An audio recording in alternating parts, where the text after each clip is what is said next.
First of all, very important, the video is 7 hours long. It's a pretty big video, okay, but everything is cut into chapters and sub-chapters as well. As you can see right here, if you go to the exclusive parts for like the members only, everything is cut into chapters. It's pretty insane, right? So the chapters themselves and the sub-chapters, repairing and the sub-chapters for the repairing, right? So it's very easy for you to just watch the video, go here, you want to save it, not thank. You want to, I mean, if you want to thank me, hey, I would really appreciate it, okay? But you want to save the video and play the game. And once you play the game and you find something like confusing, or you don't remember something, or you want to rewatch something to kind of like remind yourself or whatever, it's going to be very easy for you to just go back to the video, go back to the description, go to the chapter that you want to rewatch, and you just click on it and you go there. Like, for example, how to compare things. You click on it and it's going to tell you, you hold left control, for example, the crafting system, the repair system, the sub-chapter of the repair system, for example, how to repair weapons. You click on it, you go right there. The upgrade system, you click on it, you go there. Like how to get upgrades, which gear to upgrade, how to apply the upgrades, how to upgrade the upgrades themselves, okay? The progression system, the early game, the emissions, the silencers, fast travel, borrowing money, cooking system, the scopes, the weapon attachments. There is everything is there, okay? So it's going to be very easy for you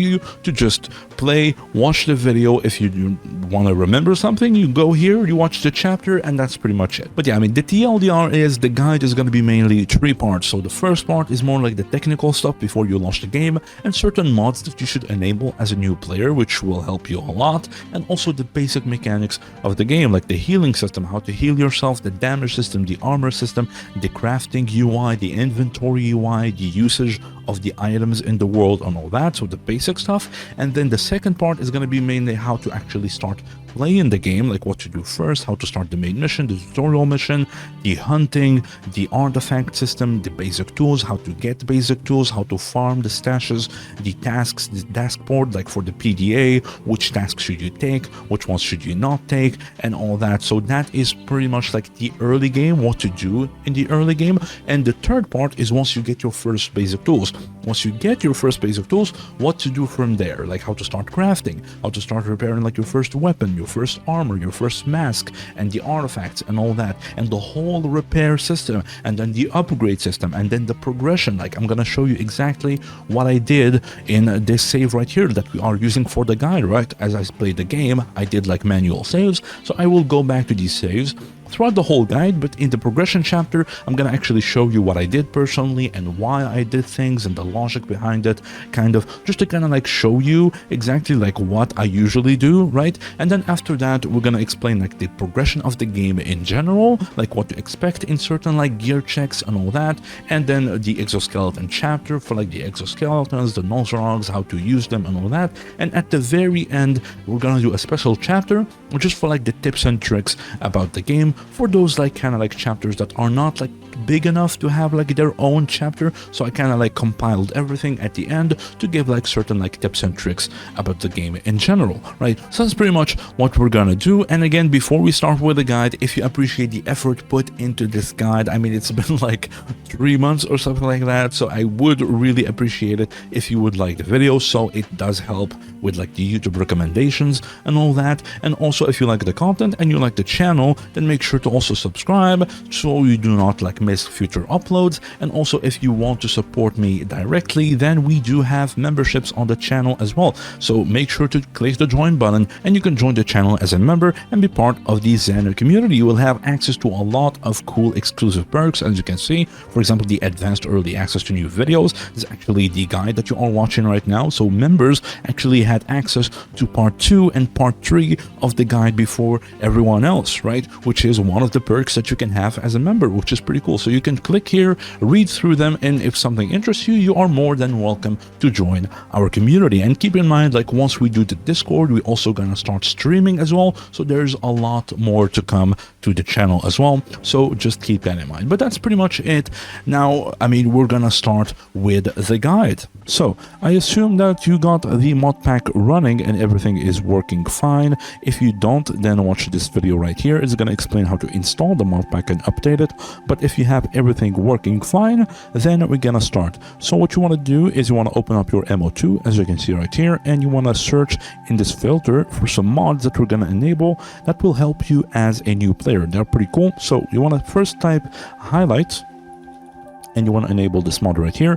Pretty much when you pick up an item and you open your inventory, that item that you just picked up will be highlighted in orange, so you can actually see what you just picked up, because there's a lot of items and you might get confused. Okay, the second one is teleport, which is for companions. So the game will introduce companions to you, and they are pretty buggy sometimes.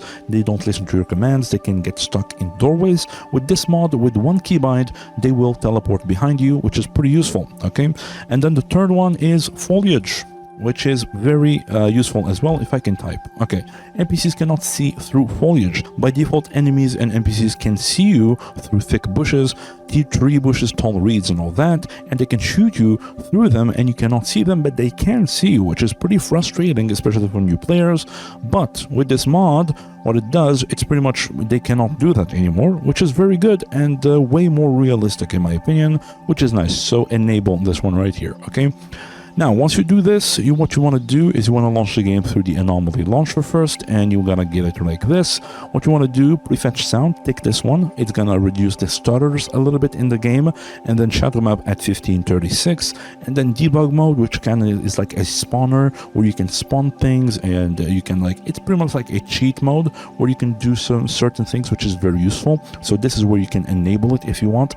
I will explain what it does later on when we start actually playing the game.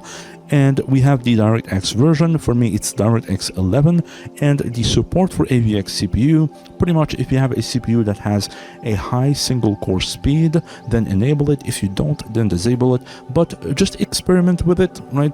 Try it with, try it without, and see which one works best for you. And what you can do next, you can just play Stalker Anomaly and the game will launch. All right. Also, another tip is once you do that first thing for the first time with the Anomaly launcher, you don't need to launch it through the launcher each time.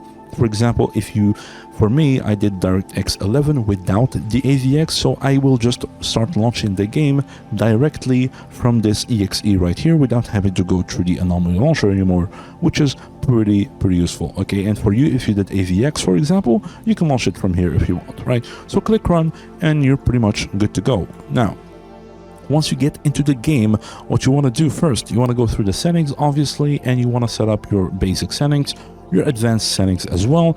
And why we talked about the CPUs and the AVX early on as well is because the engine has a limitation. It only runs on one core of your CPU, so your GPU does not matter that much in terms of performance, because it will be bottlenecked by your CPU anyways, because it runs only on one core. So what you want to do is you want to actually go back, and as the game is running, right, as the game is running, you want to open your task manager and you want to see your in details, you want to see your exe, right click, set affinity, and you want to disable core 0. Okay, it's going to be enabled by default. You just want to disable it and click OK, right? Because core 0 is where all the programs and the system programs of your PC are running on as well. And since the engine runs on only one core and it's going to default to the first one, which is CPU 0, it's going to be limited even more. Okay, so what you want to do, you want to not allow it to use core 0, so it uses instead one of these free cores, right? So it has way more room to for the performance, right? So we want to do that, click OK. Sadly, you need to do this each time you launch the game, but it's not a big deal. I mean, it only takes like 5 seconds, so no worries there. All right, so you want to go back into the game, and there is only one rule. You want to go through your settings and all that, but there's one rule. If you don't know what something does, just leave it by default. Go through the UI, the player, the weather, like select like which weather you want to be more common, for example, how bright are the nights and all that, the sound, the controls, and the keybinds especially, right? So you want to go through your keybinds, as you can see right here, and there's not only these keybinds, there's also another menu, which is the configuration menu, the MCM, right? And it also has a bunch of keybinds as well, as you can see right here, right? For all these mods that are installed by the mod pack. So what I want you to do, go back and you're gonna go to the Discord, to the welcome tab, right? Where you start, you wanna scroll down and you're gonna see keybinds in Gamma. You want to open it, and there's going to be this one right here, which is pretty useful. So read through it, see what everything does, right? And once you understand a couple of things, you can actually go back in the game. And if you do understand what something does, the minimap, for example, this one will toggle the minimap. It's pretty obvious. So if something is obvious, you can change it if you want. If you don't understand what something does, then just leave it. I will probably cover it a little bit later on. No need to worry. All right. So this was more like the technical stuff before we actually start playing the game. Now we're going to start with the tutorial. Okay. First of all, you want to open the new game. You're going to have this one right here for your first time playing. Okay. At least for the sake of learning the game, because the game is pretty complicated, please just follow my recommendations first for your first time, and then afterwards you can do whatever you want. Okay, so we have your factions. There's 9 of them. As you can see, there's loners, bandits, clear sky, duty, freedom, mercenaries, military, ecologists, and monolith. What you want to start with is loner. It's the classic, the OG faction. It's pretty balanced and very good for new players. You have your relations here for other factions as well. As you can see, you are neutral with duty, clear sky, ecologist, and freedom, and you are enemies with monolith, bandit, and mercenary and military. Okay, there's the lore here. You can read it if you want, but pretty much that's it right here. We're gonna go through these a little bit later on, but for the game modes, everything is self-explanatory. As you hover over it, it will explain what it is. But for now, just do the story mode, which will enable the 3 big main storylines of the game and the dynamic ones for each faction as well, if it has one. And the essential mode, which is the demon mode. When you die, you take over the life of another stalker in your save file, which is pretty funny, right? And the survival mode, kind of like a zombie-like mode. The Souls-like, it's like a Dark Souls mode, where when you die, you drop your backpack, you respawn at the last bed you slept in with the note explaining what happened to you, and then you have to actually go back to your backpack and retrieve it. And when you go there, there's certain funny things that can happen, right? You can actually customize it in the MCM in right here, which is the Souls-like mode. The last one is the accessible zone. It's more like a feature, not a new game. The levels in the map are connected with routes. 80%-ish of these routes are unlocked by default, but 20% of them, you actually have to discover them by yourself with like broken PDAs, anomaly maps, or buying them from traders with money, right? But when you enable this, all of the routes will be unlocked by default. For me, I'm going to disable it just to kind of show you, but for you, just keep it enabled. Okay, now we have the Iron Man mode, which is the permadeath mode. So you die, you lose your save. There's a bunch of settings for it as well. Warfare, just don't bother with this one, don't touch this one. The agony mode, it will not let you save if you are bleeding or irradiated or whatever, so it makes saving a little bit more harder. And we have the difficulties as well. The gameplay difficulty is pretty much how hard the game is on your character that you're playing, like your survival stats and all that. And the progression difficulty is how hard the game is to progress, right? Like how much money you make from completing missions, how much goodwill and reputation with other factions you gain when completing their missions as well, like how expensive items are in traders and everything else. Put it on medium. For me, I'm gonna go hard and hard. You can also go hard and medium if you want, right? And keep in mind, this one, the progression difficulty also contributes to how many points you get to spend on your loadout, because each item costs points to put in your inventory, as you can see right here. So if you want to go with medium, always pick the PPSH. It's a really good gun. It's gonna literally carry you throughout the whole game if you want. It's really good against stalkers and mutants in the early game and mid game, and also it's still good against mutants up until the end game as well, which is really powerful. Okay, it's gonna make your life so much easier. Trust me, just pick it. Okay, always pick this one. It's really good. Then what you want to do, you're gonna have different icons. I'm using like a different mod. So there's 2 armors. There's the 50 and there's the 500 one. Obviously pick the 500 one because you can afford it, right? Pick up your mask, pick up some medicine, right? The medkit and 2 Yadolin and 2 ampules for damage reduction, 1 anti-rad and 1 caffeine tablet to counter the dizziness of the Yadolin, because as you can see, causes severe dizziness, as you can see right there, and you have 5 points left. Just pick the bread. This is the best for the medium, right? And if you want to pick hard, what you want to do is the same thing. Always pick the PPSH. It's really, really good. Then you don't have enough points to actually get the better armor, so you get just the 50 armor, which is totally fine. It's okay. You want to take your mask, and then what you want to do here, you want to take 4 first aids, so 2 and 2, and then you want to take 4 post heals, so 3 and 1. Right, Yantar and ibuprofen, and then you want to take 2 ampules for damage reduction as well, and you want to take 2 of anti-rads, right, because this armor does not provide any radiation resistance, and it's going to be pretty hard for you, and you got to get cooked. Okay, so take 2 of them. It's going to be very useful. And 5 points again, just take the bread. Okay, so this is the most optimal for the hard mode difficulty for the progression. Okay, so once you did all this and everything is good, then you want to go here. You want to get your name. For us, it's going to be Zen, for example. To do an upper scale, hold shift and type the letter. The caps lock does not work. Okay. And what you want to do, select your portrait if you want. It doesn't really matter. As you change armors, it will change dynamically based on the armor that you're wearing. So just keep that in mind. And also you want to pick your location. Pick the Rookie Village. It's really, really good. This is where we're gonna start, okay?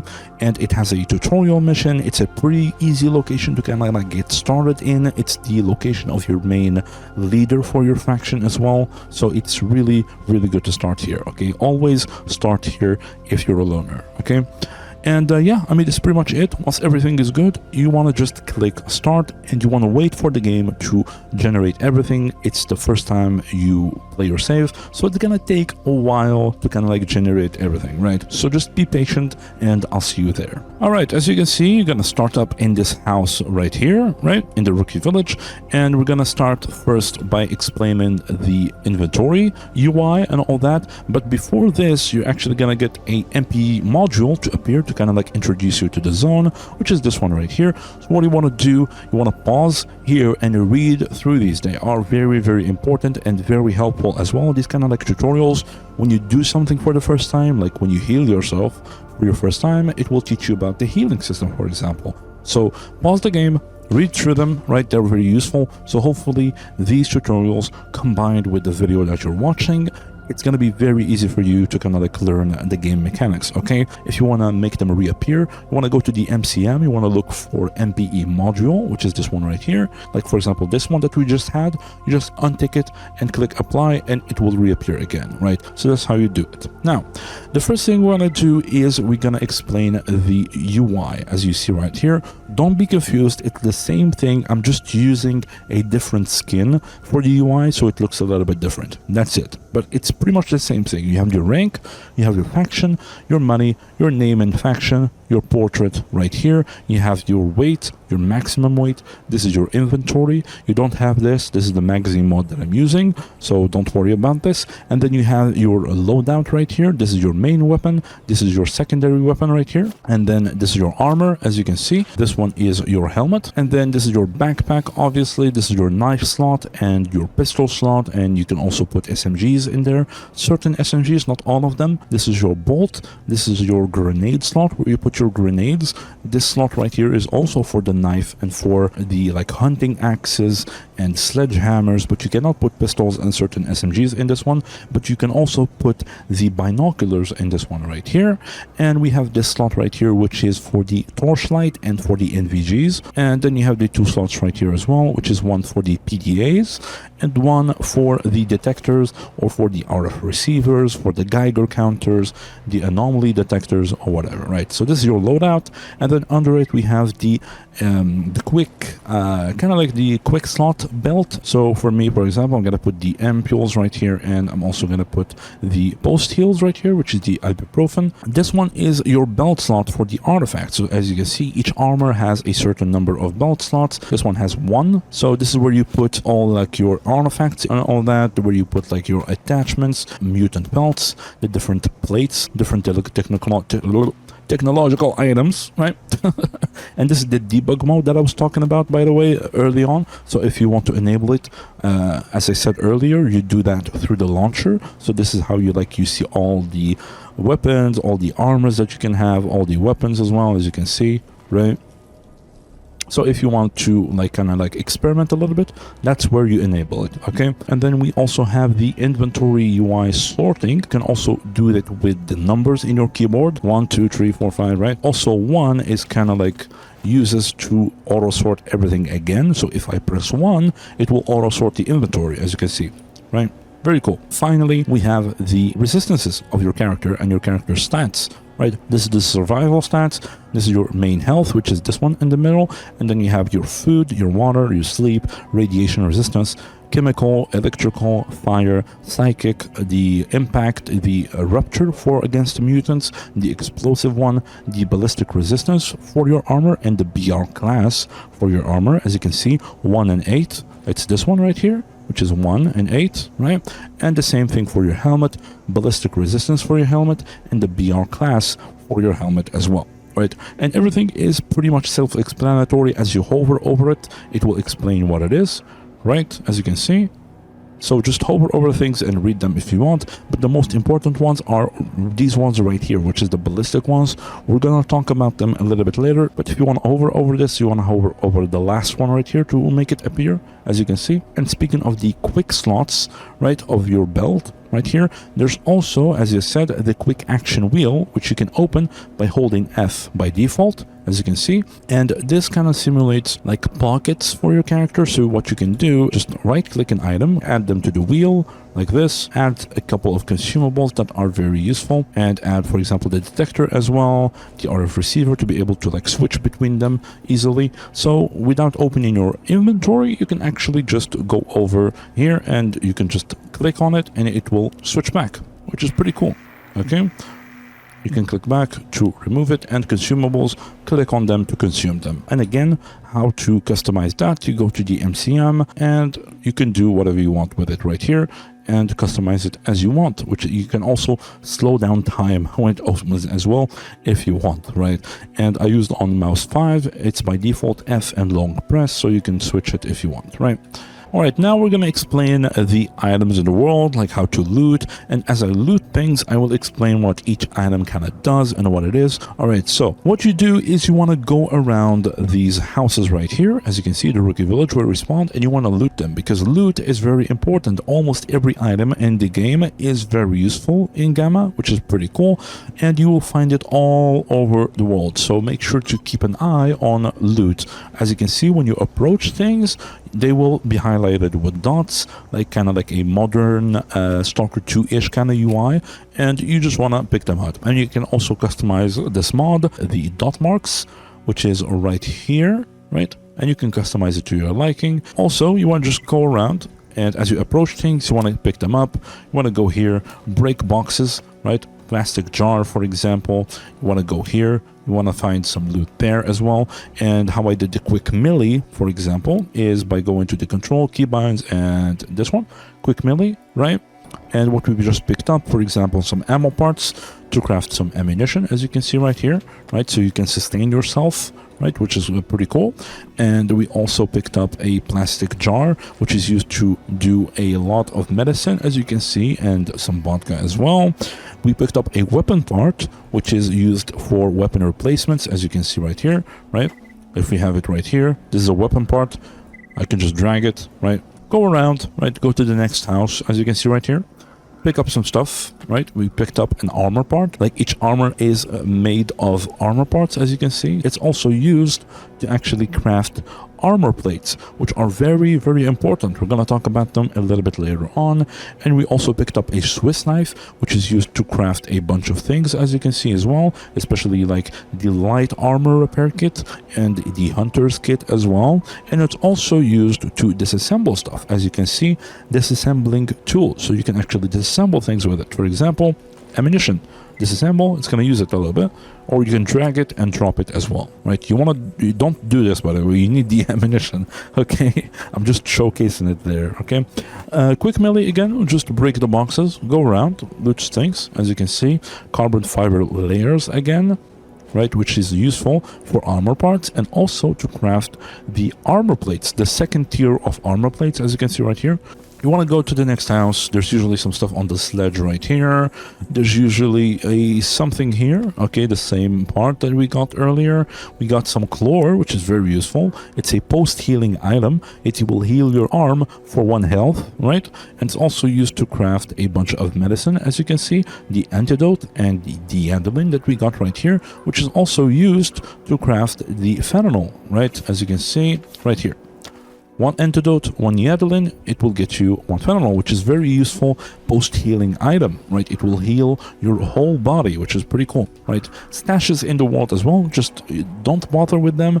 Stashes in Gamma, they have to be marked in the world to be able to have items in them. So if I do something, a mission for this guy, and he gives you a coordinate for a stash, like this one for example, then when you open it, you will find items in it, right? If you open it without any coordinates, you will not find items in it. So just keep that in mind. So that's how it works in Gamma. Go around here, there's usually some items here as well. We got some chocolate, which is pretty cool. Right, go around here. As you can see, we got a broken walkie-talkie, which is useless on its own. You cannot do anything with it, but you can craft a RF receiver with it if you need. You mostly never do that anyways because you start with one. And what you do with it is you can actually disassemble it, and it will give you some electronic parts, which are very, very useful to craft a bunch of hideout furniture for like decoration. A fridge, which is not for decoration, it's very, very important. We're gonna talk about it a little bit later. And also some electronic stuff. As you can see, better detectors, better PDAs, better NVGs. So keep that in mind. Electronic parts are very useful. We're going to talk about them a little bit later on in the crafting section. There's industrial grease. There's a bedspread, again, to craft like a couch or like a sleeping bed, for example. This one is to craft the upgrades for like weapons. And it's also used as a repair bonus. So you add a little bonus to your repairs when you repair things, which is pretty cool. We're going to explain that a little bit later on. There's a couple of things here as well. We did have a end game armor part. As you can see, this is the last tier of the armor plates that you can craft it with. And we also got a pump shotgun part as well, which is above 60%, which is pretty cool, right? So we can actually repair it. I'm going to explain that a little bit later. Go here. There's usually some stuff there as well. Usually some stuff here. Steel wool, very important to craft weapon repair kits, as you can see, and weapon cleaning kits as well to clean the weapon parts, right? I'm going to explain that a little bit later. You're going to need a lot of it, right? So this house, we are done with it. And then we're going to come here. There's usually something here as well. As you can see, broken detector. Again, just disassemble it. It will give you some electronic parts. Break this box right here. Ooh, caffeine tablets. That is very useful. And a glucose shot. As we said, with the Andalin, it causes severe dizziness. So putting a glucose shot is actually an average dizziness removal, which is very useful. And also caffeine tablets, as we said, a dizziness removal item as well. And it's also used to craft the ibuprofen. It's one of the best post-heal items for your arms and legs. What is this? The sulfa, which is the equivalent of the K.L.E.R, but it's for the legs instead. 1 leg point. So you want to keep looking around. And we got a syringe, which is also useful to craft medicine. Again, look at this, right? So pretty much like the main rule of this, just go around. If you find an item, you don't know what it does, pretty much just right click details and it will tell you what it does, right? So that's the main rule of kind of like looting stuff. Armor part again, very cool. There's usually some stuff here. Plastic film, again, right click details, it will show you what it does. Bunch of healing items, which is very useful, right? And there's something here usually, yep, battery pack. Electronics, they will consume battery, right? So keep that in mind. As you can see, if it's done, then you just drag it and you replace it. Very easy. And we got some sparkling water, which is also pretty useful. Alcohol sobering effect, so it also removes the dizziness, just like the caffeine tablets. There's usually something here. Break the box, see what you got. Nothing. We got some armor parts, and we're gonna go to the last house, and we're gonna see what we got. Break the box, nothing. Right? Usually something here. Nope, you don't have nothing. And you want to go here. What's this? That's an industrial grease again. Okay, so yeah, that's pretty much it. You can also There's usually some items there as well. It's actually a good point to talk about the climbing system. As you can see, if you want to climb stuff, you can actually jump and you can climb, right? Which is very useful. By default, it's like space and hold space again, right? But sometimes when you, for example, you just want to climb over something that is... for example, you're fighting and you just want to climb over something, for example, if you leave it at space, like the default keybind, sometimes you will climb over things that you don't mean to climb, like this one, for example, it will trigger the animation for it as well, which is pretty annoying, right? So what you want is you want to actually go to the MCM, find the ledge grabbing. So this is how I do it personally. This is the best that works for me, right? So you want to copy it if you want. And what this does, so what I do is I jump and then I press Control and then I press jump again. It's the best that works for me personally. So jump, Control, space, and I climb. Very easy, right?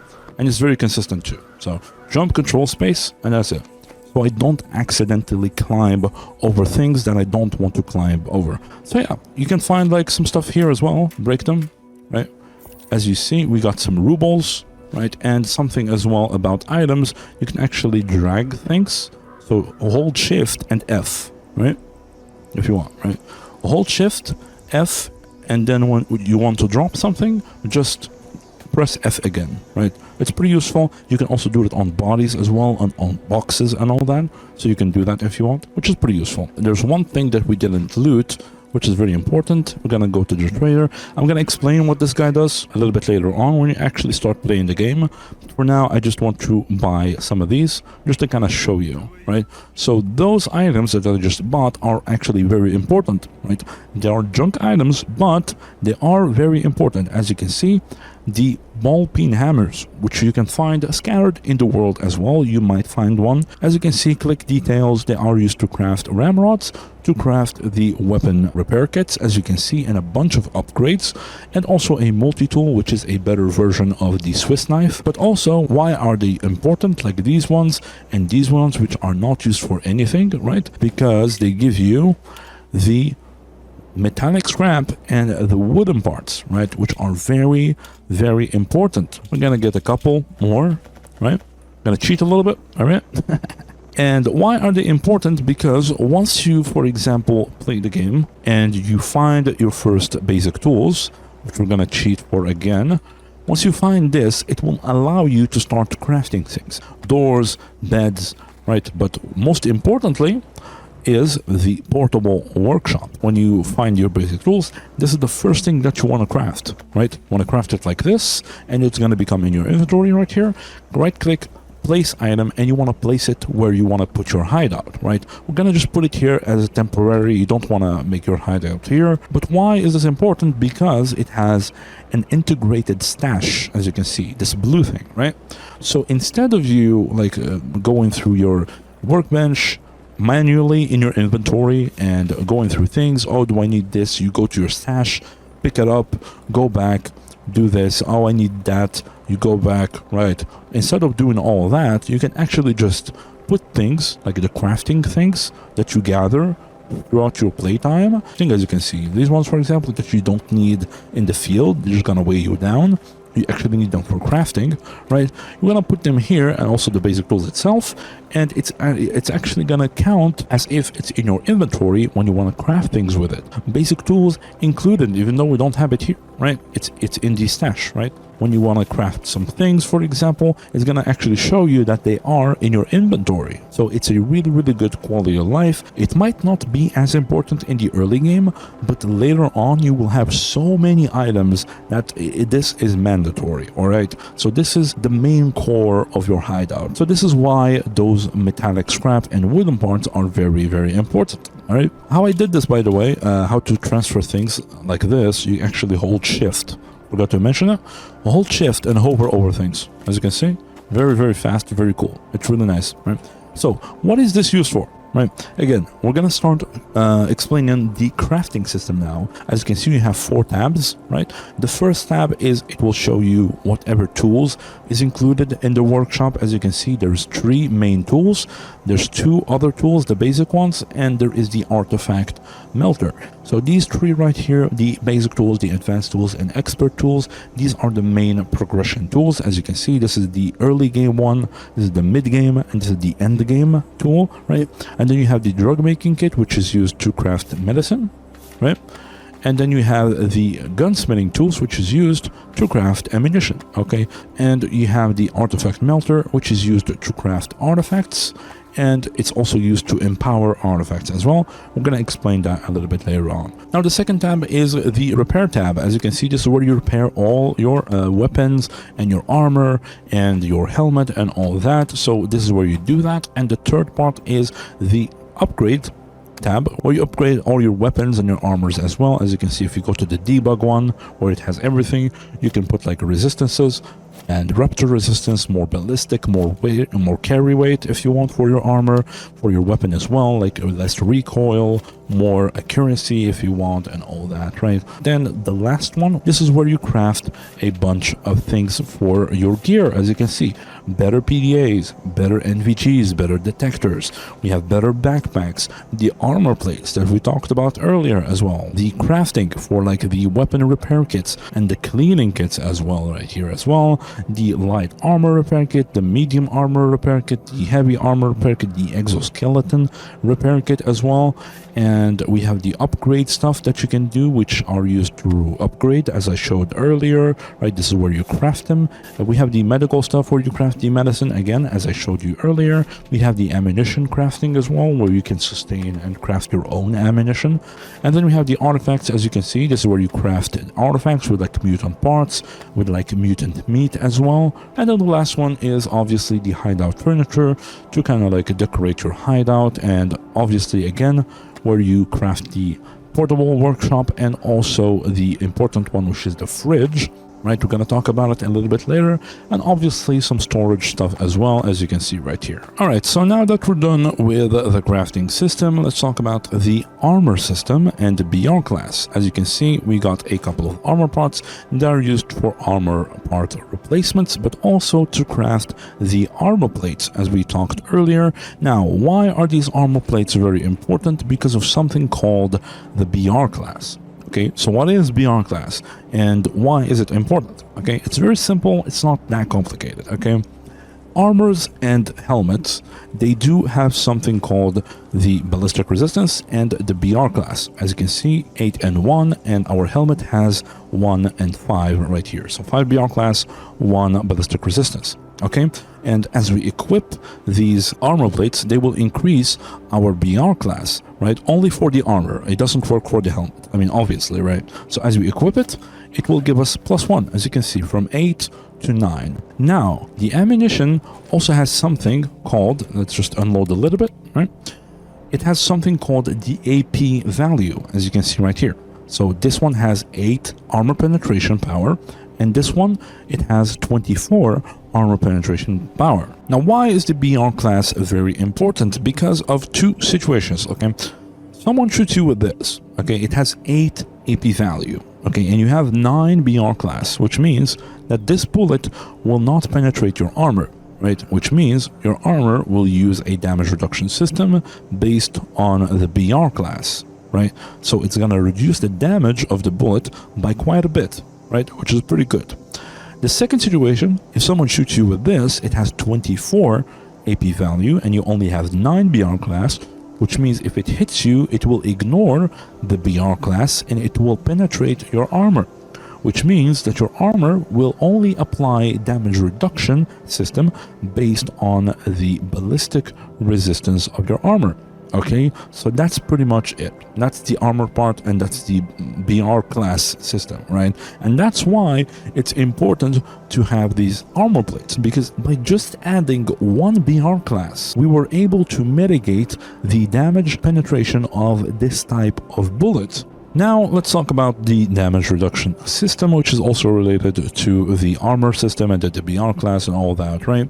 So, how does the damage get reduced? Okay, the first layer of damage reduction is obviously the armor, so either by the BR class or the ballistic resistance. So that will be applied to the damage of the bullet, right? Plus whatever item you have in your belt slot. In this case, we have the armor plates, and maybe you have like certain artifacts and certain like mutant pelts and all that. So all those will be added on top of this damage reduction of your armor and will be applied to the damage of the bullet as well. And then on top of all of that, it will also include whatever item you have used as well, like for example the ampules that also give you 10% damage reduction. So this 10% will also be added on top of the armor damage reduction and the belt slots damage reduction as well. Okay, so that's how the damage kind of like gets reduced. Okay, now how damage gets applied to you. Let's say someone shoots you with this in your character right here, and they shoot you in the leg, right? The bullet will deal damage to your main HP, and it will also damage your leg HP, which is this little bar right here, right? So the catch is, if someone keeps shooting you in the leg, they will keep damaging your main HP by a little bit, and your leg HP as well will keep going down and keep going down until it reaches 0. If your leg health reaches 0 and they keep shooting you in the leg, the next bullets will deal the full amount of damage and they will ignore the damage reduction of your armor, right? And this happens to work on NPCs as well. So if you are fighting against like multiple NPCs and for example you run out of bullets in your assault rifle and you pull out your pistol and you don't have AP ammo for your pistol, or it's not too powerful against those enemies, and there's an armored target, then shoot them in the leg and keep shooting them in the same part. They will go down way faster. Okay, so just keep that in mind. Alright, so now that we're done with the damage system, the armor system and all that, let's actually talk about the healing system and the body health system that you can see right here and all that, okay? So, what is this body health system? As you can see, the bar at the top right there, you see that white bar? That is your psi health, okay? So that's your mental health. If it goes to 0, you pretty much get zombified, okay? So how does it get damaged? If you go into psychic fields, or by controllers, or by phantoms as well. As you can see, if we can summon a couple of phantoms, and as you can see, our health gets ooh, we almost got we almost died there, okay? So that's how it gets damaged. Now, how do you regenerate it? It's by just increasing your psychic resistance. If you increase it, it will regenerate way faster, as you can see right here, by, for example, equipping a controller scalp, right? Or a Psy-Sucker skin. It will give you a lot of psychic resistance, and also by medicine. As you can see, Atperazine gives you 11%, and a Psy block will give you 19%, right? So as you do these, it will start regenerating way faster, as you can see right there, right? And also because you have better resistance, these ghosts will not hit you for a lot anymore, right? Because you have a very high resistance, as you can see. That almost killed us before, but now it's only half of our psi health, which is pretty good. And something about these ghosts as well is that you can actually shoot them, right? So shoot them before they hit you so they don't damage your psi health, okay? Now, let's go to the stamina bar. As you can see, pretty self-explanatory, but pretty much this stamina bar, you can also increase your stamina recovery by, for example, drinking coffee or drinking like energy drinks. As you can see right here, you will have a buff that will pretty much give you a plug of adrenaline that will increase your stamina recovery. Pretty self-explanatory. And also there's a couple of attachments that you can use, like for example the Chimera hide will give you 90% stamina recovery, as you can see, and it will pretty much, you can run forever if you want, right, as long as you're not overburdened. And also if you get irradiated, your stamina will get limited, okay? It will start getting limited and it will start draining, so keep that in mind as well. And speaking of radiation, on top of this stamina bar, you will have your radiation bar, okay? I don't have it because I have a mod that pretty much, to see my radiation, I have to actually see it in the Geiger counter, so it's more realistic and immersive, and it's a little bit hard, but it's really immersive. But for you, you will have a bar. I can actually re-enable it if I think Sid HUD or something like that, right? Yeah, this one, right? Let me just do it for the tutorial, okay? There it is. So if we actually go ahead and get irradiated a little bit, you will see it start going up, right? As you can see, it will start radiating us, right? You see that? You see that bar on top of the stamina bar? As you go here, it will start climbing very fast because this is a radioactive area, as you can see, and our stamina is going down as this one is increasing, okay? So just keep that in mind. And what that does, it drains your stamina, but also it will damage your health. So you will start coughing, right? As you can see right here, I'm starting to cough, right? And as you cough, you will lose health, and the higher the radiation, the more coughing you will do, and the more damage that coughing will reduce your health, okay? So how do you remove radiation? There is two things. There's radiation resistance. So to increase your resistance to radiation, do some radioprotectants or histamine, right? Or you have also some attachments that do give you radiation resistance as well. As you can see, plus 10% radiation resistance, which is pretty good. So as you go in these areas, if you have enough resistance, you will actually resist the radiation and you will not get irradiated at all, which is pretty good, okay?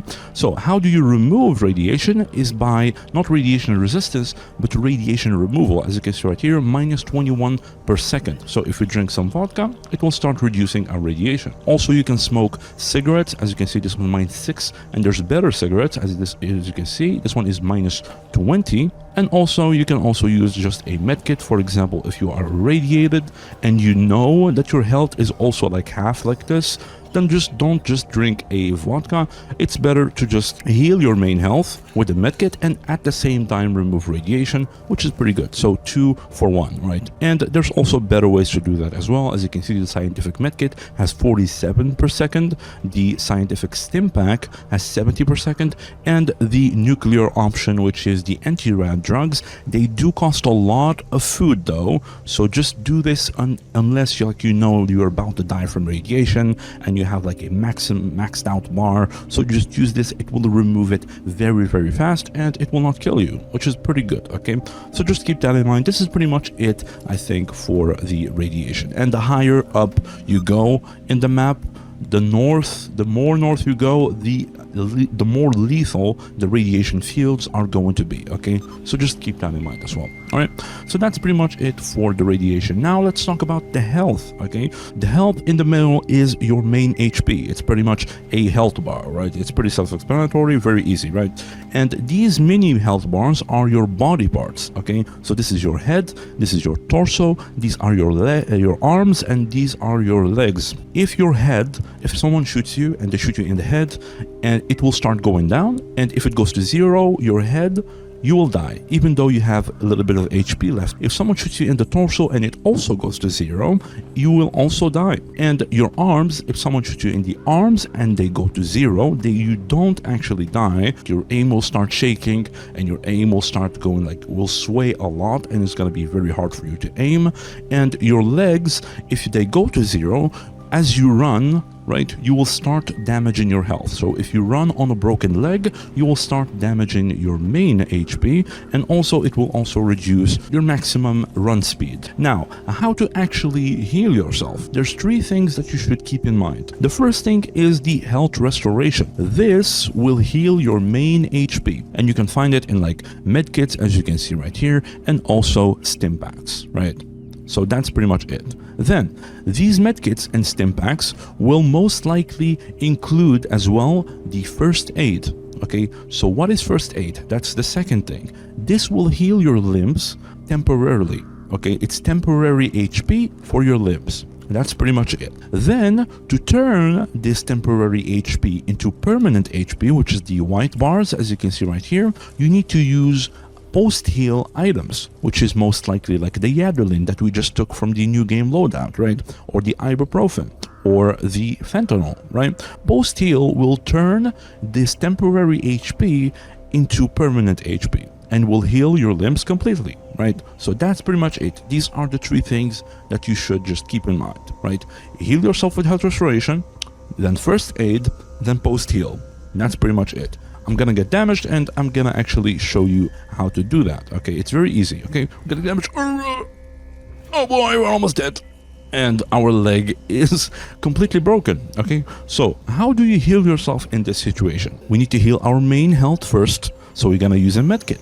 Okay, very simple, right?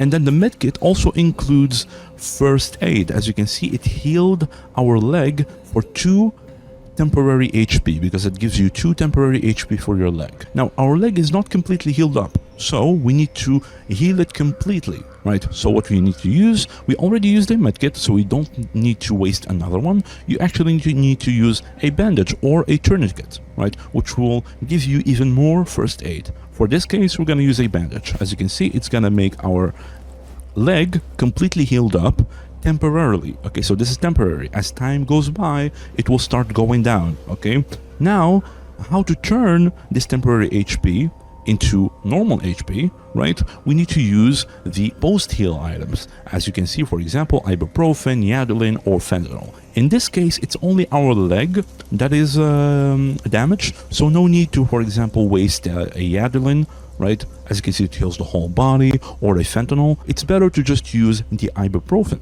right? Because it only heals the arms and legs, so it's way more efficient, right? So we're gonna use a ibuprofen. As you can see, it gave us 4 health, okay? So we're still missing 1, right? Because the limbs have 5 health, and this one only gives you 4. And as you can see, our temporary HP went down a little bit by 1, because we took too long, right? So what you wanna do is you wanna just use another bandage to heal it, right, like this. And then since we only need 1, again, no need to waste this or these ones, right? There's actually items that only heal your limbs by 1. For example, the sulfa will heal your leg by only 1, which is what we need. And if it was your arm, you can use the K.L.E.R instead. It will heal your arm by 1 as well. So just to not waste your medicine, right? So we're gonna just use this, and it's gonna heal us completely, which is pretty good, right? So that's pretty much it. Let's just do it again so I can explain it even more. And we're gonna get damaged. Oh god damn it, we're almost dead. Holy shit, real. We died. We died. God damn it. Alright. Okay, we actually died there because it damaged our leg, and I couldn't move from the anomaly fast enough because it reduces your speed when your legs are damaged. That's why we Okay, now it's our arms, luckily, right? So we can actually get out of the anomaly. Alright, so how do you heal yourself in this case as well? Again, same thing, the medkit to heal your first, your main HP, right? And then it healed our arms a little bit, as you can see, but we're still missing 1. So we're gonna use a bandage, right? Very simple. And then we're gonna need to turn that temporary HP into permanent HP. How to do that? Again, just since it's our arms, we're gonna use ibuprofen, right? Very simple and easy, okay? So that's pretty much it. Let's just do it again real quick. Just to maybe, as you can see right here as well, same thing. We're gonna use a better medkit, so it actually heals our leg completely, so we don't need to use a bandage. So if you have, for example, a army medkit and your leg is damaged by 3, don't use the normal one, use the army one to heal it completely, to not waste a bandage as well. You want to turn that temporary HP into permanent. So let's say you don't have, for example, ibuprofen, and you don't have Yadolin or this one, you can also just use these normal ones. So just spam them. It's not that complicated, right? 1, and then spam another one, and then spam another one, right? There it is. Very easy, right? So that's pretty much it, right?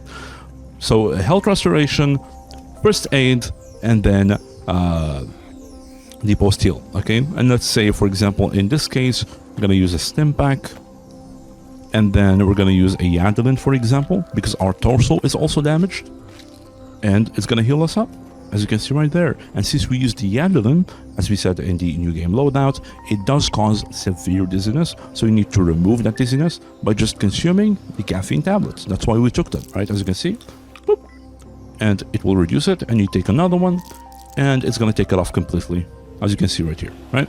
Very cool. Now, there's other ways to heal yourself as well. For example, if we get damaged here, and let's say we're not that damaged, right? Like we're just damaged a little bit, and we know we're not in danger, for example. So what you can do actually is you can go to a nearby campfire, as you can see here, for example, right? Gonna turn it on. There it is. You can actually go here, and it will start healing you up slowly, as you can see. So it will slowly heal your main HP. It will not heal your limbs. You will still need to heal your limbs, but it will heal your main HP very slowly, which is very good. Now, how to increase this slow regeneration is by using certain items, like for example, certain perk items. As you can see, restores health and psi health while near campfires. This is a perk artifact, which is very useful. It's a really good artifact. It's the signet, right? So as you can see, our health will start regenerating very fast. As you can see, 72, right? 74, right? Very good. And also there's a couple of items as well, like the Chimera hide. It will give you health restoration as well. So if you equip this, it will also contribute to the healing of the campfire as well, which is pretty good too. There's also another thing that you can use to heal yourself as well. Now, there's another way to heal yourself as well. So let's say you're very damaged, let's say, right? And you just finished a fight or a combat situation or whatever, and you know that you are safe, and you know that there is a medic nearby. So there is medics in the game, right? For example, if you're near the Clear Sky base right here, or you are near, for example, Rostock, it has also a medic, or the Freedom base or whatever, right? So if you are near a medic, you're damaged, and you know there's a medic nearby, right? Let's actually spawn a medic, right? I think we can, right? Ecolo, for example, there it is, right? If you know there is a medic nearby and you're damaged, don't waste your items to heal yourself, right? Actually, just go to the medic and he will heal you. As you can see, I need medical assistance for only 2,000 rubles, which is very, very cheap, right? For me to heal myself in this situation, I would have to use items worth at least 6,000 or something like that, right? So this will save you a lot of money. If you know there is a medic nearby, just go to him and he will heal you completely for just 2,000, which is very, very good, okay? So just keep that in mind as well. As you can see, we are completely healed up. There's also another thing that we need to talk about, which is the bleeding, okay?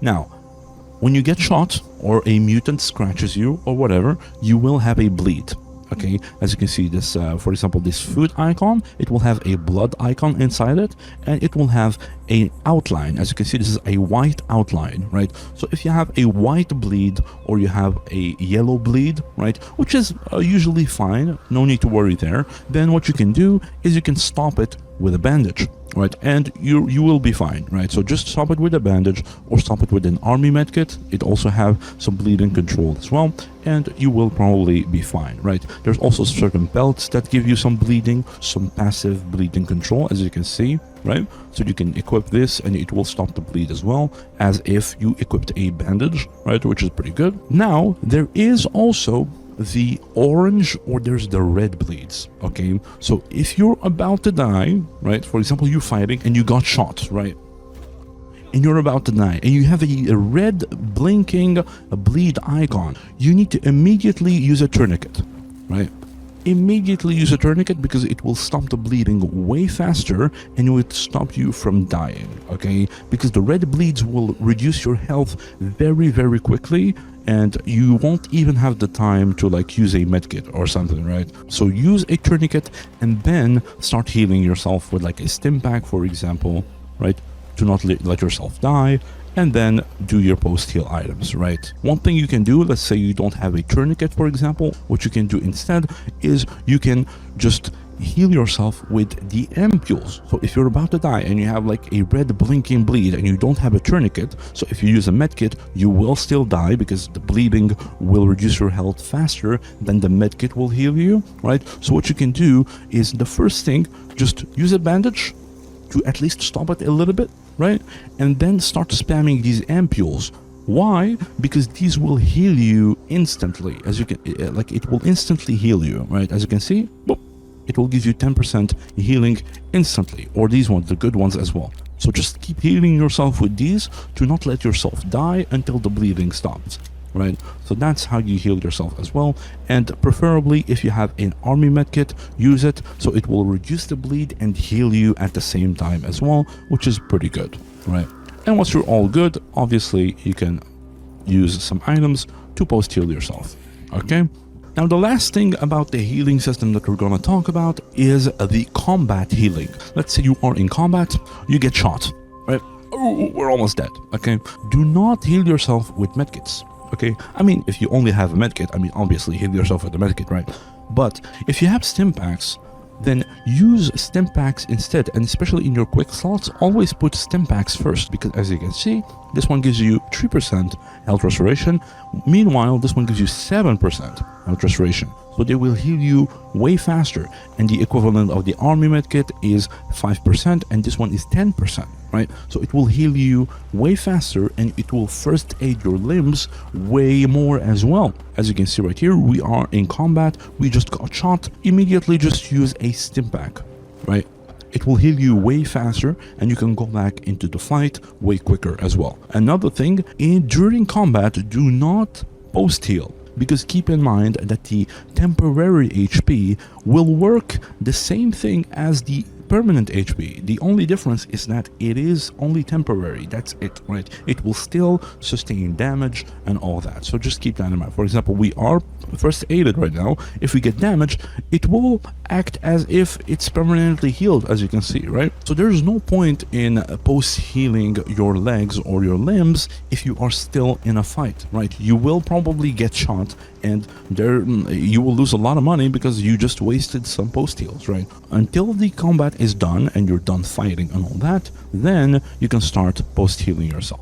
Okay, so just keep that in mind. And I think this is pretty much it for the healing system. I mean, I think we covered pretty much all the things considered to like healing system, body health system, the psi health and all that, right? So that is pretty good. All right, now that we're done with part 1, let's move on to part 2. We're going to explain how to start playing the game, the main mission, the tutorial mission, hunting mutants, hunting artifacts, the whole artifact system, the basic tools, the traders, how to increase the reputation of the traders, how to get basic tools, the whole stash system of Gamma, how it works and how to get stashes, how to farm them, the PDA task board, which tasks like should you do like a certain tasks are pretty complicated. I'm gonna load back the saves and we're gonna explain them, like the Anomalous Study, the lost signal and all that, and then we're gonna move on to part 3. All right, so we're back at the house right here, as you can see, and the first thing you want to do, again, as I said earlier, you know, open your inventory, equip your items and all that, open the bolts, equip the mask, and assign these medicine to your quick wheel. And after you do all of this, again, you need to look around, right? Go around these houses, loot them for loot, as we did at the start, right? So I'm not going to do it again, obviously, but you do that and you go around and all that.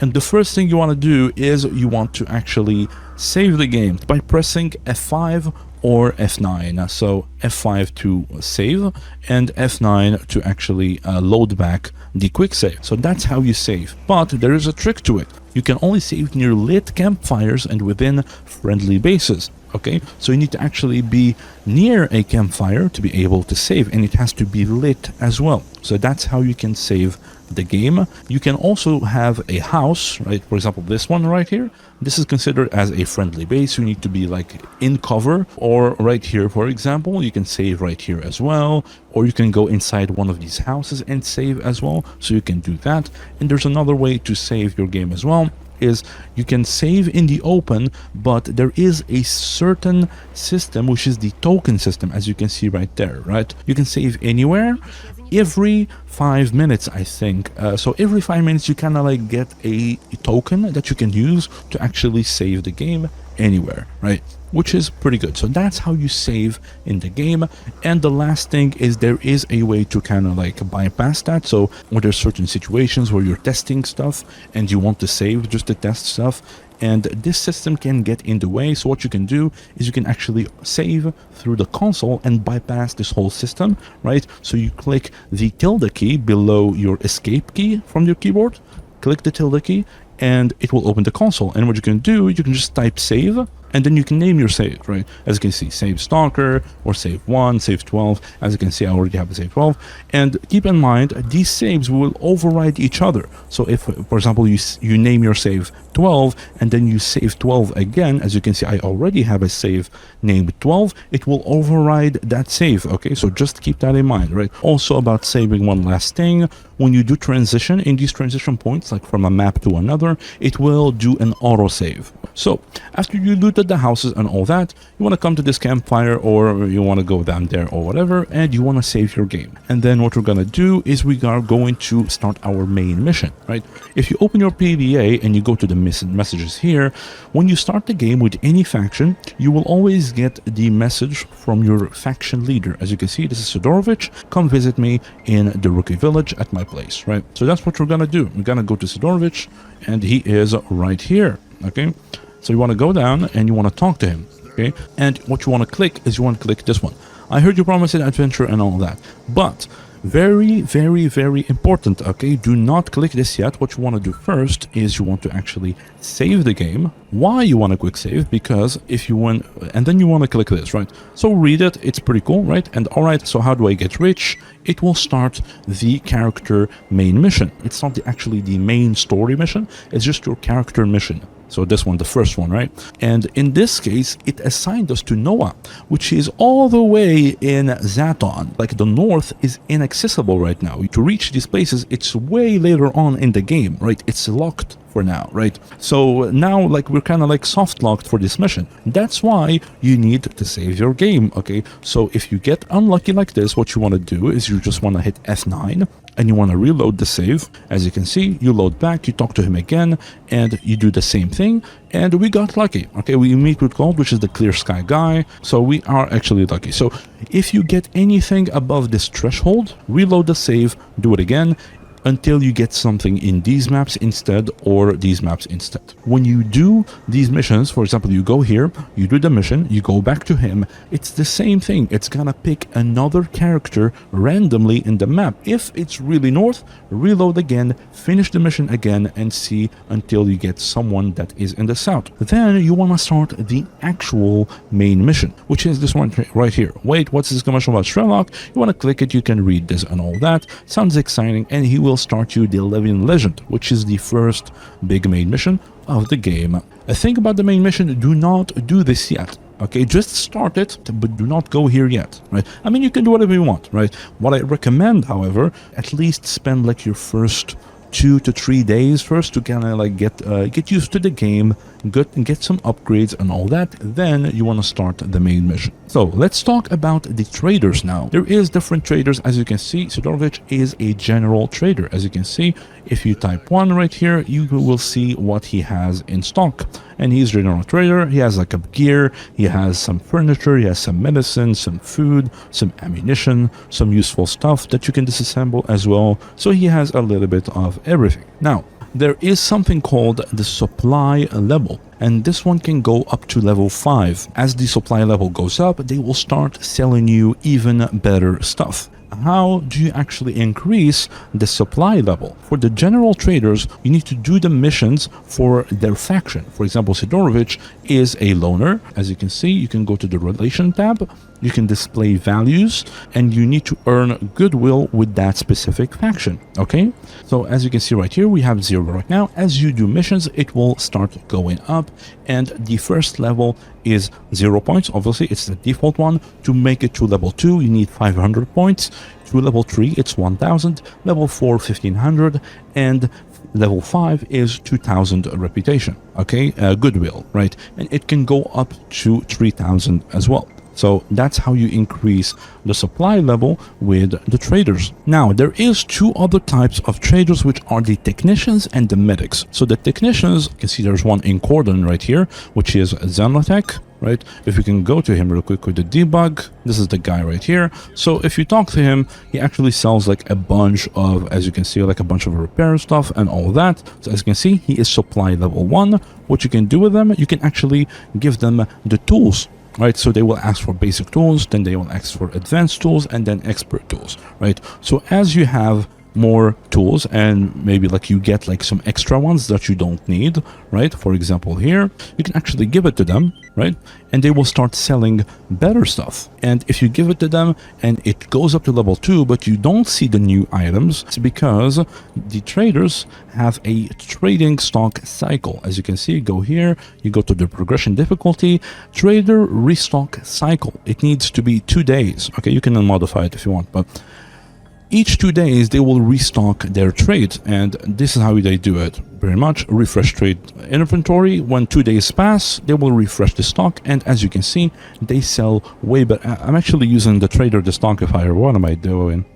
I forgot to disable this. It makes like the trader stocks like kind of randomized, and some items sometimes they are available, sometimes they're not. It makes the game really a bit more hard in terms of progression, right? And immersive too. I mean, the traders are not just for you. Like other stalkers also come and like, you know, buy stuff as well. So it kind of like simulates that a little bit, which is way more immersive in my opinion. But let's just do that again just to kind of show you. Okay.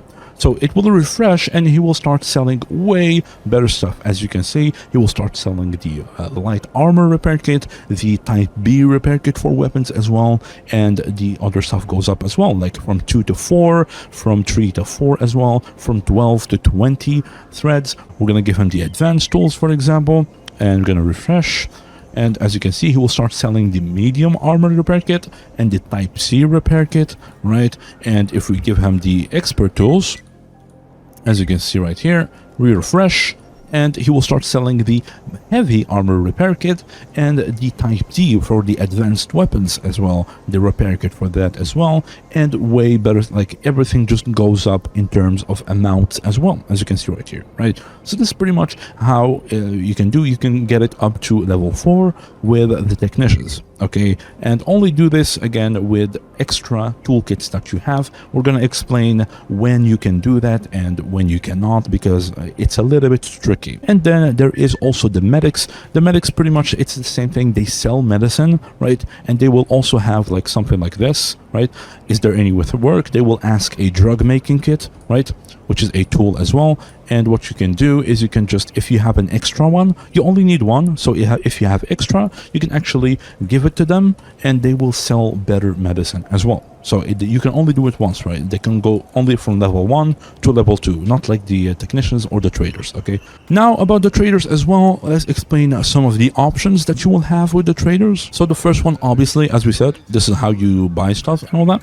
The second one is you can actually pay them to give you some stash locations, right? So you give him money and he will give you a stash, a random stash location, right? As you can see, they will always give you white stashes, as you can see right here. This is the stash in the depot, right? So you can go here, you can find items in it as well, which is pretty cool. However, this is not very worth to do. Do not do this. It's not worth it at all. The third one is there any work you can do? Same thing. He will give you like the missions that he has, as you can see. Like he will list all the missions that he has, but we don't do, like, this is the old way of doing it. Now we have the taskboard, which is way better, right? We're gonna talk about it a little bit later, but that's how you get it manually as well, as we said. And the fourth one is just like some lore stuff. Usually it kind of like tells you about like a story and all that, and if you spam it he gets mad as you can see here. And then you can also, there is an option to purchase the hidden routes. As you see earlier in the new game loadout, we didn't tick the accessible zone. So this is how you can actually buy some routes. As you can see, we're going to buy the Garbage Wild Territory route, which is a very important route, okay? We're going to buy it and it's going to get unlocked for us. So now we can actually skip the Wild Territory if we want to go to Yantar. Because before, to go here to Yantar, you have to actually go all the way through the Wild Territory, which is very dangerous. So now you can actually just skip it by taking a shortcut through the garbage, right? As you can see, you go here and then you go transition here, right? So this is why that's very important. Now, this option right here is to make truces with certain factions. As you can see, the military, the bandits, or the mercenaries. And as you can see right here, you can make it 2 days for 5,000 or 4 days for 10,000. So that faction will not shoot you on sight. But keep in mind, if you get very close to them, they will still shoot you. And you can also gamble and play blackjack if you want. And the last one is the exchange for the armors. For example, let's say you have a duty exoskeleton and you want to exchange it for a loner one. You can exchange it with here, so that he exchanged that armor with the equivalent for your faction. Exchange, and you want to select this, and he will actually exchange the duty one with the loner one, the equivalent. And also, if you give him, for example, an armor that is 100%, he will give you an armor that is 100%. If you give him a broken armor, let's say 30%, he will also give you an armor 30%. Okay, so just keep that in mind as well. All right. And one other thing about the armors as well, as you can see, the traders in Gamma in this game, they do not sell or buy armor, okay? And it is intentional, it is in the lore, sort of, and also it's because of the balance as well. So, because, I mean, if you can just farm missions and buy armors and gear or sell them for a lot of money as well, then there's no point in the crafting system and the upgrades, and for the sake of the balance of the game and the progression as well, that's why you cannot buy and sell armor in the game, okay? Now, you might think that's bad and you don't like it at first. We all thought the same thing, like we all didn't like it at the first time. You're like, what? Like, it's a game about gear and upgrading and stuff, and you cannot buy it or sell it. It's pretty weird, which makes sense. I mean, yeah, it does make sense. However, the satisfaction of upgrading your own gear and repairing your own gear and stuff, that progression path is just so satisfying. So trust me, at least give it a try for your first playthrough, and you will see why it's very good, because it's very satisfying. Okay, now there is obviously another way. So if you don't like it, right, if you don't like it, you can actually enable a mod that will let you buy and sell gear as well. Go to MO2, right, and you want to search for black market right here. So this one right here, you can enable this mod right here. As you can see, buyable gear. You can start selling and buying gear from traders, right? However, there is certain limitations. So, for example, this guy, Sidorovich, he doesn't sell or buy NATO weapons, right? He will only buy or sell the Warpact gear. And also the gear that you sell, it needs to be repaired as well. Right, so they don't accept a certain threshold. I think it's 50% or something like that. So it needs to at least be repaired a little bit, right? And they need to be interested in that item as well. And also the locations, they do matter as well. For example, it's pretty beginner here. So if you try to sell him really high-end stuff, like end-game stuff, like an exoskeleton, you will not accept an exoskeleton because there is no one to buy it, right? Because it's a beginner zone, okay? So just keep that in mind. There is certain limitations. You can read about it in the Discord and all that. And you can also, I think, customize it through the MCM as well. So if you don't like the progression, there's always an option for it. All right, now that we're done with the traders and we explained like kind of like the relation tab, let's actually explain the interface of the PDA. As you can see, we have the area map. This is your map, obviously, right? As you can see, it's a whole map right here. And if you're lost, you don't know where you are, you can click on this guy right here. It will zoom out on your character, and there is certain stuff like these ones, for example, the areas. Most likely you don't disable any of these. You maybe do it for the areas sometimes, but stashes especially do not disable it because you do need stashes. Okay, as you can see, it will disable the stashes in the map. So if you're wondering why you don't see your stashes, make sure you have this ticked, okay? Don't disable this, it's very important. And there is the task list as well, where you can find your tasks. As you can see, if you click on here, it will automatically take you to that task if you don't know where it is and you're confused. And there's some tasks that do not have this, so what you can do is you can just hover over it and it will explain what that task is if you're confused as well. Speaking of the map as well, there is a mini map that you can enable in the corner right there. As you can see, for me it's double tap M. You can enable it if you want, right? Because I don't use it. So as we said earlier, in the MCM you can look for minimap, which is right here, minimap toggle, and you can just configure how you want to enable it or not. And also there is a mod that's around here, right? It's in the minimap, pick one. So if you want the compass, untick this and take this and restart your game, and you're pretty much good to go. Now let's go to the taskboard. As you can see, this is the taskboard. I'm gonna explain it a little bit later on in a little bit more detail, but this is pretty much how you pick your side missions and tasks and all that. So it kind of like takes a radius around the player, as you can see, a 300 radius, and it will pick each mission that is in this radius and it will put it in the taskboard, which is pretty cool, right? We have the statistics. This will tell you like the stats for your character, Stalker. Then these are your achievements, which will give you like certain like small bonuses as you can do them. And then there is the leaderboard, as you can see right here.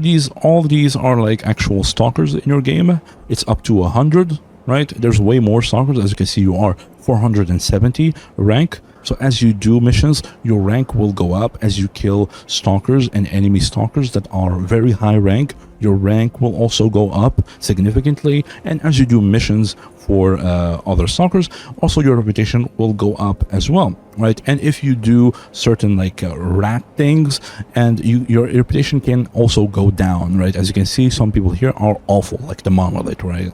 You have the relations again. If you want to see the actual numbers, you can click on right here. So all the faction relations are right here, right? For example, in Freedom Base, make sure to look around for like any mercenaries around or any bandits, okay? Because Freedom are also neutral with the bandits as well. So just keep that in mind, all right? If you see a Freedomer, don't assume that you are safe.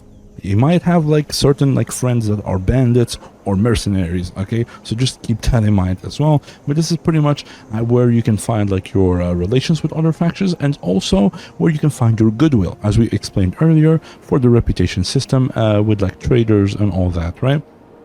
And then you got like your contacts around like your zone. This is where you find contacts. Because we are here, it doesn't show anyone. It only shows Sidrovich.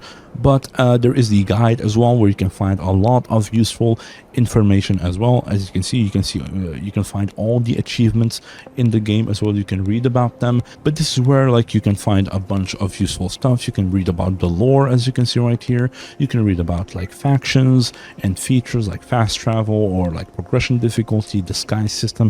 And there is other things as well right here. But again, just keep in mind some of these stuff are a little bit outdated, so just keep that in mind. But most of it is pretty useful, okay? Now let's go to the radio. This is where you pretty much have radio. There's two, so you turn it on and you can select a radius channel to have like some music, this one or this one right here. And also you have your music player as well, as you can see right here. So you can you know, you can change these as well. Right, so that is very cool. And then you have your messages as well right here that we explained earlier. You can find pretty much like the log of every message since you start to play in like your save. As you can see, you can scroll the date right there, and you can also find pretty much everything up until the start. And this is pretty much it for the whole PDA interface, okay? This is your battery, this is your time, obviously, and that's pretty much it, okay? So we're gonna go back right here in the save, and I accepted the first mission again, and we got Colin Prochenko, which is the duty guy, which is very, very good. We're gonna actually go there.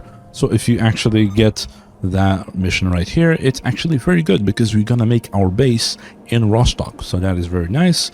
And we're gonna actually explain what to do from now, how to start the tutorial mission now. Okay, so first of all, what you want to do is you want to buy some ammunition. You start with 5,000, as you can see right here. So what you want to use that for is you want to use it for buying ammunition, right? So as you can see, if you hover over your gun, it will highlight what ammunition it's using, as you can see. So this one is a little bit more expensive. This one is the cheapest, so buy this one. We can buy 64, so we're gonna buy that. You're gonna have a little bit of change. Buy the hammers again, since you're gonna need them. All right, we're gonna start the main the tutorial mission round. Again, as I said, this is the task board. Some missions in the task board you cannot pick. Some missions you cannot pick through the task board. That's what I wanted to say, right? And one of them is actually the tutorial mission, right? Which is this one right here. So you want to come here and you want to talk to this guy, all right? This is Fanatic, okay? He's gonna look a little bit different in your game. I'm using high quality models, as you can see right here, but you can talk to him and he will tell you to actually start teaching you how to like hunt boars and hunt artifacts and all that. And this is why it's very important to start in Cordon, right, in the rookie village. Obviously say yes. He will give you ammunition for your main weapon, and he will actually become your companion. Now let's talk a little bit about the companion system. As you can see right here, this is your bar, his health bar, right? And how to control him is actually you press X. So you pretty much have your companion UI. For me it's X, like for you I don't know what you want to do it. It's in the settings, control, keybinds, and there it is, the companion wheel, right? For me it's X. So keep that in mind. You hit X and you have all this UI right here. So what this does pretty much, you have the follow, wait, you have find cover to go like inside buildings as well. And you can also tell him to go relax so he can actually chill in a campfire. There it is. Very cool. Okay, so that's what you can do. And also you have the formation, right, as you can see right here. So these are pretty much like how they will walk with you. So either a bunch formation, a spread formation, or a line formation, or a covered formation, so they actually follow you. It's very useful in combat because, as you can see, he will follow you and he will actually use cover, right? As you can see, he will hide behind that, and as we approach here, he will find another cover, right? As you can see, behind that, and then right here as well, he's gonna go near that bush, near this wall as well, so it's very cool. So he will find cover as he moves. And what you want to do as well, you can also do sneak, right? As you can see, he will sneak around. He can prone as well if you want, and if you put it on stand, he will actually follow what you do, as you can see, right? And if you go prone as well, he will also go prone. And how to go prone, by the way, is by settings, control keybinds, and this one, walk or low crouch. I have it on C. If you're standing and you click it, you will start walking. And if you're crouching and you hit it, you go prone. Okay, so that's how you do it, just in case you were wondering. There's also the stay near, stay far. Pretty self-explanatory. He will stay near you. He will go far away so you don't annoy you near like doorways or whatever. That's pretty useful. And then you have to attack enemies and defend only, ignore combat. This is a little bit overpowered because like the moment they will spot an enemy, he will start attacking immediately, which is very overpowered in the early game and very annoying in the late game. Just keep it on defend only, so they will only attack the enemy if that enemy spots you, and they will start attacking you, or they attack them, or they attack your companions in general. Right, ignore combat is very useful in like certain situations. For example, if they are fighting and you know you're gonna lose the fight, you want to retreat and they keep fighting. What you want to do is you want to tell them to ignore combat, and you want to tell them to hurry up, so they just retreat with you as you fly away. Right, also you have your combat styles as well, as you can see right here. So the default one is just the default combat of the companion, like in Anomaly. Then you have the assault combat, which is kind of like they will rush the enemy. Support combat is kind of like flanking the enemy. Guard combat is actually they will start to stay near you and fight near you instead. And the sniper combat, they will prioritize fighting the enemy way farther away, so they will keep their distance, which is very useful for the late game because like this guy is a story NPC. It's gonna be very hard for him to die, but later on, as you get like normal NPCs as your companions, they will die as easily as you can. You need to actually pay attention and make sure they stay alive. And then you have your different choices of weapons. So this guy, for example, has a rifle and he also has a pistol, right? So if you tell him to switch to his pistol, he's actually gonna fight with his pistol instead. And let's say you give him a sniper and you switch to his sniper, he will use that sniper as well. And then you have these ones, which is pretty much like add points, kind of like to give him like a patrol point or whatever. This one, keep it on default. As you turn on your flashlight, he will turn on his flashlight. And then you have hurry up, so he actually sprints to you instead of walk. And these are pretty self-explanatory: help wounded, loot corpses, gather items as well. And the most important one, which is the inventory. Okay, as you can see, you can actually give them some items so they can actually help you to carry some stuff, right? And also one thing very important about the companion, do not disassemble things on their inventory. If we disassemble it here, it's fine, right? We get the materials and we can give it to them, right? But if you disassemble it in their inventory, they will actually go into their internal inventory. As you can see, it disappears, right? And also, do not unequip things while you have their inventory open, because if you do that, as you can see, it will actually go into their internal inventory as well, as you can see, right? Except the weapons. The weapons are safe, right? But the armors and all that, they will just eat them, right? So you don't want that. However, if you accidentally do it, it's not the end of the world. You can actually just go here, MCM, useful idiots.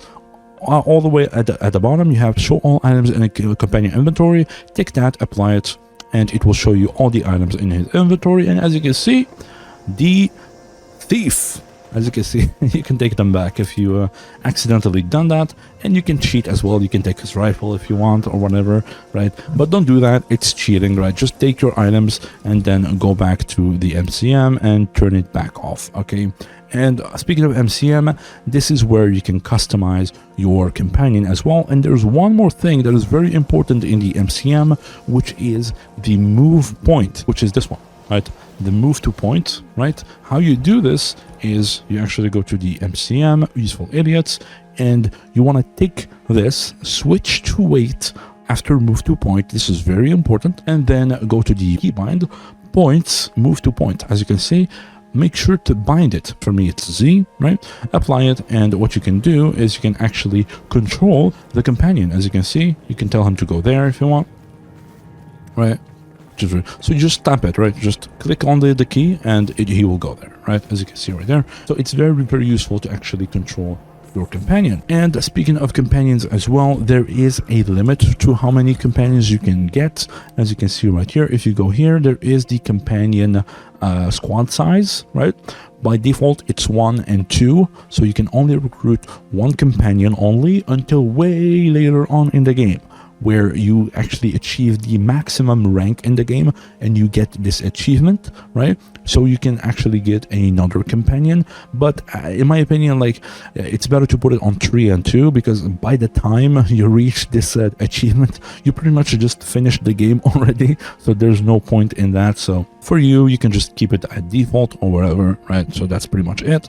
And also, again, this is where we did the companion teleport, so make sure to do that as well, right? He blocks here, for example.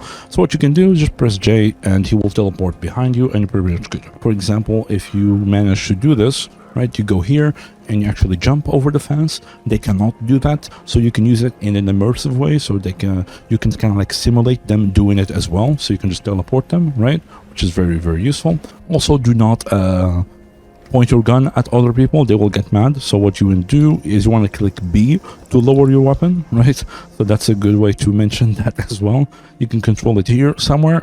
Yeah, there it is. Lower or raise weapon. It's B by default. So lower your weapon, or you want to just hide it, right? Also, another thing about the companions, you can recruit your own companions. So you need to actually be 1.5 more rank than the stalker that you are willing to recruit, right? And they have to be friendly to you and friendly to your faction as well. But also you can get other companions, as you can see, with the tutorial mission like this one right here, or other missions as well. There is like certain rescue missions. You go to a spot, you kill the kidnappers, and you rescue the guy, and that guy that you rescued, he will become your companion until you actually get him to his friend, and he will stop being your companion then. And there's also other missions, like for example the spy mission. He will also become your companion when you take him out, right? And there's also another way to kind of like bypass that as well, is the escort missions. As you can see, you can pay certain squads. They will actually allow you to kind of like be your bodyguards, right? 2 days is like 4K, or 4 days is like 8,000 or 4,000 or something like that, right? Whoa, relax. Okay, so that's one way of increasing it as well. So you can pay them and they will become your bodyguards if you want. So that's one way of doing it. And also, as you can see right here, we actually missed it. Someone was looking for a guide. So there is actually guide missions that you can do as well. Certain stalkers, they will tell you to kind of like guide them to another map. As you can see, looking for an experienced stalker who can lead me to Rostock, which is a very good mission. Now I'm in Cordon, east of the Rookie Village. Name is Bogdan Patty. So let's find this Bogdan Patty. Are you Bogdan Patty? It's not this guy, it's not this guy, and it's not this guy either.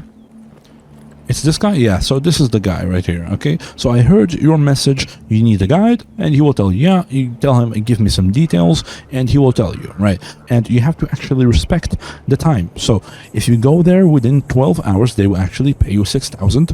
If you are late and you pass 12 hours, they will only give you half of the money, and they are willing to wait an extra half of the initial time. So for example, 12 hours, you are late, they will wait an extra 6 hours in this case right here, right? And if you pass that 6 hours, they will stop being your companion and you will lose goodwill and you will lose reputation as well. And in this case, yes, you'd say, all right, let's go. And the good thing about this is that it's not only him, but it's also his whole squad, as you can see.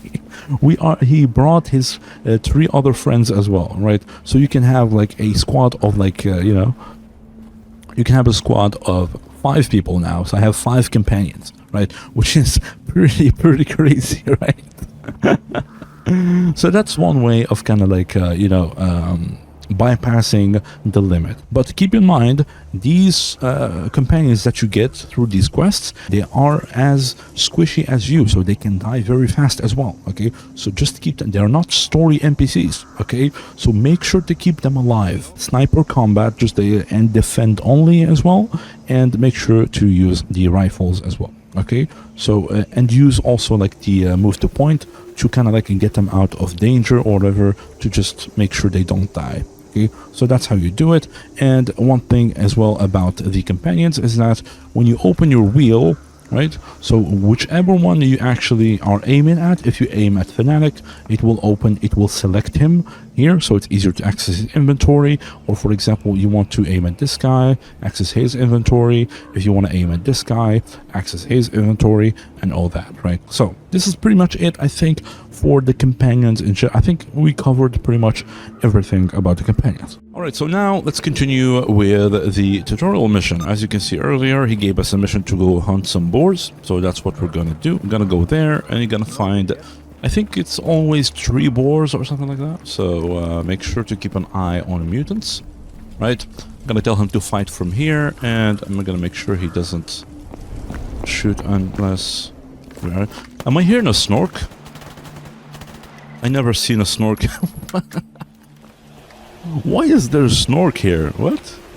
Keep an eye on mutants, as I said, because usually there are some mutants here, right? In this camp right here, and they can flank you while you're trying to hunt the boars. And also don't rush this, right? They're usually behind it, and they will actually surprise you, and they can... So just always like shoot them from afar, as you can see right here, right? And they will start rushing you, as you can see, there's 3. And this is why the PPSH is so good, right? Right? Make sure to shoot above. Make sure to shoot above the head a little bit or on the sides, because their head takes less damage from bullets. So just keep that in mind as well. So that's how you pretty much do it. Again, just shoot the sides, try not to shoot the head, and also try to shoot the body as well. So what you want to do next is you want to talk to Fanatic, right?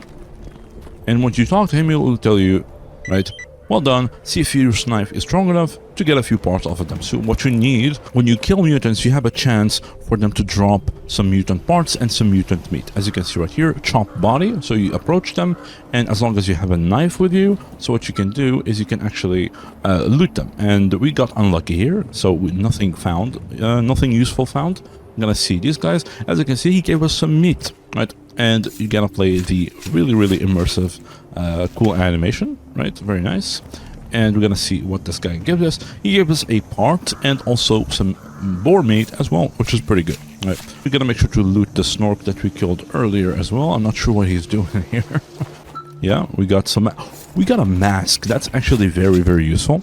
Do not give away the mask, because it's used to craft the empty, which is very good, right? But we're gonna talk about that. So that's pretty much how you loot the mutants, okay? And the knives, it's like the default knife that you start with, is able to skin any mutant in a game except 2 mutants. As long as you upgrade to the next knife, this one, the hunting knife, you see there, cuts thick mutant skin, yes. And from here on out, every other knife can do this as well. And something else about the knife as well, as you skin mutants and you keep skinning them and all that, the durability of the knife will go down, right? So you have to repair it. How you do that? It's very simple. You just get the sharpening stones, right? So these sharpening stones, right, you get them from like technicians or whatever. You double click, you'll see your knife right here. You click it, repair, and that's pretty much it. So that's how you maintain your knives. And obviously higher knives, like higher quality knives, will have way more durability. quality, right? So this one will break very fast, the hunting knife, but as you upgrade your knife, it will break way less and it's going to be way stronger as well, right? So another thing about the knives as well is when you cut mutants, right, you have a chance to get the pelts. So we had the chance, for example, to get a boar pelt. And as you can see right here, it comes with efficiency. So the better the knife, the better efficiency that you will get from these boar pelts, right? For example, this knife right here, it only has 35 to 50% quality. So if we had the chance to actually get one from one of these boards, it would have been between 35 and 50%, right? So if we had a boar pelt at 50%, the burn resistance would be only 15% and the weight carried bonus would only be 6 kilograms, right? As you get better knives, right, as you can see, the quality will go up as well. As you can see, 60%, this one is 70%, this one is 85, this one is 98. So this is the maximum, and these ones are just other variants of the same knife. So that's how you get better pelts. And the pelts are very, very important for the progression as well, because they do give you some really good resistances and all that. So just keep that in mind. All right, and now let's talk actually about the mutant parts and the mutant meat as well, because these are very, very important as well, right? Why? Because you can actually use them to craft artifacts, as you can see, right? That's why they are important, and you can also use them to finish like some tasks, right? So in the taskboard, some people will ask you for like mutant parts in the fetch here. As you can see, someone is asking for a board chop, which is pretty good. So you can accept it and you can actually give it to them, and they will reward you with money, and maybe they will give you a stash. And also, most importantly, they're used for crafting the artifacts, as we said, right? So what should you keep and what should you not keep? So we are in the early game. Don't worry about it, okay? If you find a quest for them, just give them away. You need the money, you need the stashes for the basic tools and all that. Once you get into the mid-game, the general rule, just like hover over them, and as you can see, for example, this is used to craft those artifacts, this one is used to craft artifacts. So if you find something that is used to craft artifacts, what you should do, like what I usually do, me personally, right? Each, like one of these, I keep 6 parts of each, and anything above 6, I just put it in my inventory and I use it for quests instead, right? So that's kind of like the general rule that I do, and it works pretty fine for me. So that's what I usually do. Now, what you shouldn't keep is some of the mutant parts as well. They don't, some of the mutant meat are not used for that. As you can see, the board chops, they are not used for artifacts crafting. The lurker meat is not as well, yeah. And the sucker meat is also not used for that. So if you can find like quests for these parts, then just give them away, because they're not used for doing anything, right? Except for like cooking them and all that, right? So that's pretty much it, right? And also the last thing is very important. Just use common sense. For example, you're in the mid game, okay? You're in the mid game, you get Chimera meat. As you can see, it's used to craft a tier 3 artifact. Are you gonna actually craft a tier 3 artifact in the mid game, right?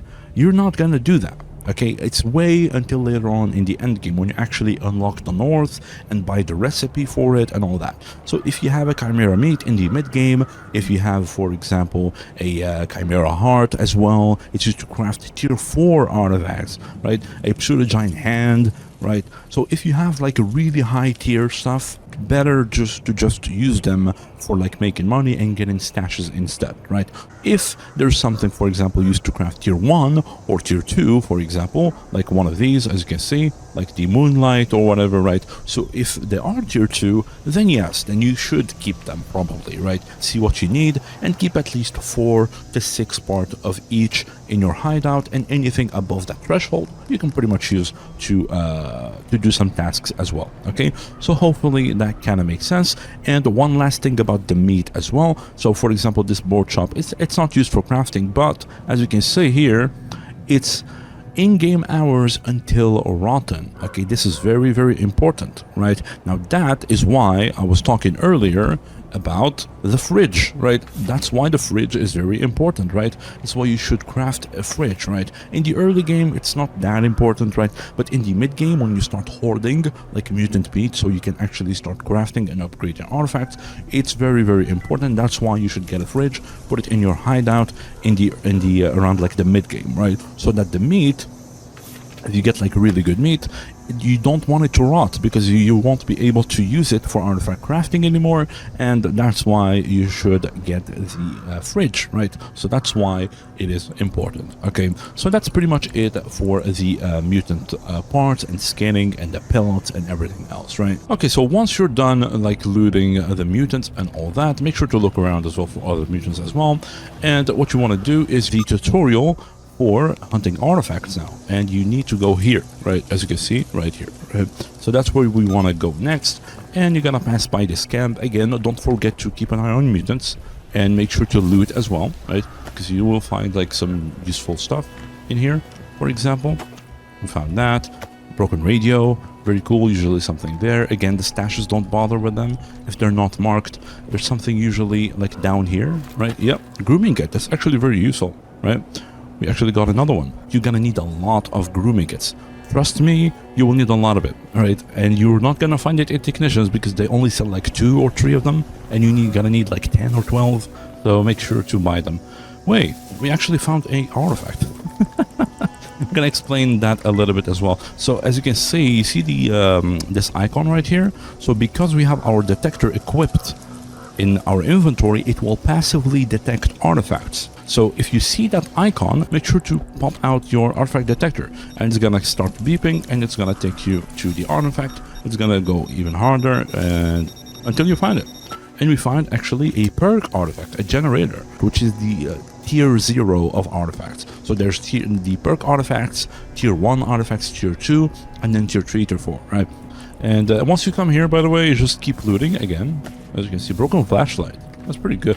Another broken flashlight. But yeah, as you can see, just look around, and once you're done, you want to come here.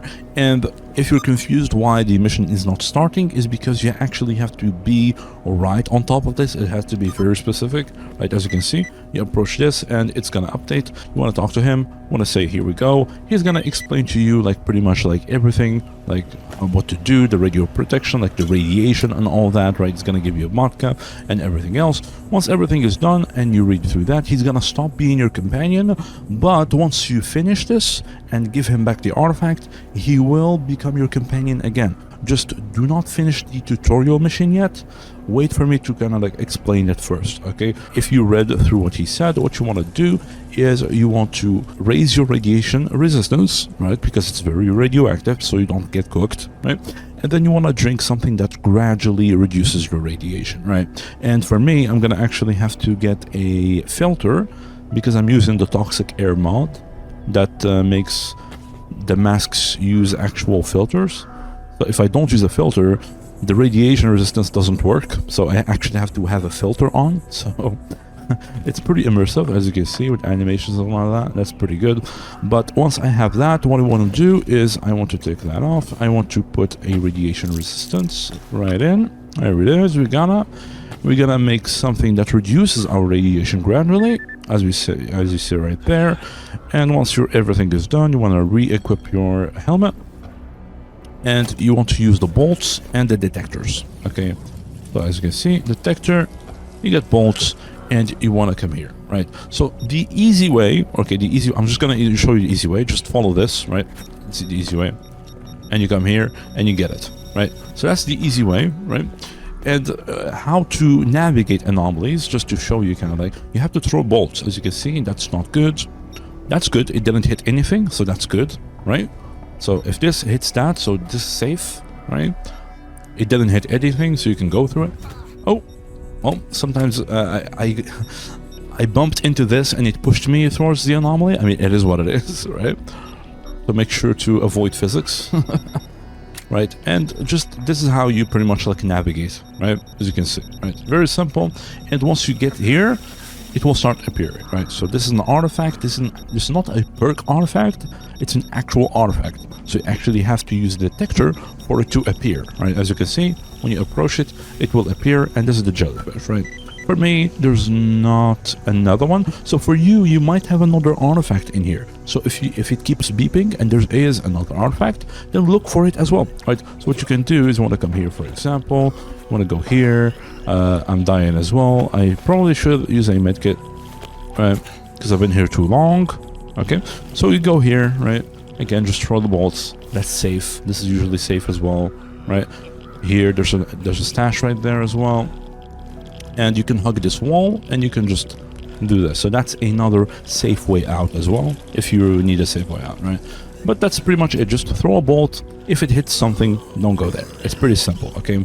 Now, I need to treat myself because I am dying of radiation. So again, just use something that reduces the radiation gradually, right? And once it's done, don't override it with the medkit one. You kind of like be efficient a little bit, right? As you can see, because this will also give us a buff and it will override the other one. So just keep that in mind. So you go to him right here and you want to talk to him. Hey, I got the artifact. So you don't want to continue here, okay? Just press escape and he's gonna become your companion again, right? As I said earlier, right? So this is why you don't want to finish the tutorial, because if you do, that was something, he will stop becoming your companion, right? So make sure to not talk to him at all, okay? Don't talk to him, okay? Just keep him as your companion for now, because it's very recommended. He's gonna be very, very helpful. At least keep him around you, like at least keep her as a companion for like the first 1 to 2 days, like at least until you get your first basic tools and you start upgrading your gear a little bit. Once you're good to go, then you can make him stop being your companion and bring him back here and finish the tutorial mission, right? So that's what I do recommend do it. Once you do that and you finish that and you upgrade your stuff and you come back here, what you want to do, right? Or you decide to not keep him as your companion. I mean, it's up to you, right? That's just what I recommend. So if you don't want that, then you just, that will sure something. He's gonna give you like a random item, right? As you can see right here.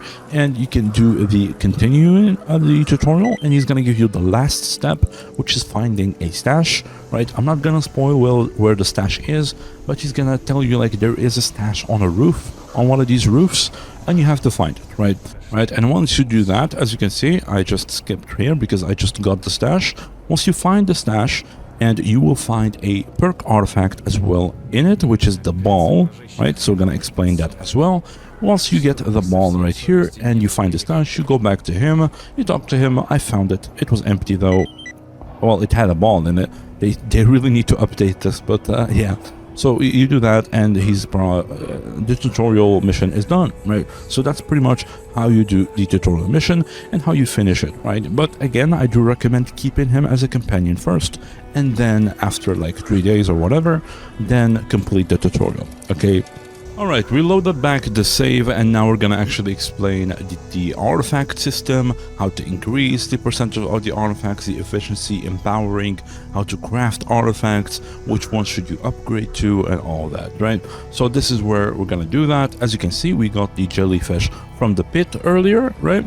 And it's a tier 1 artifact, and we also got the generator, which is a perk artifact. What are these artifacts? Again, these are the tier 0 artifacts, the perk artifacts, and then there is the tier 1 artifacts, and obviously there's also the tier 2 artifacts, as you can see, and the tier 3 artifacts and tier 4 and other unique artifacts as well. So these are the different tiers of artifacts, and how can you find them? They are split into different tiers of maps as well. Like for example, the southern maps, you can find more perk artifacts in tier 1. The middle maps, you'll start finding perk artifacts tier 1, and you have a small chance of getting like tier 2 artifacts as well. And then the more up you go, you'll start finding more common tier 2 and tier 3 artifacts with a higher chance. And then the more up you go, you start finding tier 4 artifacts with a small chance as well. And the higher up you go as well, you start finding some very unique artifacts as well. Okay, and how to find better tier artifacts is by using better detectors as well. As you can see, this is the echo detector. This is the default one, so this one detects common artifacts, which means like the tier 1 artifacts and the perk ones. And then you also have the different detectors as well. As you can see, this is tier 2, tier 3, and tier 4. When you get basic tools, you can upgrade the echo detector to a bear detector. And as you can see, this is the bear, right? It will actually show you the direction of the artifact. It is just beeping, right? So it will show you where it is, which is pretty good, as you can see right here. And it will detect perk artifacts, tier 1 artifacts, and tier 2 artifacts as well. And then you can upgrade this bear detector into a grizzly detector, which will start detecting not just tier 2, but will also detect tier 3 and tier 4 artifacts. So it will detect most of the artifacts All right, so as you can see, it's the same as the bear, right? So it will also show you the direction of the artifact and all that, which is pretty good. And then you can upgrade this one to the latest tier of detectors, which is this Varrock detector. And this one can detect all artifacts as well, and very unique ones as well. So just keep that in mind. And also it has a very cool screen. As you can see right here, it can actually show you where the artifact is, right? So that's pretty good. Right. So it shows you the artifact, and also it doesn't do the weird beeping sound, right? The annoying beeping sound.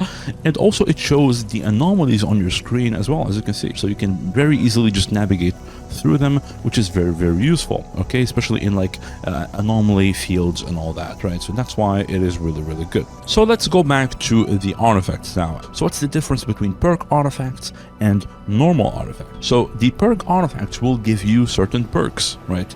As you can see, the signet that we talked about in the healing system. There's also the cell, which is a very, very good perk artifact as well. There's the Black Angel as well, which is a very, very good artifact as well against bullets. There's certain ones that are pretty cool as well, like the Phantom Star. I'm not gonna spoil what it does, but you can see it when you get it if you want, right? There's also the Beacon, which is also very interesting. Like if you kill an enemy, you will instantly teleport to them, right? And if you kill a bird, for example, you can literally teleport to the bird and fall to your death. So don't do that with a beacon if you get one. And then we have the normal artifacts. The difference is that those are perk artifacts. The normal artifacts will actually give you like straight up resistances for your character. As you can see, the full empty, for example, which is really good. You have the compass, which is a very like, it's the end game like artifact like to get. And then you have like the Heart of the Oasis as well, which is really good. Like, so the perk artifacts give you perks, and the normal artifacts will give you actual like resistances and all that, right? So actual statistics, right, for your character. That's the main difference between the two. And also another difference between the two is that the perk artifacts, you don't need a detector to actually find them in the world. So even if you don't have a detector, you don't need one, so you can just find them, right? However, the normal artifacts are invisible, right? And you actually have to use a detector to actually find them, right? As you can see. So otherwise they're not visible to you, okay? And also there is one other difference as well, is that the perk artifacts, you can actually stack them in your belt, right? So you can equip multiple of them. Like some of them, like they have diminishing returns, so you can clearly see there, right? But you can equip multiple of the same artifact. Like for example, the funny one as well is the ball, right? As you can see, so if you equip 5 balls in your belt, you can actually kick pseudo giants to death, right? Which is pretty funny, right? Because you can actually kick like mutants to death, right? The smaller one, like for example, the Tuscanos, like the little rats, as you can see, right? These ones, right? So Tuscanos, for example, you can just press F. You get close to them, you press F, and you can actually kick them, as you can see, right? So if you find a Tuscano, don't waste a bullet, just kick it, right? So that's pretty useful. So that kick, if you actually equip 5 balls in your belt slot, you can actually kick chimeras and pseudo giants to death, which is pretty funny, right? So you can actually stack the perk artifacts, right? So that's the difference. And the normal artifacts, you cannot stack them. So you, for example, you can only wear 1 jellyfish, or you can only wear 1 compass, or only 1 full empty, etc., etc., right? So because otherwise, obviously, it's gonna be very overpowered, right? And there's one last difference, which is very important as well, is that the perk artifacts, right, difference to the normal artifacts, the perk artifacts are always 100%. So you will always find them, when you find them on the ground, you will always find them at 100% efficiency, right? However, when you use them, they will degrade over time. So as you use them, like for example, I don't know, the ball, for example, right? As you kick multiple mutants, the efficiency will start going down, right? So it will start going down and going down and going down. However, the normal artifacts, when you find them on the ground, right? So when you find them, you will always find them around like 30-ish%. And also when you use them, right, they will not degrade over time. As you can see, it does not degrade over time. So once you get them to 100% efficiency, because you can recharge them and all that, so once you get them to 100%, they will actually start giving you the full stats of the artifact, and they will not degrade as well, so they will stay at whatever percentage you have them, right? And there's one last difference between the two, is how to recharge them. As I said, you have to make it 100%. So how do you empower the normal artifacts, and how do you recharge the perk artifacts when you want to use them again, right? Because once they go to 0, they will get destroyed, so you have to recharge them before they go to 0, right? So how do you do that? Okay, I'm gonna actually load back the save right here, for example, the mid-game artifacts,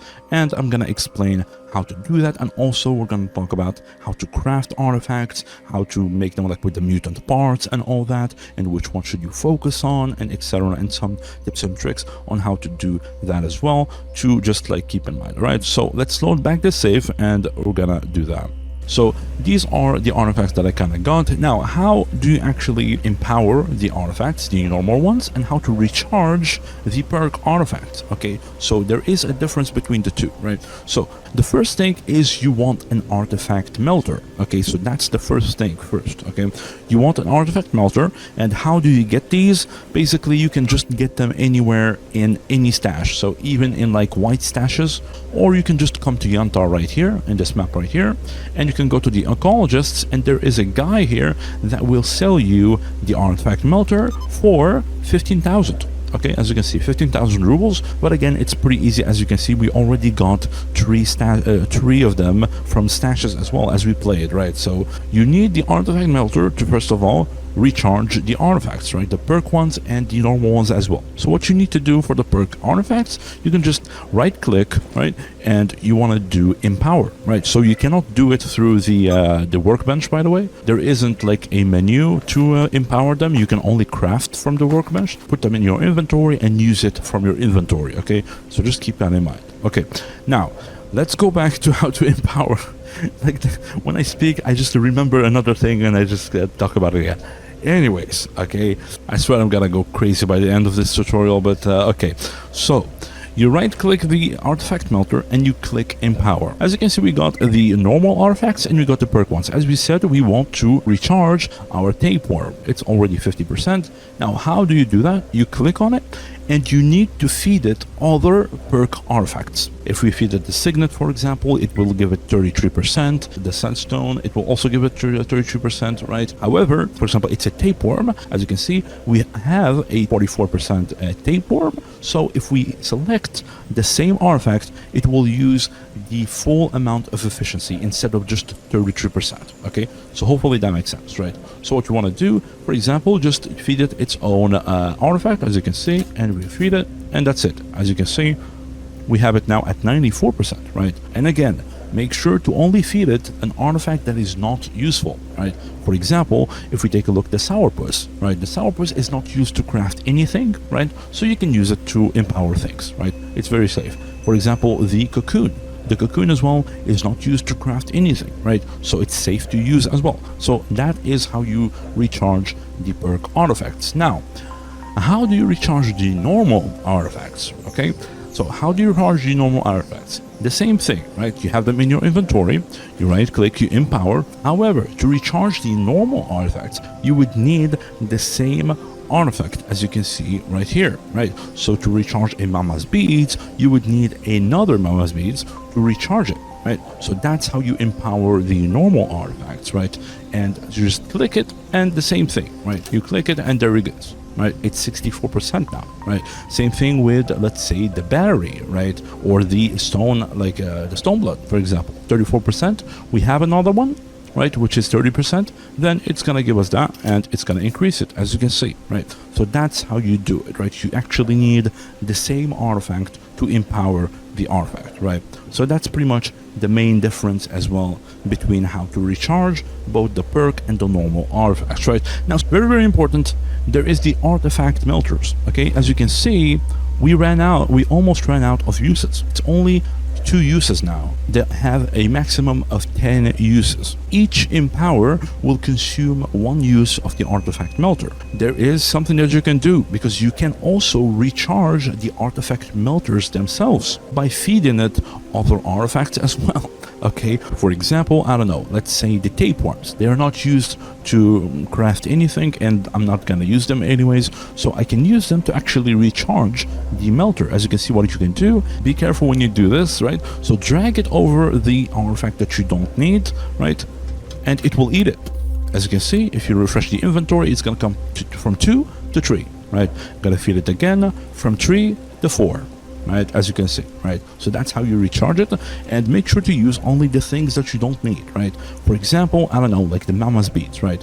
Like you can feed it normal artifacts as well, and they will give it way more, right? Same thing, we'll just drag it and it will eat it. And as you can see, we went from 4 up until to 9, so it gave us actually 5 uses. Okay, so this is how you pretty much recharge the artifact melter. Okay, so keep that in mind. Alright, so now let's start talking about how to craft the artifacts and how to upgrade them, and which ones should you get and all that, and the recipes, etc. So you do need an artifact melter.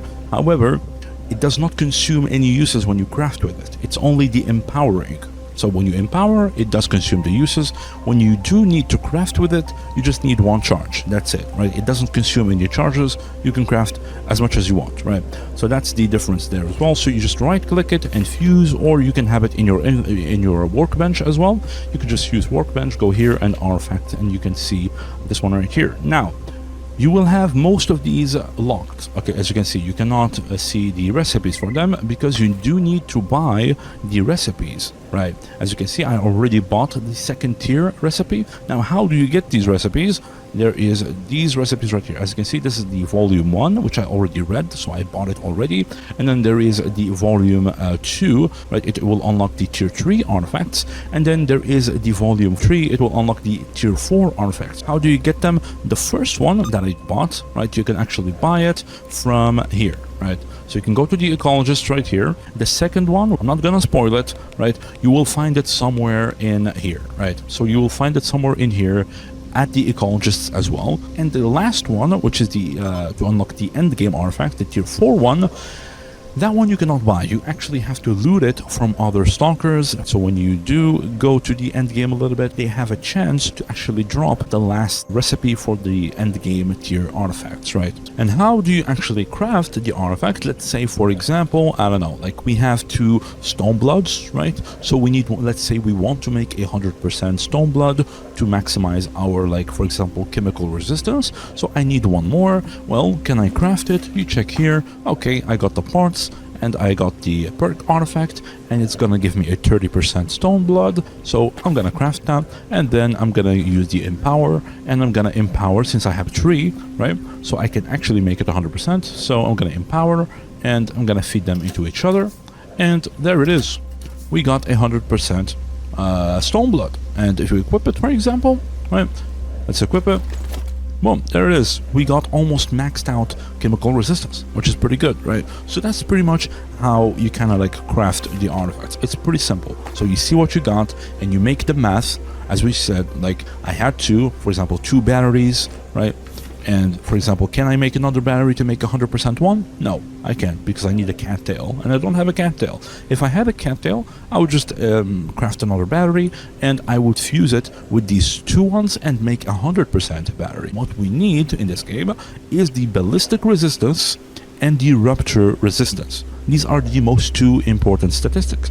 The ballistic for against like stalkers, and the rupture against mutants. For example, here I have a jellyfish and I have a meat chunk. Since I have a lot of artifacts, I want to upgrade to the next tier of artifacts. For example, the meat chunk can turn into a wrenched, which is way better, and the jellyfish can turn into a empty, as you can see. So these 2 are the best combination for the mid game. So these 2, and if you can get another meat chunk, because it also gives you 10% ballistic resistance as well, right? So I want to turn the jellyfish into an empty, and I want to turn the meat chunk into a wrenched. So I kind of know what I want to do. So that's what you want as well. You want to plan out what you want, right? So that's the first step, okay? Then the second step is the kind of like the math, okay? So for example, in this case, I have a 73% jellyfish and I have a 99% meat chunk. Okay, so I cannot make a 100% empty yet with this. So if I do craft the empty with the jellyfish that is 73%, right, it will give me a 73% empty, which is not bad, right? It is pretty good, right? And if I would craft the wrenched with the 100% meat chunk that I have, it would give me a 100% wrenched, right? So the wrench is already good, so I can actually craft this. However, okay, there is the first trick, okay? The first trick is because we have 2 meat chunks into our inventory, it will automatically use the lowest one and it's gonna waste your mutant parts. So what you want to do is, if you're crafting from the bench, you want to actually put them in your inventory, put the 100% one that you actually want to use, and just keep the low one that you don't want to use. For example, in this case, I would have to actually put this one, stash it, and only keep the 100% one in my inventory. Otherwise, it will use the lowest percentage. So now, if we do craft the wrenched, as you can see right here, it's gonna give us a wrenched at 100% because it will use the 100% meat chunk, right? So that's kind of like the trick that you might fall into, okay? So keep that in mind. So you craft it, and there it is. We have 100% wrenched, right? So that's the first artifact done with. Now, let's move on to the empty. Okay, how do I craft the empty? I want to upgrade the jellyfish to the empty. Now, there is 2 situations, okay? Because I got lucky here, as you can see, I already have an empty at 30% because I got it from a mission, right? Because when you do missions, you have a chance to actually get an artifact as a reward. Let's talk first about the normal way. So in this case, I have a 73% jellyfish, right? And to make an empty, I do need 1. And if we use the 73% jellyfish, it would give us a 73% empty. Okay, so I want to actually make the jellyfish 100%, right? So to do that, I already have one at 73%. I would need to craft another one. Okay, and to craft another one, I don't have a spike, sadly. Let's say we do have a spike. Okay, so let's say we do have a spike and we can actually craft it. So you craft this and you get another jellyfish, as you can see right here. And then what you would do, right, you would actually empower, you would fuse the 73% one that we have, and you make it with the one that we crafted to make the jellyfish 100%.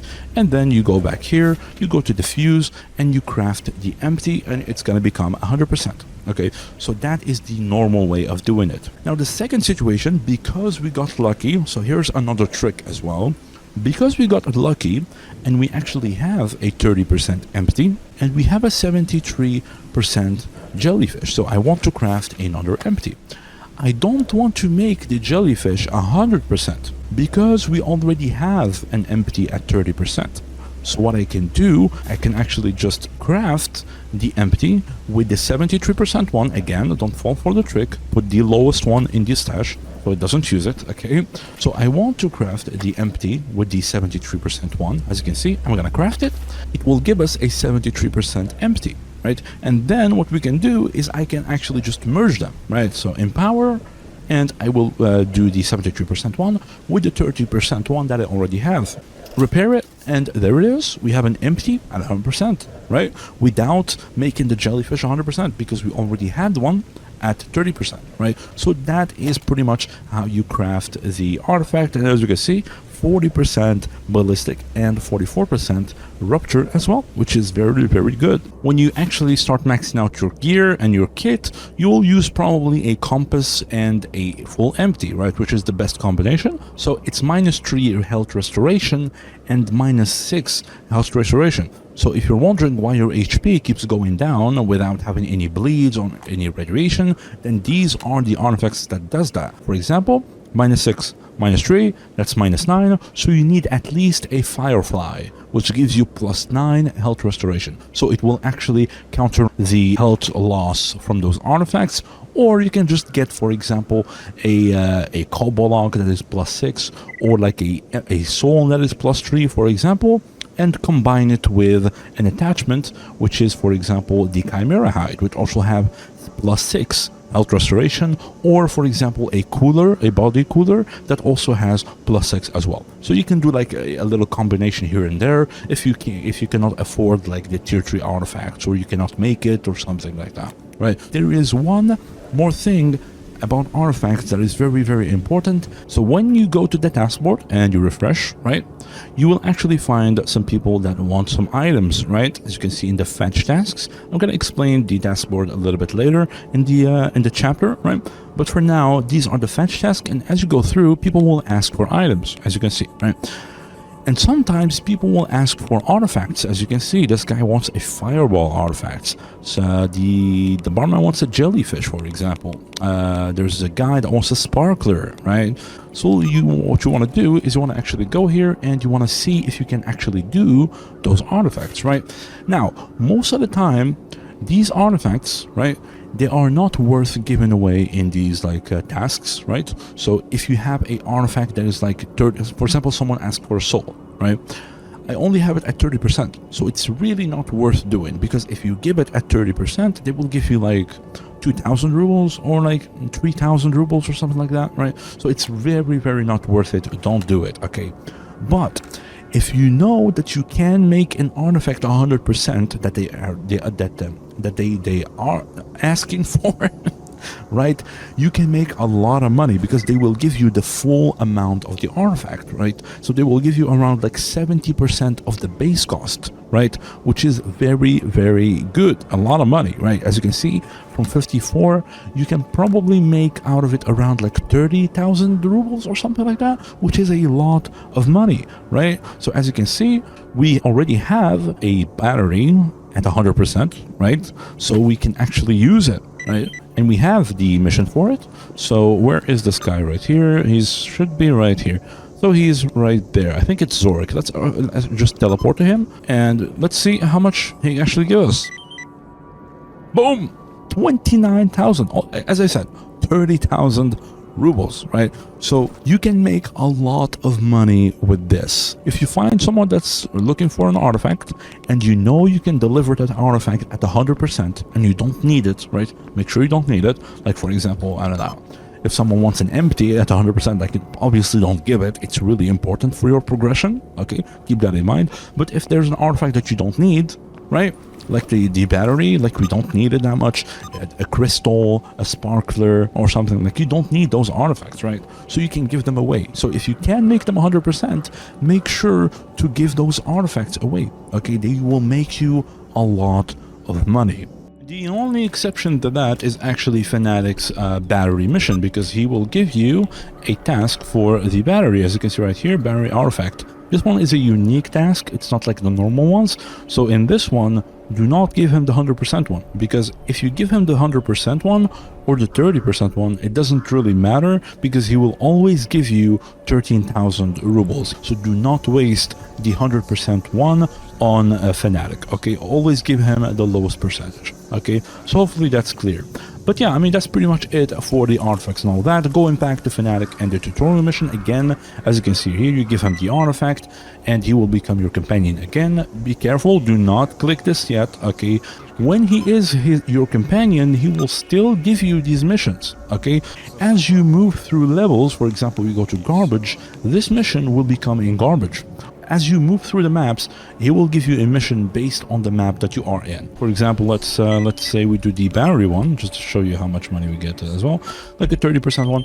When you do these missions, when you talk to him to finish it, be careful. Do not click the first one by mistake. Make sure to click on the job is done. Don't click this by mistake. Click here, as you can see, even if it's a 30% battery, he will still give you like 12,000 or something, whatever. So that's pretty much it for Fanatic and the tutorial mission, okay? So, as we said, the tutorial mission, you cannot pick it through the taskboard. There's two other missions that you cannot pick through the taskboard, and one of them is the main storyline for the Ecologists. So this is why you start in Cordon, because it's really good. Again, as you come and see this guy right here, he's an ecologist. He will tell you about the mission for the Ecologists, which is the Explorers mission. So this one is pretty much like the side, it's not like a main storyline, but it's pretty much like the side main story of the ecologist, sort of, right? So you go here and you start helping like the ecologists with like their mission and hunting for artifacts, going into like anomalous fields and all that, getting some like research papers and all that. If you like hunt some artifacts and all that, it is very, very fun. And the last one that you cannot pick through the taskboard is actually the Hips quest. So this girl right here, and I'm gonna show you why it is very important, which is this save right here, okay? Alright, so this is the save right here, and if we actually go and talk to Hip, this is pretty much like her own like storyline and quest line and all that. So you should do it, like it goes all the way to like the end game. It's pretty cool, right?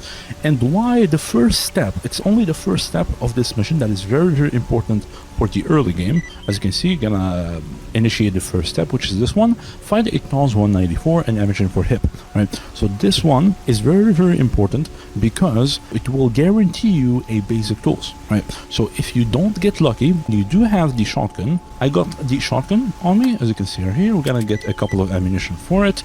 And as you can see right there, the mission has been updated. So what you want to do, you want to actually come here and you want to give it to her.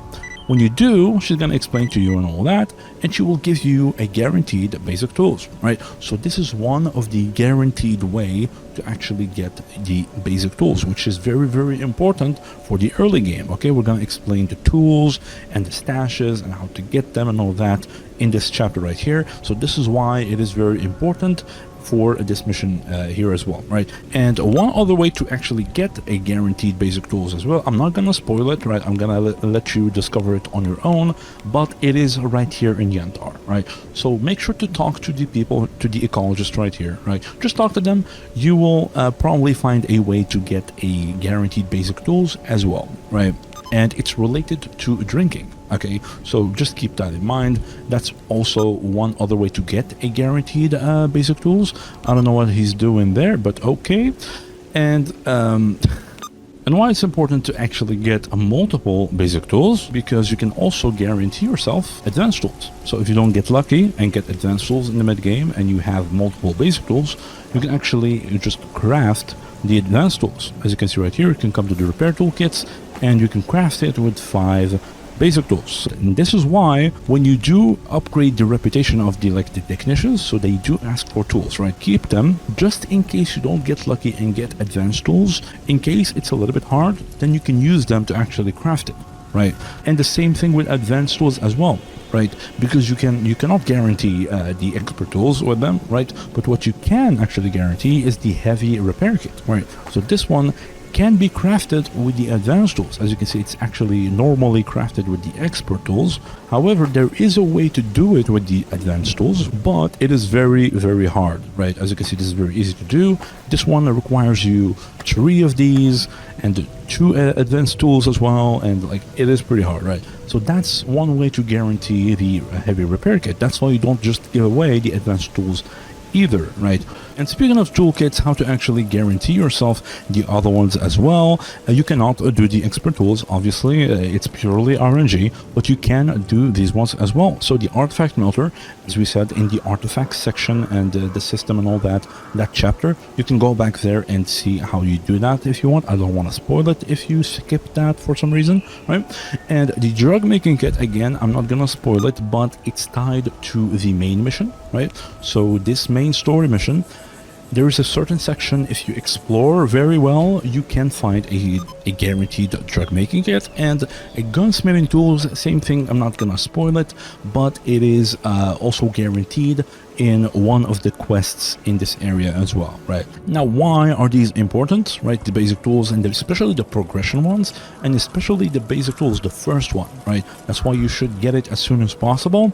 I'm actually gonna load back the save right here, which is this one, okay? Alright, so this is the save right here. As you can see, it's the end of the 3rd day. So this is after we actually went to the cordon, gave Hip the shotgun, we got the basic tools, we went to garbage, and then we went back up to raw stock, right? And here we are in the hideout place, which is the best place to put your hideout, next to the technician, which is very, very good. So what we want to do, we want to take everything from Fanatic. Again, this is why you should keep him, because he will help you carry a lot of things, as you can see. So this is all the things that we got from our playthrough and our also a temporary stash. So we're gonna take everything there, and we're gonna do the first thing, which is open Workbench, and we want to craft the portable workshop, as we said in the crafting section, right?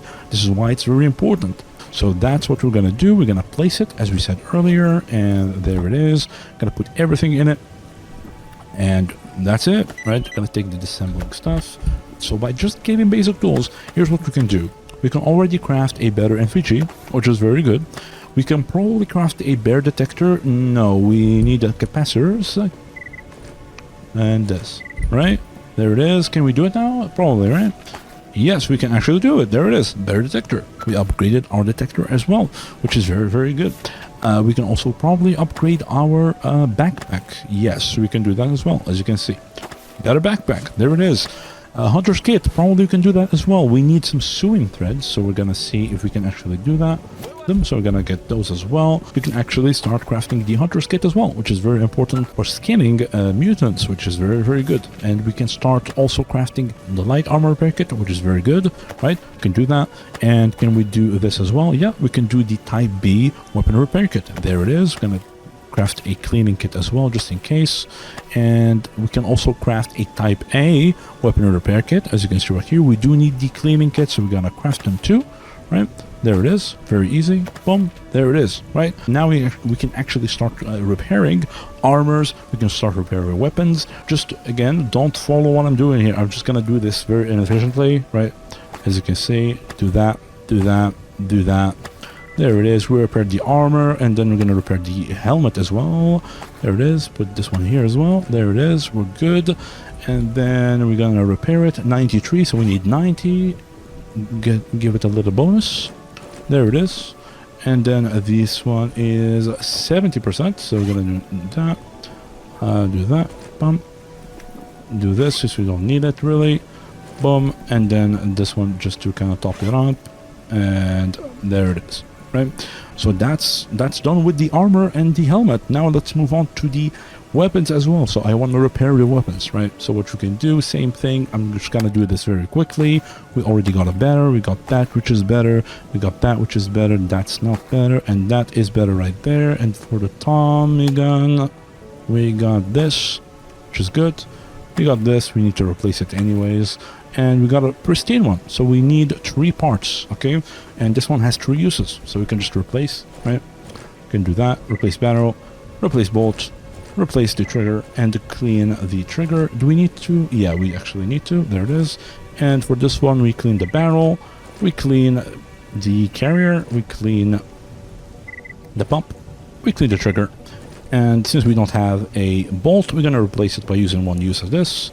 And there it is. Right, way better shotgun, very nice, and a really, really one of the best mutant killing guns in the game, which is the Tommy gun. So as you can see, by just getting basic tools, we already made like an insane amount of progress. We can also probably craft the armor plates as well. Like, can we do that?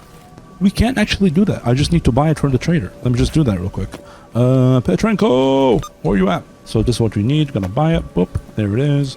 Right, and we can use the old one right here, the tier 1, to craft the tier 2 with these materials, and there it is. We also got a tier 2 armor plate, which is really good, plus 3 BR class, as we said in the armor system earlier. As you can see, a huge upgrade. We did such an insane progression already by just getting the basic tools and playing for like 3 days, right? So that is why it is very, very important for your progression. This is why you should get it. And as you can see right here, the same thing is for the advanced tools as well, right? So this is the save that I loaded right here, which when I got my first advanced tools in the same save, it's this one right here. As you can see, I got it from the army warehouse. So what we want to do, for example, same thing. I want to repair the Seva bodysuit. It's time to upgrade from the basic tools tier to the advanced tools tier. So we can already do the second PDAs. We're going to do that. Can we do the detector, for example, or this one? We cannot really break some stuff since we have a lot of it. Gotta buy that as well. Maybe gonna make it to 13.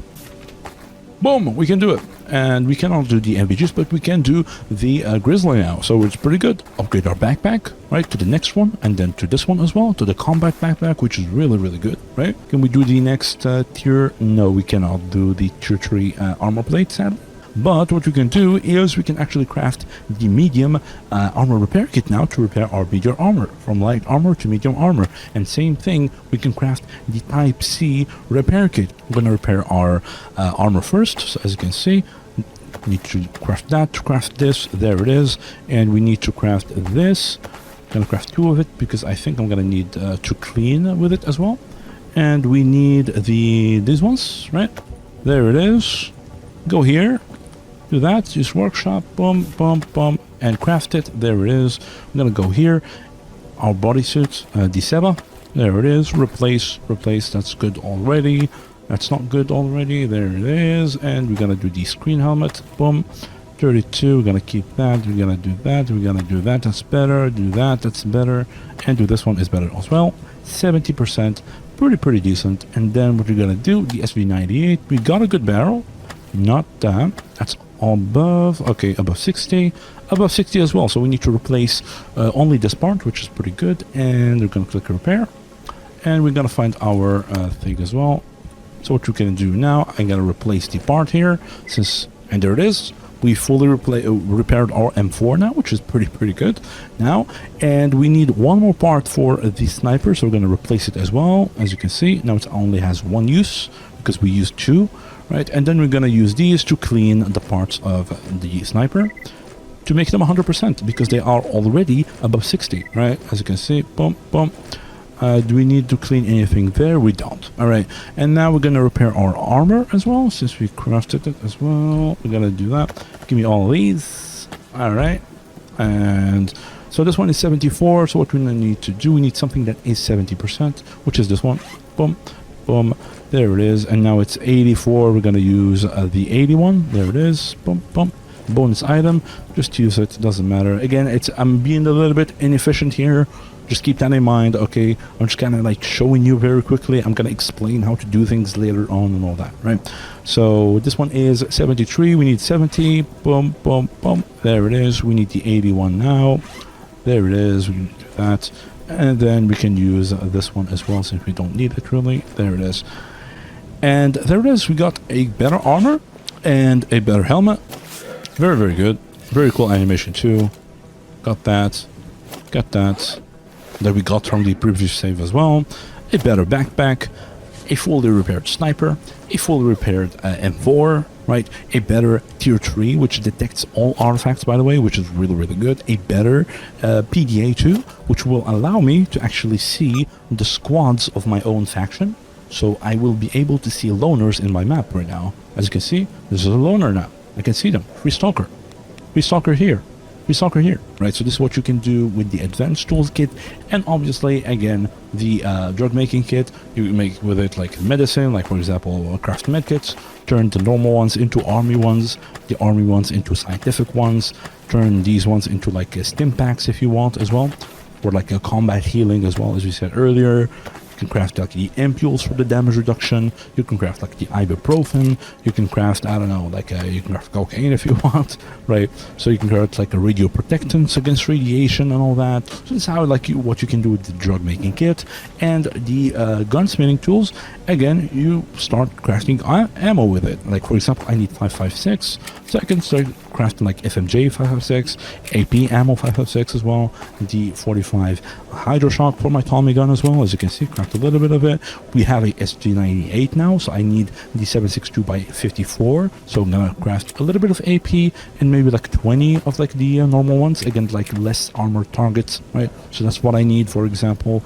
So that's pretty much it, right? So that's what you do with the things. And obviously the artifact melter, as we said earlier in the artifact system and all that, we explained pretty much everything there is to know about the artifacts. So we're gonna do the same thing with the tools, like how to craft things, how to repair your armor, how to repair your first weapon. In the part 3, I'm gonna actually show you exactly how to do it, right? So don't worry, this is just like kind of showing you around, right?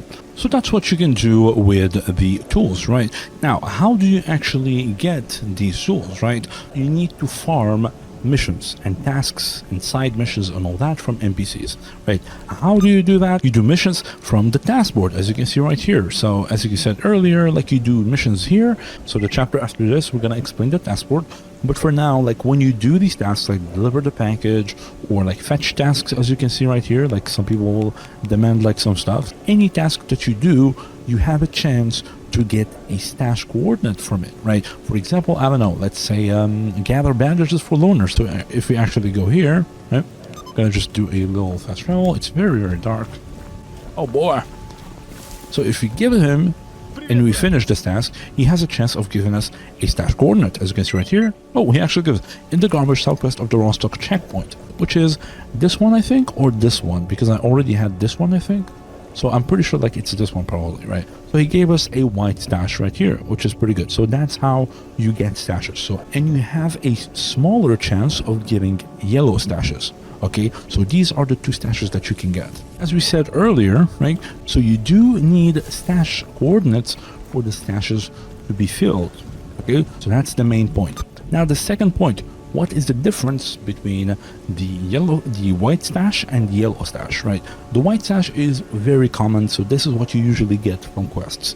And the yellow stash is a more rare type of stash that you get. So what's the difference between them?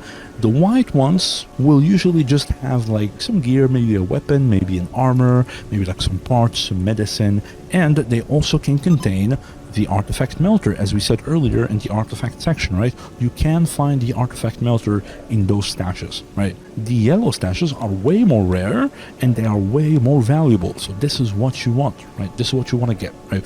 Because these stashes, they also get like weapons and armors and medicine and everything else, but they have a guaranteed tool, right? So these 5 tools, one of them is guaranteed to be in that yellow stash. Now, how do you get these yellow stashes?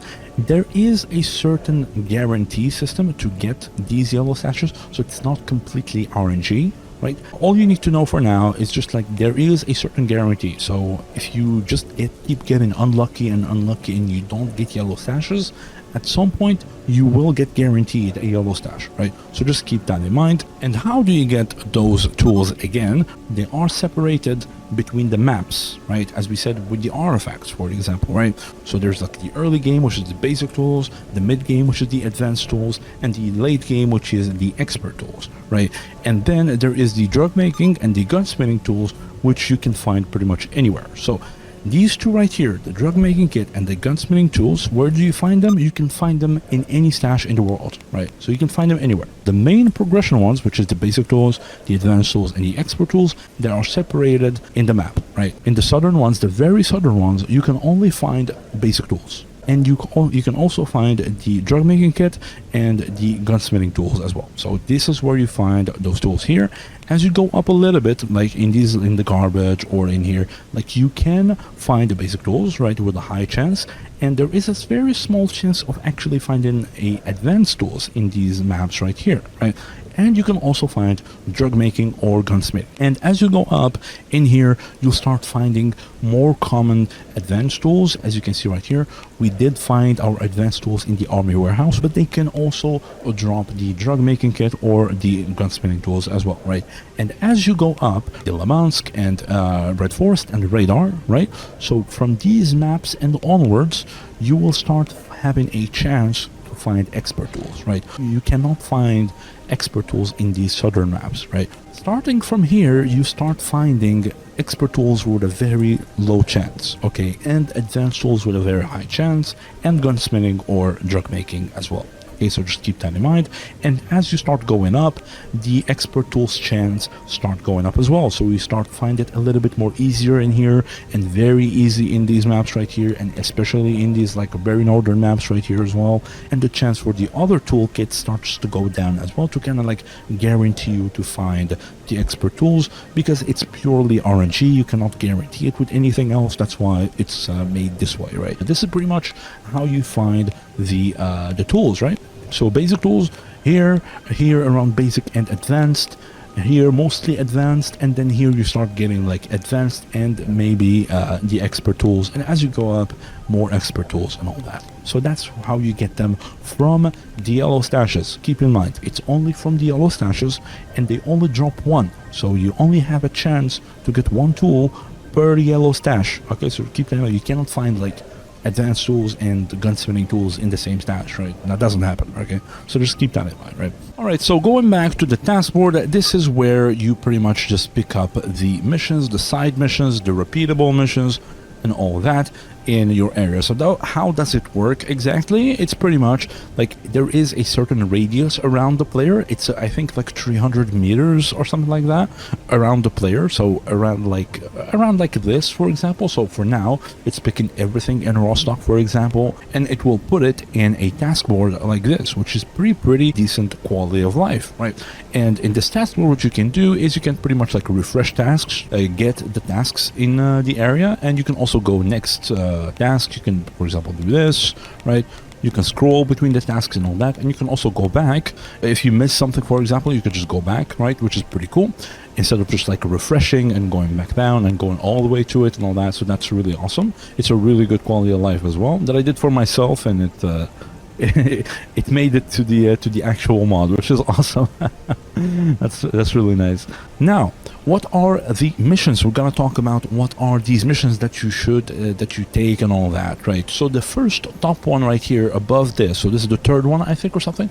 Above it there is the delivery tasks. So there is the delivery tasks where you pretty much get a package and you need to deliver it. I think I do have a package, for example, like this one. Right, so this is a package that I need to deliver to someone. So you get these missions and you accept them. They will give you a package that you need to deliver to someone. As you can see, I need to deliver this to Yantar, right? So I need to go here, give the guy the package, and he will reward me with money and items and maybe a stash as well, which is pretty cool, right? So that is the delivery missions. And with the delivery missions, you can also be a little bit of a rat sometimes, and you can actually unpack them. So you can unpack it and take it for yourself. You will fail the mission and you will lose reputation and goodwill and all that. So do this if you want, but I recommend not doing it. All right, don't be a rat, okay? But yeah, that's the delivery missions, okay? Now the next one is it's the lost signal. We don't have one right here because I already have one. So you can only have one at a time, obviously. So this is the lost signal missions. As you can see, I have been tasked by a scientist to trace his missing squad. So I got this from an ecologist actually, and he wants me to go to Meadows and find his missing squad. So this is the lost signal. It is a really good mission. So I need to go here to the Meadows and find his squad that went missing, right? So I will load this back a little bit later after this, and I will explain like how to do it and all that, right? And then the third one is for the Itheon new tasks, right? These are pretty much like side story missions or something like that. They're like scripted missions that are pretty cool, and they are repeatable. Some of them are repeatable as well, and they have like a side story to them and everything else, right? And they are a little bit hard, so don't do them in the early game. I mean, you can do them if you want. Some of them are easy, but most of them are a little bit tricky and a little bit hard, but they are pretty fun. They have like a lore to them, a story and all that, and scripted like events that happen and everything. They are very good. I highly recommend doing them when you can, which is very good. And then the next ones are the scripted tasks. For example, the Connor Petrenko one, he wants us to find his duty guy who went missing from like a mutant attack. He stands like as the last guy to allow his squad to escape, and he's kind of hero, and you have to go find him, right, and heal him up or bring his PDA back if he's dead, right? So this is kind of like the scripted task for like the certain important NPCs. And then after these ones, you get the Camp Assault task. These are like the default repeatable missions. As you can see, this is in raw stock to get like a mutant lair, and then you can get like another mutant lair, interdict enemy forces, more mutants, more bandits in garbage, defend raw stock in the mercenary in wild territory, garbage mission again, like garbage again, and like this is really good. I should actually get them. Like for example, for me, just like I'm gonna explain what to pick and what not to pick, but all these are pretty good actually. Raw stock, really good. Garbage, really good. Truck cemetery, no, I'm not gonna go there.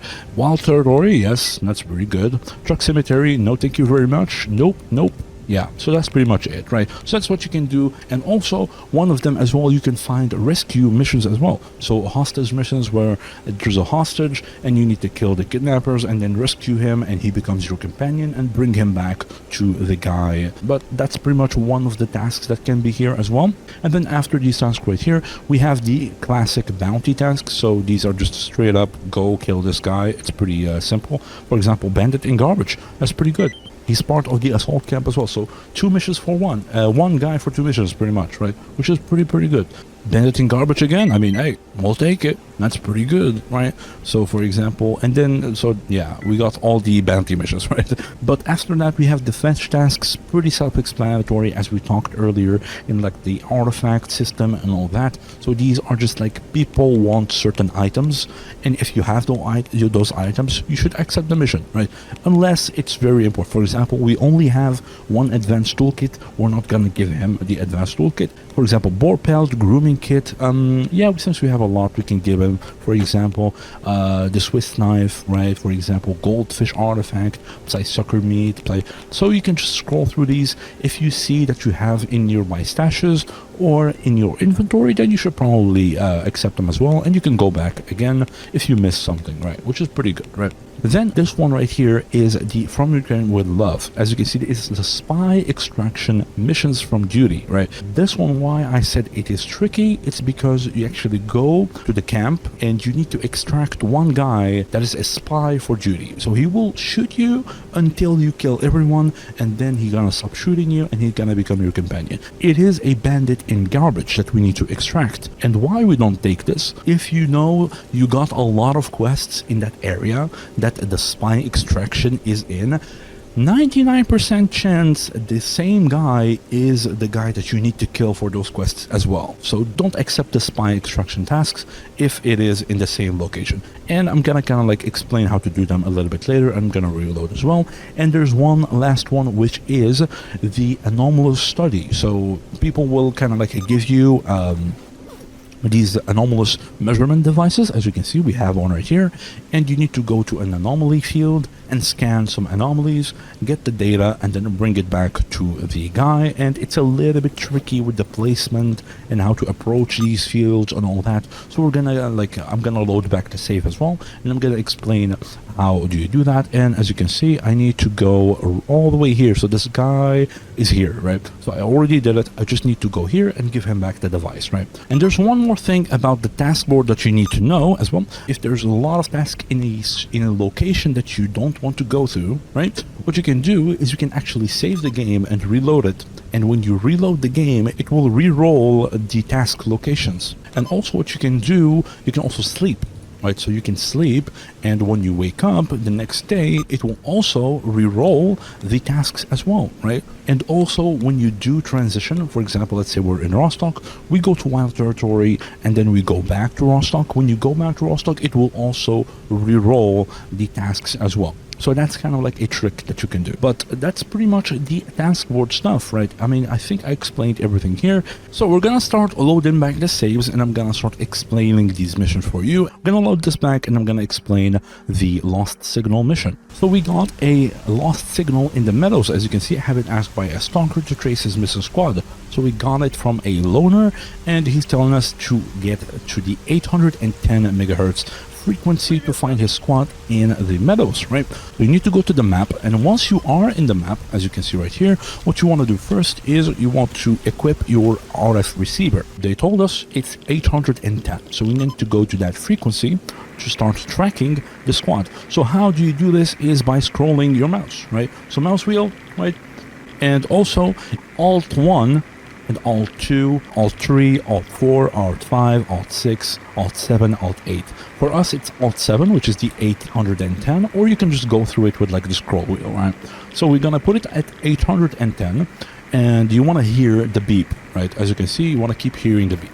If it starts beeping, then they are close. Just go through the map and until you start hearing the beep, right? As you can see, we're just gonna go here. And the meadows is pretty chill anyways, there's not too much going on in it, right? As you can see, it starts beeping a little bit, right? You hear that?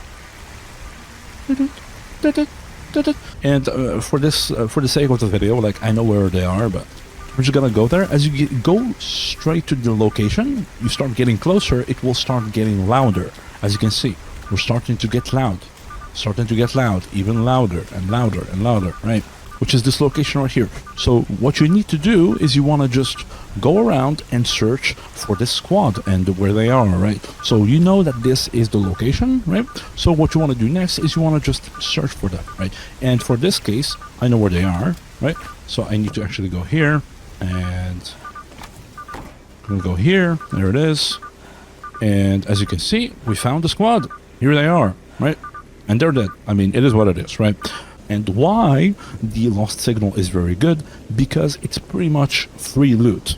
And especially if you like, for example, take it from like an ecologist or take it from like a dutier or something like that, they have really good loot on them, right? But I mean, we got it from a stalker, so it's gonna be pretty random. So there is usually 4 bodies. So there is 4 bodies that you need to loot, as you can see. So again, for example, like this is how you loot as well, if you're curious, right? So what I usually take, just do that. You won't have the filters. There's the PDA. So you need to take a PDA. This is not the one. So this is just a PDA that you get randomly from other stalkers, right? But we got a grenade in hand. That's not good.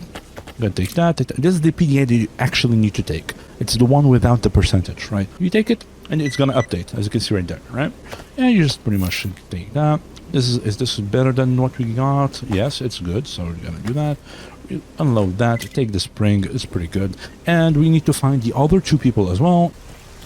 We just need to go here and to the first floor. And here they are. Here are the other 2 people. Just loot them, right? Boom, boom, boom. I actually, on the actual save, I found this at like 50%, and I was using it before I found the M4, right? So before I loot this guy, for example, I can save the game, right? I can save the game and then loot him, right? For example, he got an AK, right? But what you can do is you can actually just reload the save and loot him again, and all the parts in here, like all the parts of his AK and his weapon and all that, they would re-roll, right? So you can get a chance to get an actual like really good barrel, like above 60% barrel or something like that. So that's what you can do, kind of like to cheese the looting a little bit, right? I mean, it is what it is. You can do that, but I don't recommend it, but you can do that if you want, right? So yeah, as you can see, we're just gonna loot him, boom, boom, boom, do that, do that, do that. Do that to remove that, and there it is. I didn't think I looted this guy completely. Yeah, we didn't take this, for example. It's actually good. I would use it actually, because it's 70%. It's actually really good, right? So I would actually use it, right? So you do that, put that back, and we're good, right? And that's pretty much it, right? So you just open this, right?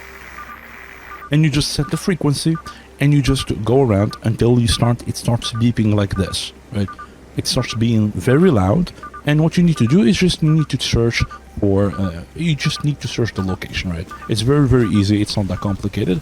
And also keep in mind, once you do them a couple of times, you start to know where they are exactly without having to use the RF receiver at all. It will become way easier as you do them, right? And if you are confused about, like, if you're really desperate and you're really confused, you don't know where to go or whatever, what you can actually do, you want to go to the G.A.M.M.A Discord, and you want to go to the newbies chat, this one right here, and you want to go to the pinned message, right?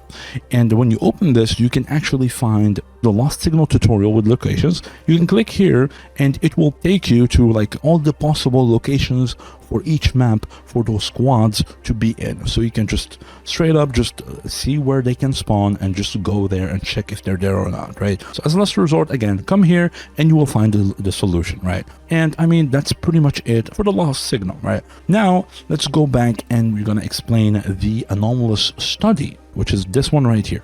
Alright, so here we are in the garbage, and we actually have a Anomalous Study mission in this anomalous area, which is the Witch's Jelly Anomaly. So what we want to do first is you want to go to the location. So the first thing, you want to accept the mission and you want to go to the spot, right? Pretty easy, and I think there is, yep. That was a pseudo dog. Is what it is, right? Most anomalous fields are not that bad, but this one specifically, it's too toxic, so it will start like you know, reducing your health, right? So that's what you want to do, is you want to actually max out your chemical resistance, So that's what we're gonna do here. We have, yeah, we have this, so it's gonna give us some chemical resistance around 51, and with the mask it should be enough. So we may just get some chlor to get like another plus 12, right? Right there, and we're gonna put back our mask. There it is. And we are capped at 70% now, which is really, really good, right? You want to check again, where do you need to go? Okay, so we need to go right here, so straight up, right there. And you want to equip an anomaly measurement device that the client gave you, right? For this case, we have two. I'm going to explain why, and there's a certain trick to it as well. So we're going to equip one of them, right? And we're going to put it like this, right? And then we're going to go there, right? As you can see, it's going to start hitting us because it's very toxic here. Until you hear that. You see that? Anomalous Study, right? Mission updated. So when you do have it, I'm just going to do it again just so you understand, right? When you hear that, as you can see, that means you are in the right spot, okay? So what you want to do is you want to just chill here, right?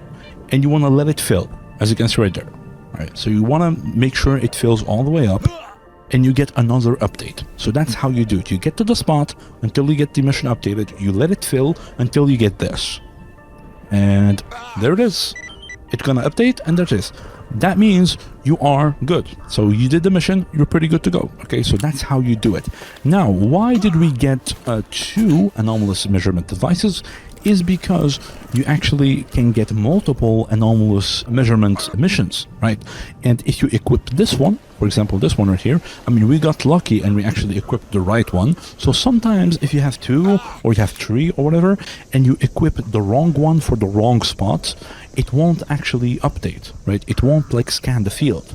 Right? So you actually have to equip the specific device that specific client gave to you. So if you have multiple of these same missions, you have to just stand on the spot and then equip the first one. If nothing happens, then equip the other one and see if something happens. If you have three, then equip the other one until it works, right? So that's what you do, kind of like the trick. But that's pretty much it. You just equip it, you come here, you wait for it to fill, and once it's filled, you just go out. Right? So that's pretty much the anomalous study. It's not like, it might be a little bit complicated at first, but once you do it once, twice, it's gonna be very, very easy, right? And Fanatic is stretching. Very cool. Alright, so what you want to do next is we are going to explain the spy rescue mission, right? We're gonna do this and we're gonna explain how to do that, okay? Alright, so here we are in the spy mission, and the guy that we need to save is actually in this village right here, and the mission is failed because I think he got killed by some other faction or something. This is his friend. So that's a bandit, I know that. There it is. Oh, it's zombies. So Zombified actually came here and they actually killed them. Okay, so I mean, yeah. That's a life for you, okay? So, I mean, it is what it is, right? He got killed. So, sometimes this happens. So, this is the guy that we need to save. They tell you he has an SVD. So, as you can see, you will find him with an SVD, right? So, in this case, I mean, it is what it is. Like, he died. So, what you can do, so we're going to reload, right, the save. And we're going to see if we can actually save him or not. If we can. I'm not sure if we can, but maybe he's going to be a god right now. Look at that zombie! What is he doing? That's not... Wait. Oh no, don't kill him! No! Fanatic, what are you doing, man? Well, I mean, Fanatic killed him. The zombie was creeping up behind him, dude. Did you see that?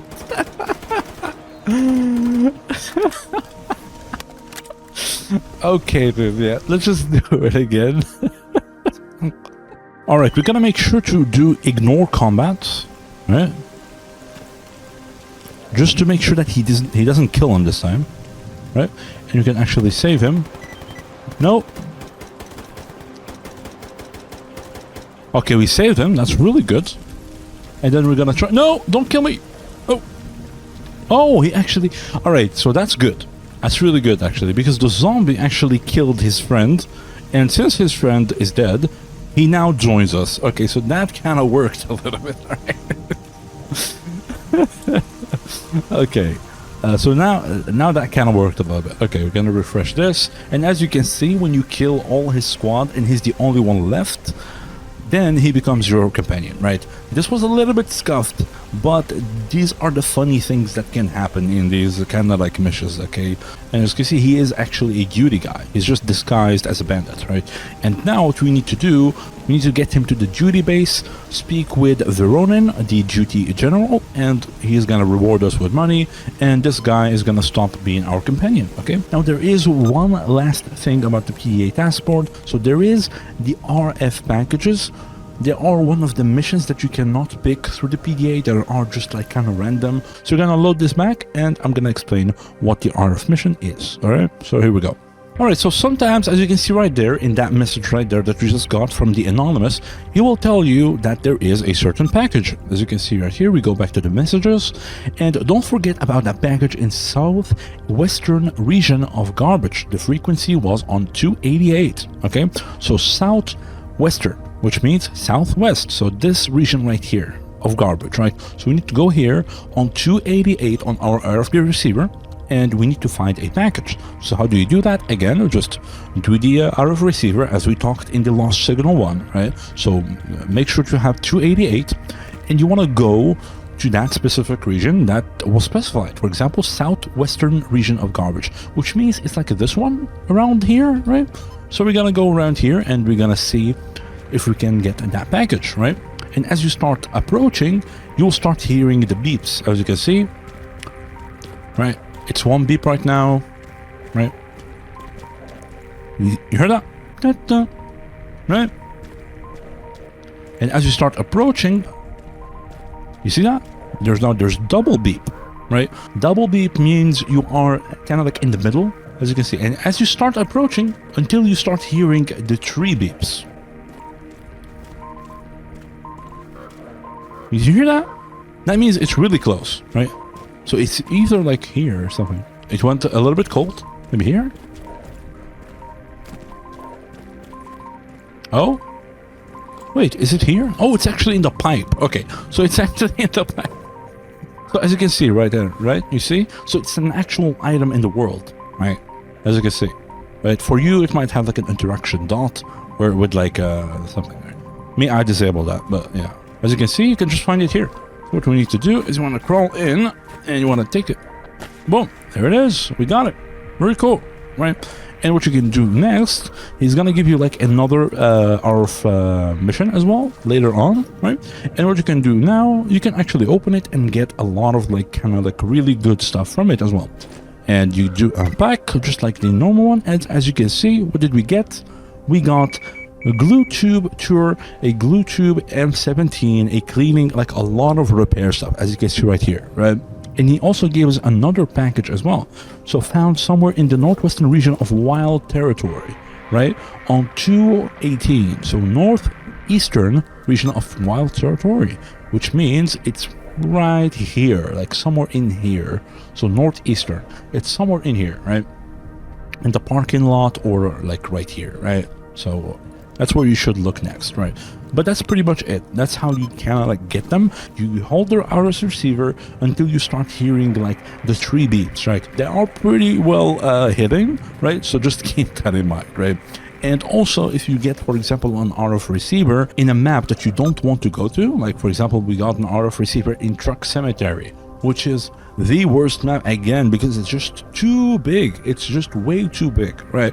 And you don't want to look here for like half a day, spend like 2 hours looking for the for the damn thing, right? So if you don't want to do that, like me for example, you can actually just right click your PDA. As you can see, you can right click and you say cancel RF receiver package. So this will re-roll the location. As you can see, we're gonna cancel the Wild Territory one. You don't want to do that. It's pretty good location, but just to kind of show you, right? You don't want it, we'll send someone to pick it up then. So he's gonna send someone else and he's gonna actually give you another one, right? And there it is. He actually gave us another one in the Dark Valley, right? So you can kind of like re-roll it and you can get different locations if you want, okay?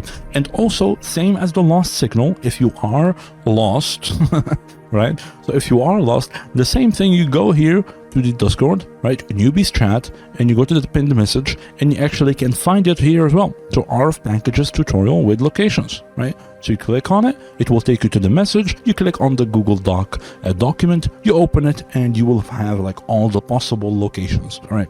Now what we're gonna do is we are going to go back to Cordon, and I'm gonna actually show you which task should you take, which one should you not, where should you go, where should you not go, how to prioritize your early game until you get the basic tools. Once we're done with that, we're gonna jump to part 3 of the video, right?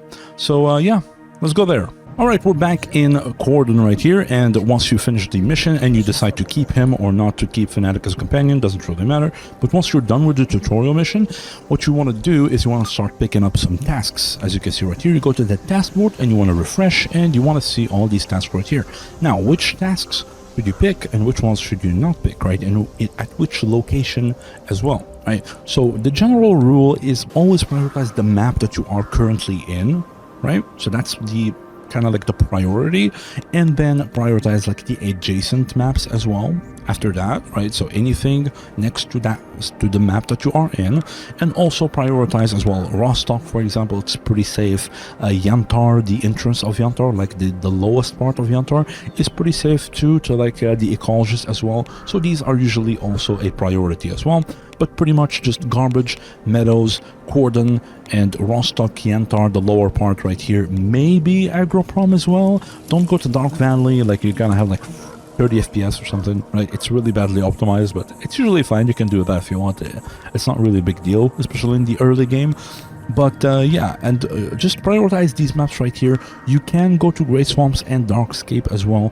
I don't recommend going to these maps because they are just way too big. It's not like they are bad, it's just like there is way better priorities, right? So if you only find missions in these two maps, I mean, obviously take them, but do whatever you want. Just this is what I recommend personally. And for example, in Darkscape you can find vehicles as well that you can drive, which is pretty funny, right? You can drive cars and trucks and all that. It's pretty funny. And now, which missions should you pick? So let's pick missions together, as you can see right here, to kind of like show you an example of the logic that you should think through, right? So as you can see, you want to refresh and you want to see all the things that you can pick right here. So what you want to do, first of all, as you can see here, delivery tasks, they are usually very easy, so always pick these if it's the right map, obviously. So for example, delivery task to an ecologist in Yantar. So this is pretty easy, right? Again, Yantar is pretty safe. You can go through this map right here. There's a transition point, right? Because we don't have accessible zones, right? So you will have it by default. You go here, you spawn here, and then you go straight through here, right? So you skip the wild territory, which is very dangerous. Don't go here, right? It's really bad in the early game. You need a little bit of better gear to go here, right? So just skip here, and this is usually safe near the ecologist, so you don't have to worry too much here, right? So you go there and you deliver the package. It's pretty easy, so we're gonna accept it. It's a really good mission. Now, this one is one of the special side story missions, as we said earlier when we were in Rostock, right? So these are a little bit hard in the early game. I do recommend like waiting until you get at least like a little bit of a better gear to do these, but some of them are easy. Like this one is like it is pretty hard, right? This one is pretty hard. Like you can do it if you want, right? It's in Darkscape, but it's a little bit hard in the early game, but you can try it. I mean, it's pretty cool, right? And this one as well, Garbage, intercept an item, which is an eye, so you can get an artifact. You intercept them, you kill them, you get the artifact, you bring it back to Sidrovich, and she's gonna pay you, or you're gonna decide to actually take the artifact for yourself and scam Sidrovich, right? So you can do that if you want and lose some goodwill, but you can keep the artifact, which is pretty funny. So if it is a really good artifact, like for example an empty or something that you know you're gonna need, then I mean it's very tempting to actually scam him, right? So you can do that if you want, but this one is in Garbage, so usually it's in the Great Swamps or in Darkscape. I don't want to do those, but since it is in Garbage, I'm gonna do it. It's a really good mission, right? So I'm gonna pick that. So it's a pretty easy one, right? And then we have the scripted task, which is the wild territory. This is not recommended, right? You're gonna go there, you're gonna get a case that is like 12 kilograms or whatever, and it's in the wild territory, which is very dangerous, so we're not gonna do that. So I'm gonna skip this one, right? And then destroy Mutant Lair, pretty self-explanatory. I mean, it's a pretty easy one. You go there, you kill some mutants, and it's in Cordon. So Cordon, it's a priority, so it's a pretty good mission to take. I'm gonna take that. We have a rescue mission as well in Cordon too, so this is also very, very good. So I'm gonna take this as well. Very cool. Spring cleaning in cordon 2, which is very good mission as well. So it's pretty much gonna like ping you where the bandits are in the cordon, and you have to kill every single bandit in the map, right? And it's gonna keep like updating the marker where the bandits are, so it's pretty easy to find them, right? So it's a pretty easy mission if you know what you're doing. Always pick this one. It is really good, right? It's gonna help you locate the bandits as well, so it's kind of like a cheat of also, right, as you can see. So there's a bunch of bandits right here in the vehicle station, and this is where we need to rescue the guy anyways, so we're gonna kill them anyways, so make sure to take it, right? So it's a pretty good mission. Again, mutants in cordon 2, so we're gonna take that as well. It's a pretty good mission, right? Here we have the reverse bounty hunt in the Great Swamps, right? So for example, Great Swamp, it's not really good map. So what you can do is you can actually, these bounty tasks, you can also re-roll them, right? So as you can do, you can do that, right? You can go there and you can go back and you're gonna re-roll the guy, right? As you can see, if you can re-roll it, right? Great Swamps, still Great Swamps, still Great Swamps. Now it's in cordon, you see that? So we're gonna pick the cordon one. All right, so you can kind of keep re-rolling them until you get like the map that you want, right? Which is pretty good. So we got cordon as well. See which ones this guy did in cordon. Cordon is a priority. That's pretty good. So always take that, which is pretty cool. And we are left with the fetch tasks. So fetch tasks, again, what you should do with the fetch tasks, always pick just the things that you have. Do not clutter your like task list, right, with things that you cannot do. So for example, we don't have a battery yet, so don't accept it. We don't have this, don't accept it, right? Only pick the missions that you know you have. For example, we have cigarettes. Russian cigarettes? Yeah, we got them, right? We have 5, he needs 1. Yes, this is a good mission, right? Because we already have the item. So we can just accept it, go give it to him, and he's gonna instantly give us the money. It's pretty good, right? So we're gonna accept this. Very cool. And you just want to go through this, and if you have something and you know you don't need it, right? For example, 1 cigarette, like who cares, or like whatever, right? Then accept it, give it to them, and it's pretty self-explanatory, I think, right? So that's pretty much it. And you might get like the Anomalous Study missions as well, or whatever, right? So see if it is a map that you want to go through. So that's pretty much how you can like pick the missions, right? Always prioritize the missions in your area. If you find missions here, try to re-roll to get like a better location, but if you want to go there, I mean, it's usually fine. And if you have like missions in the Yantar, for example, this is also pretty safe. Like, don't go like near this, right? Just stay like in the outer zone, like here, it's usually safe. So this is pretty safe. You go here, you go give it to him, and it's pretty easy. Raw stock as well, if you get the delivery mission in raw stock or whatever, that's also pretty good, right? So always pick that. And once you transition to other maps as well, like for example, we do some missions here, we go to garbage. When you go to garbage, also check your task board, right? See if there's like someone who wants something in garbage. Make sure to each map you transition to, check the task board. The moment you arrive, check the task board, see if there's things that you can do, right? So for example, when you come here through the garbage, usually the butcher will give you like missions for like hunting like mutants and all that. So now let me just like kind of like go, just use debug and kind of like go and show you like how to do those missions, just to kind of like make it easy a little bit, right? For example, this guy right here, like we need to give him like the cigarettes, right? So we're gonna give him that, and he's gonna give us a stash, right? As you can see in the Great Swamps, we need to kill some mutants here, for example. So that's what you do. You approach this area, right? You come here, you make sure you use like the HP rounds for the PPSH, and there's cats actually. Whoa, okay, we got him. And yeah, there it is. Destroy mutant lair, it's updated, right? So, and then you loot them, you obviously loot them, and then you go back to the task giver, you give him and he will kind of like reward you, as we said earlier, right?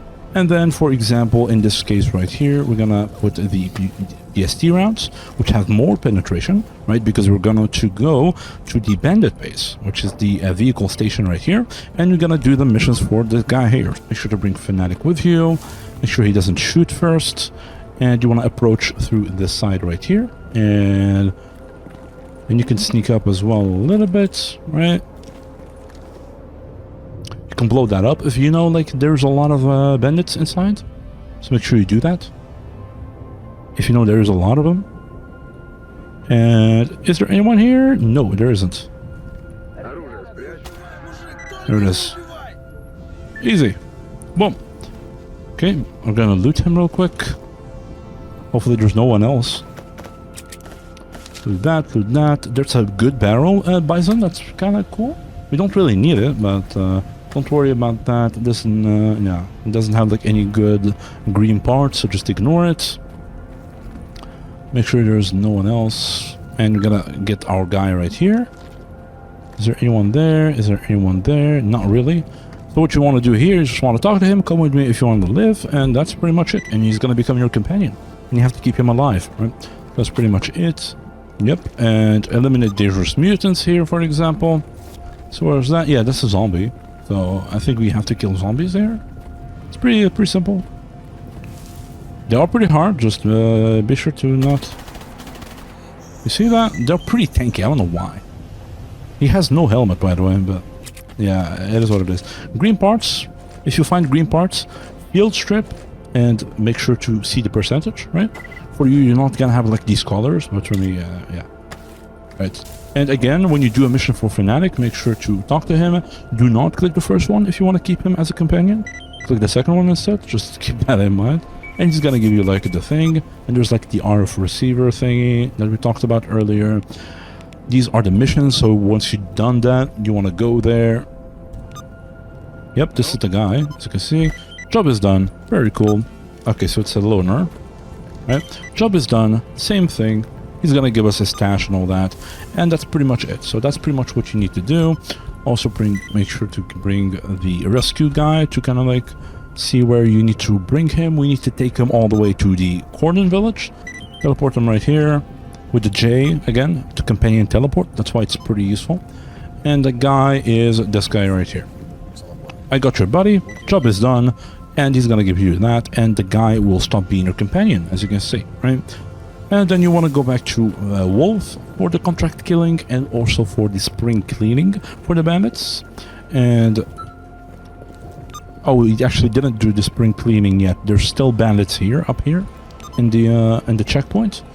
They're rich. We did the bounty for him. Boom. That's it. He's gonna give you money and a stash as well. So pretty cool. And as you get the task, you get a lot of money, as you can see right here. So make sure to kind of like resupply on ammunition a little bit, at least buy like another mag, right? 80 bullets or something like that, just to get you to garbage. And for the ammunition, there's a tip right here. For the ammunition, once you get to... don't buy too much ammunition from Cordon, because when you go to garbage, right, we're gonna do that real quick, just to kind of show you, because it's pretty important, and it's gonna save you a lot of money, right? So once you go to garbage through this checkpoint right here, always use this checkpoint, by the way. It's way easier, right? Gonna bring a Fanatic right here. Always use this checkpoint. It's way faster instead of this one, right? And it's way safer too, right? So go through that, and once you go to garbage, so we're gonna do that just to kind of like explain to you what you should do when you transition and all that, and why you should always buy ammunition from garbage, actually, right? So I'm gonna explain that in a bit. As you can see, we are in garbage right now, and what you want to do, the first thing you want to do when you enter a map, again, Taskboard, refresh tasks and see what you can do. For example, the butcher has a hunting, cull hunting. Always do this. It's really good. It's always in garbage as well, and most likely people are gonna kill them anyways, so it's free money, literally. So just do that. That's pretty good. Want to refresh again, army warehouses, mercenary. That's a big no, so don't do that. What you want to do is you want to reroll it. Maybe they will have another guy that they want dead, maybe, right? Apparently it's only army warehouses, so it's a big no-no, so don't do that, right? And just refresh the fetch tasks as well, just in case you find something. And we found nothing. So what you want to do is you want to actually go to the hangar. So that's the first thing you want to do. So you want to go there, and once you go to the hangar, right, go here. There's usually like some artifacts in these anomaly fields that you can take as well, which is pretty cool. And once you go to the hangar right here, right, you go here and then you go through here. There's usually mutants there, be careful. But once you come here, right, also again keep in mind, always loot, because the hangar will have a lot of stuff that you can take. For example, as you can see, a battery, also a lot of loot in this space right here as well, right, in this cafeteria kind of space as well. So make sure to keep looting as well when you do these, right? When you go around, don't forget to keep looting, right? There's a stash here that you can use. And also, again, why you want to come here, because Butcher, right? Butcher is the man. He is the best guy for like ammunition, right? Why? Because he sells ammunition very, very cheaply. Always buy the ammunition, especially for the PPSH. As you can see, the ammunition in Sidorovich and Loris and in the Cordon, it's 1,300. Here, it's only 765, right? It's a really, really good deal, right? Always buy all the ammunition that you can get from Butcher, especially for the PPSA. If you have a shotgun, make sure to buy some ammunition for the shotgun from here. If you have like the Tommy gun that we repaired earlier, which is a really, really good gun, which uses the 45 Hydroshock, always buy the Hydroshock as well from this. It's really, really useful and really cheap as well. It's pretty good. We want to use the Bison, for example. It uses 9x18. Make sure to buy the 9x18 from here because it's really cheap as well. As you can see, just buy it. 10,000 for 180. It is really, really good, especially when you don't have your own gunsmithing tools to craft your own ammunition. This is the main guy to go to buy ammunition. Always buy ammunition from this guy. Okay, so just keep that in mind. And he also buys mutant parts and mutant meat with a very high price. So he has the highest price from all traders for mutant meat and mutant parts. Usually you don't want to sell them, you want to use them for tasks, but if you have a lot of them, especially in like the mid-game ish or like the end game, you have a lot of mutant meat or whatever, then just hoard everything, bring it to him. You're gonna make a lot of money. Okay, so that's pretty much it. That's why Butcher has a very, very good deals. And you can also buy like a bunch of furniture stuff. You can buy these, the firewood. What you can do with them as well, you can actually create campfires with them. It will create a campfire when you use it in like a grass or whatever, so that's pretty useful, right? Or you can also disassemble it to get a lot of wooden parts, right? So that's also very useful, again, for like crafting things and everything. And also on Butcher, this is where you buy your first knife upgrade. As you can see, the hunting knife, right? So once you get enough money, make sure to buy the hunting knife because it's really, really good to get like better pelt quality and all that, right? So when you're comfortable with the money, right? Like not now, like we don't have enough and we need to buy more stuff and all that. So once you're a little bit comfortable, then you can buy it from him and you will get the better knife, which is really, really good. Okay, so make sure to do that. But this is pretty much Butcher, as you can see right here. He is a really cool guy. Once you do the mission for him to kill the mutants, you go back, he's gonna give you some money, and that's pretty much it. And this is a safe area, you can save here as well and all that, right? Make sure to, when you come here as well, refresh your tasks. You might get like some people that you didn't reach from here that are in the flea market, right? So make sure to refresh your tasks and see if you can do something, right? For example, deliver the package to Yantar. We are going to Yantar as well, so that's a pretty good mission. So yeah, I'm gonna accept that. That's really good, right? And once you do this, make sure to also visit the flea market, right? Flea market also has like some pretty cool stuff. Apparently they got attacked by bandits. What happened here? What the hell? Or zombies, maybe, right? Yeah, actually zombies. Yeah. You look at that. We got an SA. Like what? With really green parts as well, and a 65% damage barrel. That's pretty good actually, right? So sometimes you can find like people, but keep in mind that this is another thing about looting as well. As you can see, I can loot this guy because I mean he's a stalker, right? But some of these, like this one for example, right? This one also got killed by the guy that died, right? So he's not claimed. But this guy actually killed him, right? So he's gonna claim his body. He's gonna, hey, don't loot that. That's my loot, right?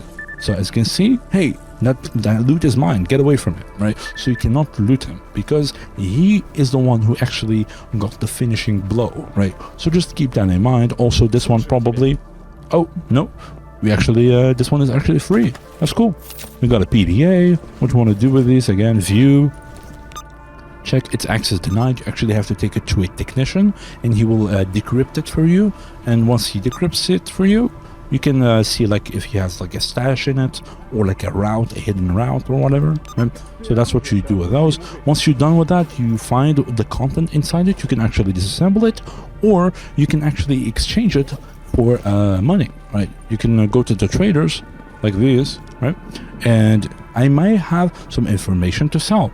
All right, you can do that, and I found the PDA, might have something useful for it. Boom, you give it here, and he's gonna give you money. And you're gonna say, oh, it's encrypted, might be valuable. Here you go, right? So you always get more money for encrypted PDAs, and if you decrypt them, you also get like a variant between like, I don't know, like 3,000 to like 10,000. And there's like the really, really good PDAs that are very, very valuable, like the Kill-Strelok PDAs, right? The very unique ones.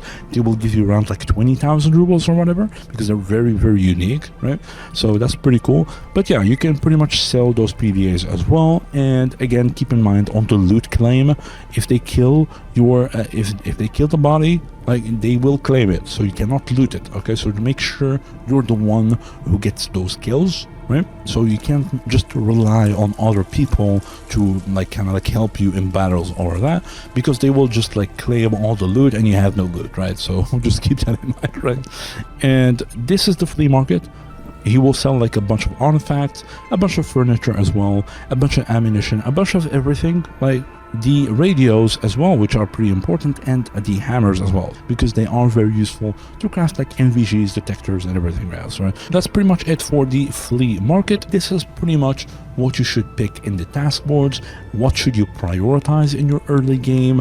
Pretty much the TLDR. Once you finish the tutorial mission, pick the missions in these areas right here. Make sure it's cordon, meadows, and garbage, especially these three, right? Maybe agroprom, and also prioritize Yantar right here, these ones right here, and also prioritize raw stock as well, because you're gonna put everything that you loot, put it in raw stock. Once you are full and your companion inventory is also full, then what you want to do is you want to go to raw stock, put everything there, right? And then just recycle, just do that again, get more missions in raw stock. And as you get stashes, make sure to go there and to loot them as well. As you can see, this is a stash that we got, we loot it, right?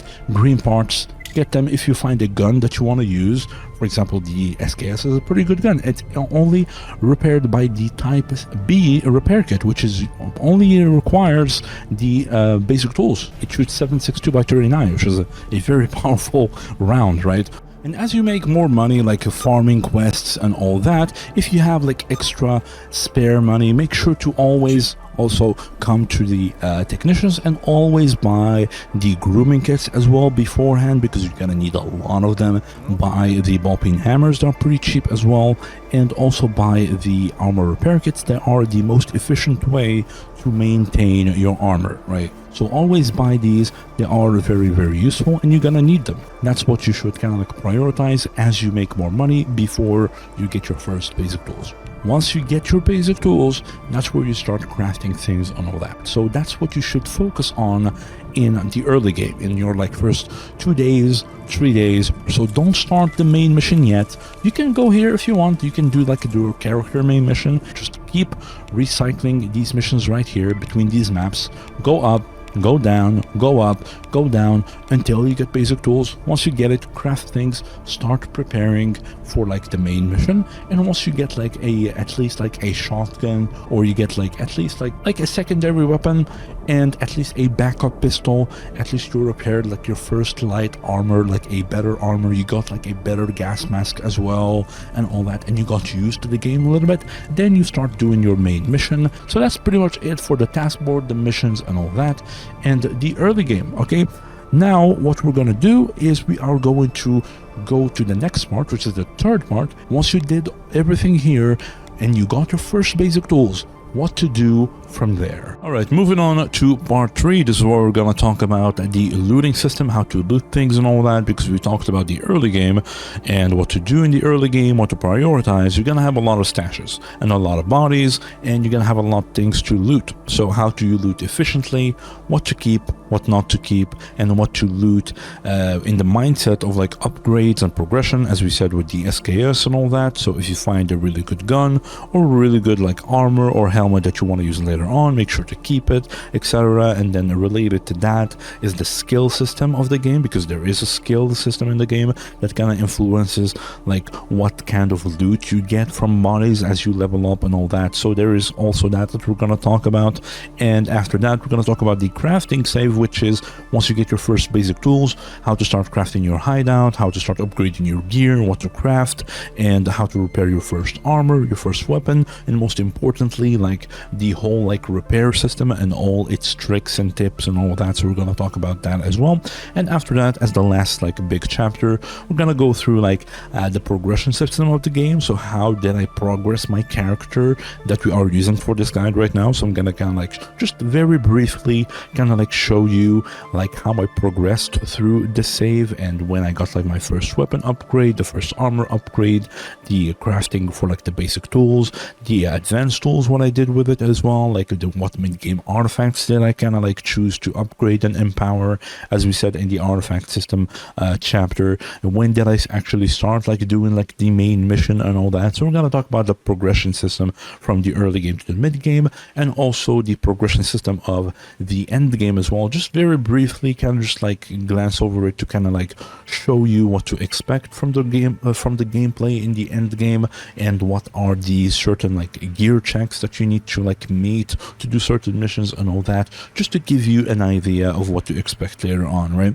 And at the very end, we're gonna do a special chapter just for the things that they are very important, but they don't have like they're not too big to kind of like deserve their own like big chapter or whatever. So just kind of like just bring everything together into one chapter and do like a rapid fire kind of like tips and tricks about the mod pack in general, like the cover of the missions, the disguise system, the like scopes and lasers and grenade launchers, and the cooking system, and like the identification system, for example, like how to mod things and how to edit certain files, like very briefly, to kind of like modify your game if you want, just to kind of like show you very quickly how to do things. Pretty much we're gonna do them in that last chapter, so that's what we're gonna do. But for now, let's start with the looting system. We're gonna loot a save which is right here probably. This one, I think it has like a lot of bodies to loot and all that, so we're gonna go here and we're gonna talk about how to loot in the game. Alright, so this is the save right here. As you can see, there is quite a bunch of bodies around, as you can see right here. And why did I stop and I did the save right now, which is called Exo Recipe? Because a bunch of monoliths basically like attacked Rostock, as you can see right here, and they are pretty high ranking. And we actually found the Exoskeleton Recipe on them, on one of the guys right here, and actually found two. We're gonna see if we actually find the other one right there as well. So we're gonna talk about the recipe real quick before we start talking about like how to loot things and all that. So this recipe will unlock the recipe for the repair kit of the exoskeleton, as you can see right here. So it's not like the other ones where you can just buy the recipes from like the technician for like the basic tools, the advanced tools, the expert tools. This one is the same as we talked in the artifact system, which is the recipe for the last tier of artifacts. It's the same as this one right here. You cannot buy it, right? You have to actually find it in like high-ranking stalkers and whatever, right? So this is the one that we found right here. So you want to grab it and you want to learn it. And this is how you start repairing your exoskeleton. So you're not going to use it anytime soon, but later on in the game, this is what you need. So when you have like a lot of exoskeletons, a lot of like Nosorogs or whatever just sitting in your stash, you're going to be looking for this recipe to actually start repairing them. So this is why it is very, very important. So the fact that we actually got it right now, it's really, really good. So we kind of just like got it out of the way pretty much, which is very, very good. So this is pretty much how you find it, right? Just the same as the artifact. And speaking of looting things and all that, there is also one thing that we talked about in the Lost Signal chapter, if you watched that, right?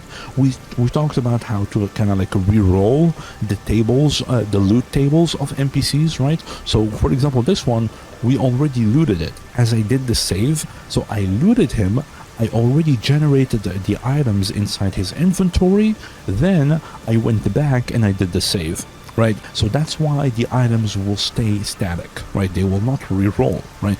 But because those ones, for example, I did not generate the items in their inventory yet, so when I save before that and I actually loot them, they will re-roll the items that I find in them. As I said here, we actually find 2 exoskeleton recipes, right? And I found actually a gun as well with a green barrel. As you can see, it's the same right here. which is example repair type D. Because we reloaded the save, it will re-roll those chances of like the weapon parts, the unique drops like the Exoskeleton Recipe, maybe the Artefacts recipe as well. Maybe we're gonna find it instead of the exoskeleton now, or maybe we're gonna find none of that, right? So it will re-roll. So as we said earlier, this is how you kind of like cheese the game if you want a little bit. Like, it's a little bit cheesy, but you can do it if you want. I mean, it's a single player game, it doesn't matter. But pretty much we're gonna go here now and we're gonna actually see if we get a second one, or if we get the green barrel for the DMR. So we didn't get the recipe here, and are we gonna get the DMR with the green barrel? We're gonna see.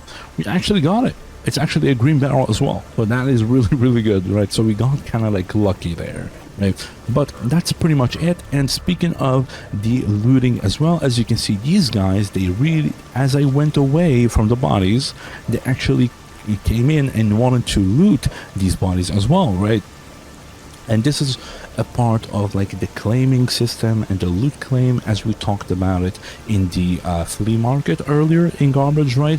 A thing about the loot claim, if you don't really like that system or whatever, if you don't like it, what you want to do is you want to type claim, and you will actually see Gamma NPC's loot claim remade. Close your game, disable this mod, and relaunch your game, pretty much, right? And speaking of that as well, as you see right here, right, because as I go around, you will not have this. You will not have what is happening right here, by the way. So as you can see, if I go too far from the bodies, the duties, like other NPCs, will see these bodies as free loot, right? They will see them as no one is claiming them, so they will go and they will actually start looting them, as you can see.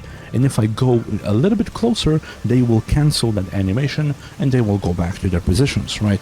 And why this is happening is because I have a mod actually from a Drunk, right? A huge shout out to Drunk, by the way.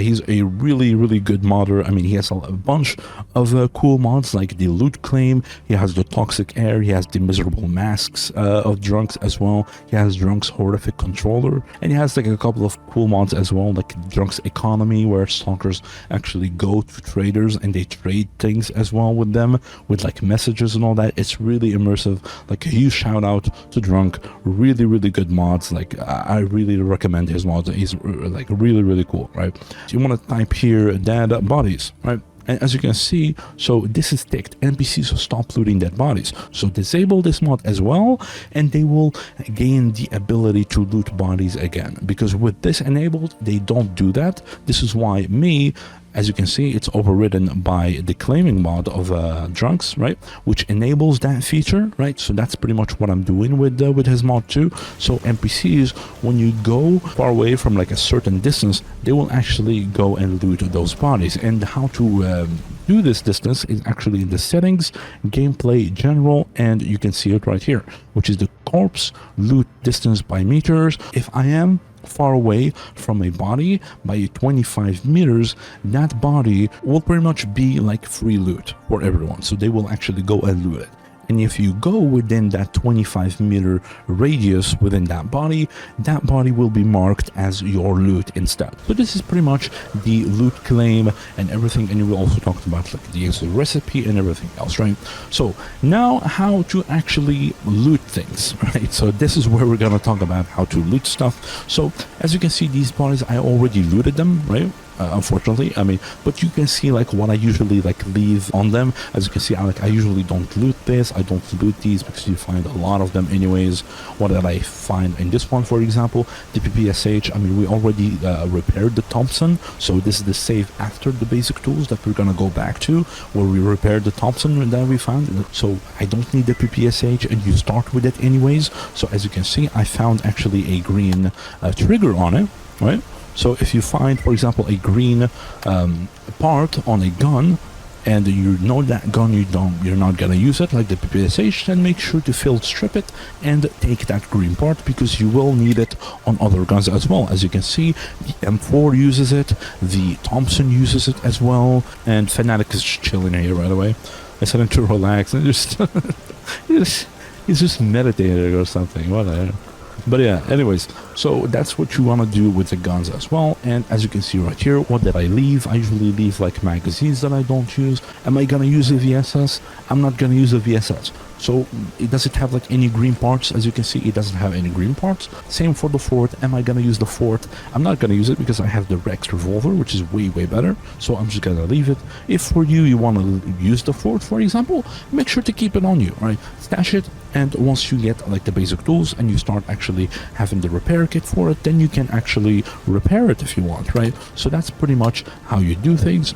And let's see, for example, this monolith. I think I found the SSP helmet on this guy actually, and I looted him, as you can see right here. If you find something that you want to use later on, make sure to not disassemble it. Make sure to keep it on it. And for the talus, if you want to use the talus, for example, make sure to keep it too. For me, I'm not gonna use it. Does it have any good parts in it? It doesn't, so I'm gonna leave it. It doesn't really matter. The same for the Grash. Am I gonna use a Grash? I'm not gonna use a Grash, so it doesn't really matter. And I'm gonna move on to the other Stalkers as well. As you can see, this guy as well, you have the Venom, which is a very good gun. It has 45 mag, right, as you can see right here. So if you find a Venom, make sure to use it. For me, I already have the M4, so I don't really need it. But for you, if you find this gun, and I didn't have this, for example, I would keep it because it's a really good gun. And I'm gonna wait until I get like the advanced tools. Once I get advanced tools and the rifle repair kit, then I will repair it, right? We have the Magnum Kunan as well, which is really, it's pretty much the equivalent of the Rex, but I do prefer the revolver because it doesn't have magazines, so I don't have to like manage the magazines for it. So that's the perk that it gets with the mod enabled, right? So that's why I kind of prefer this one. And it also has scopes. This one doesn't, but as you can see, so I did find a trigger on it. This one I disassembled it, so I found it like this. It has a good trigger. I'm not gonna use it, so I'm gonna full strip, remove the trigger, right? Let's loot this guy as well. So pretty much you want to just take that. We have a 60 mag for our M4 as well, which is really amazing, right? So you want to keep that. I mean, you're not gonna have it, but that is really insane. Such a game changer to have like a 60 mag for like your main weapon. It's really good. This one as well, the Lebedev pistol, it has a good trigger. I'm gonna keep it as well, right? And I also have a Lebedev with a good barrel anyway, so I don't need it anyways. And if you find it with a good barrel as well, then make sure to keep it too if you want to use it, right? So as I did here, I use it right here and I replace the parts and it's ready to go. You pretty much repaired it because it already has a good barrel on it. If we, for example, were not gonna use it, right, and I found it like this, well, I'm gonna take the parts on it, right? And for example, I don't need this gun, maybe I still need the barrel on another gun, right? So if you do find green barrels on guns that you don't want to use, you cannot field strip the barrels. To take out the barrels, you have to destroy the gun, right? And to destroy the gun, you would need a multi-tool to do that, which is this one right here. You cannot destroy it with this or with a Swiss knife or whatever, right? You actually need a multi-tool to destroy guns, right? So for example, we want the barrel out of this gun right here. What I want to do is I want to disassemble it. You disassemble it, it will give you some metallic scrap and it will also give you the barrel in it as well, right? And all the parts and all that, right? So we want to take the barrel and I want to keep it. Maybe I'm going to use it for like another pistol that uses 9x19 or something, right? So hopefully that kind of makes sense a little bit. For example, this one as well, if it has like something good in it, make sure to like, it had a good barrel and you want to use it, make sure to disassemble it and get the barrel as well, but do not disassemble things, okay? Don't disassemble the guns only if they have a good barrel in them, right? Because you can just field strip. You don't need to disassemble the whole gun to take the parts, right? It's only for the barrels, so just keep that in mind, okay? But that's pretty much it. We're gonna go, obviously there's a couple of like side dogs here. They already been looted by the monolith apparently. And we have this Judy guy as well. Let's see what he has. For example, he has these. Make sure to take all the ammo, disassemble that. I don't usually cook in the early game anyways. We're gonna talk about the cooking a little bit later on because it's pretty good. And for you, gonna do that. Take the magazines. And am I gonna use this? No. Am I gonna use the AK? No, it doesn't have any good parts anyways. I'm not sure why I kept this one. I'm not gonna use it either. Apparently, like I found a good barrel on a trigger on it apparently, so that's pretty good. So that's decent. But I'm not gonna use it, so it doesn't really matter to me. And there is apparently an emission happening right now. Alright, just for the sake of the video, I'm actually gonna just like skip the emission with the debug, as you can see right here. So we're gonna loot this guy as well, and we're gonna see what he has. As you said earlier, he might have the exoskeleton recipe and all that, but it got re-rolled and he doesn't have it, sadly. So I mean, it is what it is. But what to loot in this case, as you can see, the armor parts, make sure to get that, all those. The filters, you're not gonna have them. The mask, for example, the same with this one right here. Are you gonna use it? I have a better one anyway, so I'm not going to need it. Disassemble it, take that, this part as well. I mean, you're not going to take that, but I'm going to explain what to take and what not just in a minute. We have a really good Rifle Dynamics ISG weapon, which shoots 7.62. It is actually a really good weapon for the end game. So even though I'm not going to use it right now, but it is a really good gun. It's very unique, right? So I'm going to actually keep it. Even though it has nothing good, I'm going to keep it for later on, right? And we're going to loot the last guy right here as well, and he also drops apparently the SSP helmet as well. We already have it, so we're not gonna need it. So if you find something that you don't need, like any armor, any helmet like this one for example, or whatever, make sure to disassemble it and take its parts as well, right? And take these ones too, take the ammunition. That we have the echo detector. We already have a bear detector that we upgraded using the basic tools in the last save, so I don't need an echo detector. So what you want to do, just disassemble it for the electronic parts, as you can see. And again, we have a green barrel MDR, which is really good. It's a type D weapon, right? Same as the M4. I also found the M4 with a green barrel. That's why I'm using it, right? And it's also a type C weapon, so we don't even have the advanced tools yet, and we are using it because we found it with a good barrel, because you only need this for the barrel to actually replace barrels in guns, right? It's actually a great example. It is also a NATO weapon, so it uses the same parts as the M4. So what I can actually do right now, for example, I'm going to do this, fill strip all, as you can see, and we're going to go all the way to the bottom. We don't need any toolkit for this because it already has a good barrel. So what I can do is I can just drag in, drag that, and drag this, and what part as well? A trigger. We have a 100% trigger. There it is.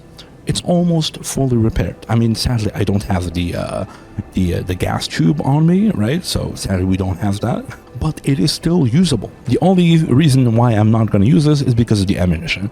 Because the ammunition is very expensive, as you can see right here. It's pretty much sniper ammunition. We are still in the early game, so this is why I'm not going to use this, right? So what I'm going to do, again, just remove everything, and we're going to just put the parts back in our M4, because that's what we are going to use right now, right?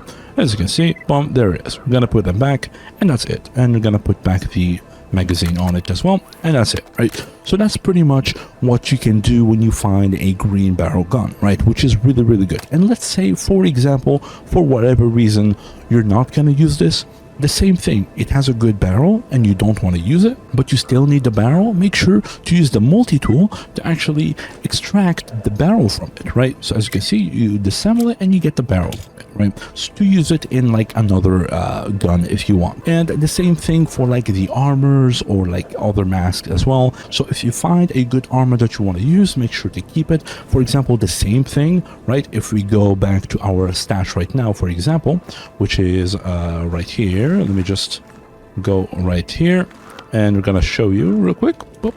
Right, so this is our stash. As you can see, I actually found this as well, the S.T.A.L.K.E.R bodysuit. I found it. I know that I'm gonna use it later on, so I kept it around and I stashed it here until later on for me to use, right? So the same thing with the SSP helmet as well. So I'm gonna stash it as well until later on when I actually start using it. The same thing with the SV98, right? I stashed it because I want to use it later on, right? Because I know I'm gonna use it. And for example, I stashed the Mossberg because I know I'm gonna use it for the guide later on, right? So I'm gonna actually show you how to repair the shotgun, for example, right?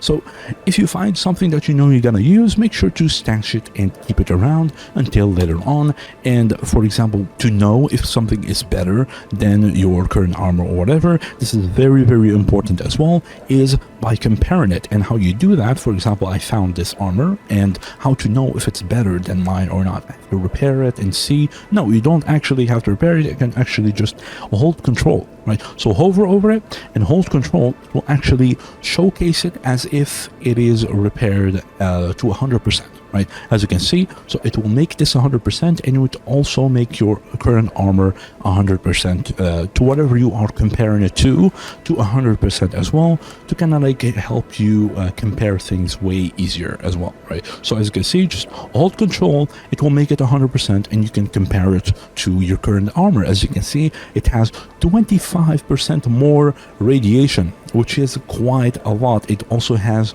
plus 21% psychic. It's in white because this one doesn't have any psychic resistance on it, right? That's why it has nothing to compare it to, pretty much, right? So it has more carry weight, it has more belt slots as well. When you upgrade it, it goes up to 5, as you can see right here. So you have like 1 upgrade right here and 1 upgrade right here, so that's 5 slots, right? Meanwhile, this one only has 4 slots, as you can see, right? So it doesn't go up to 5, so that's also pretty good. So that's how you kind of like compare things, right? So you hold control and you compare it to your same with the mask, for example. You hold control and there it is. It's way better. So if you find something that is really better than what you currently have, make sure to stash it and wait until later on, until you are able to actually repair it, right? So that's pretty much how you compare things. And a quick little tip about looting as well: if you find these masks, these cloth masks, right? So if you find them on like bodies or whatever, do not disassemble these, okay? Don't disassemble them, because they are really useful for repairing, okay? They are one of the best repair bonus item in the game, which is pretty good. The cloth mask and the bandanas, these two, make sure to keep them, because they are really good for as a repair bonus item, right? So just keep that in mind. The TLDR about the looting system and all that, so how to loot, what to keep and what to not, like the general rule there in the game, there is way more things that you need than the things that you don't need, okay? So make sure to just loot everything. Just get everything. It doesn't really matter. Just loot everything. Like I looted like some very useless things, right? As you can see, this one.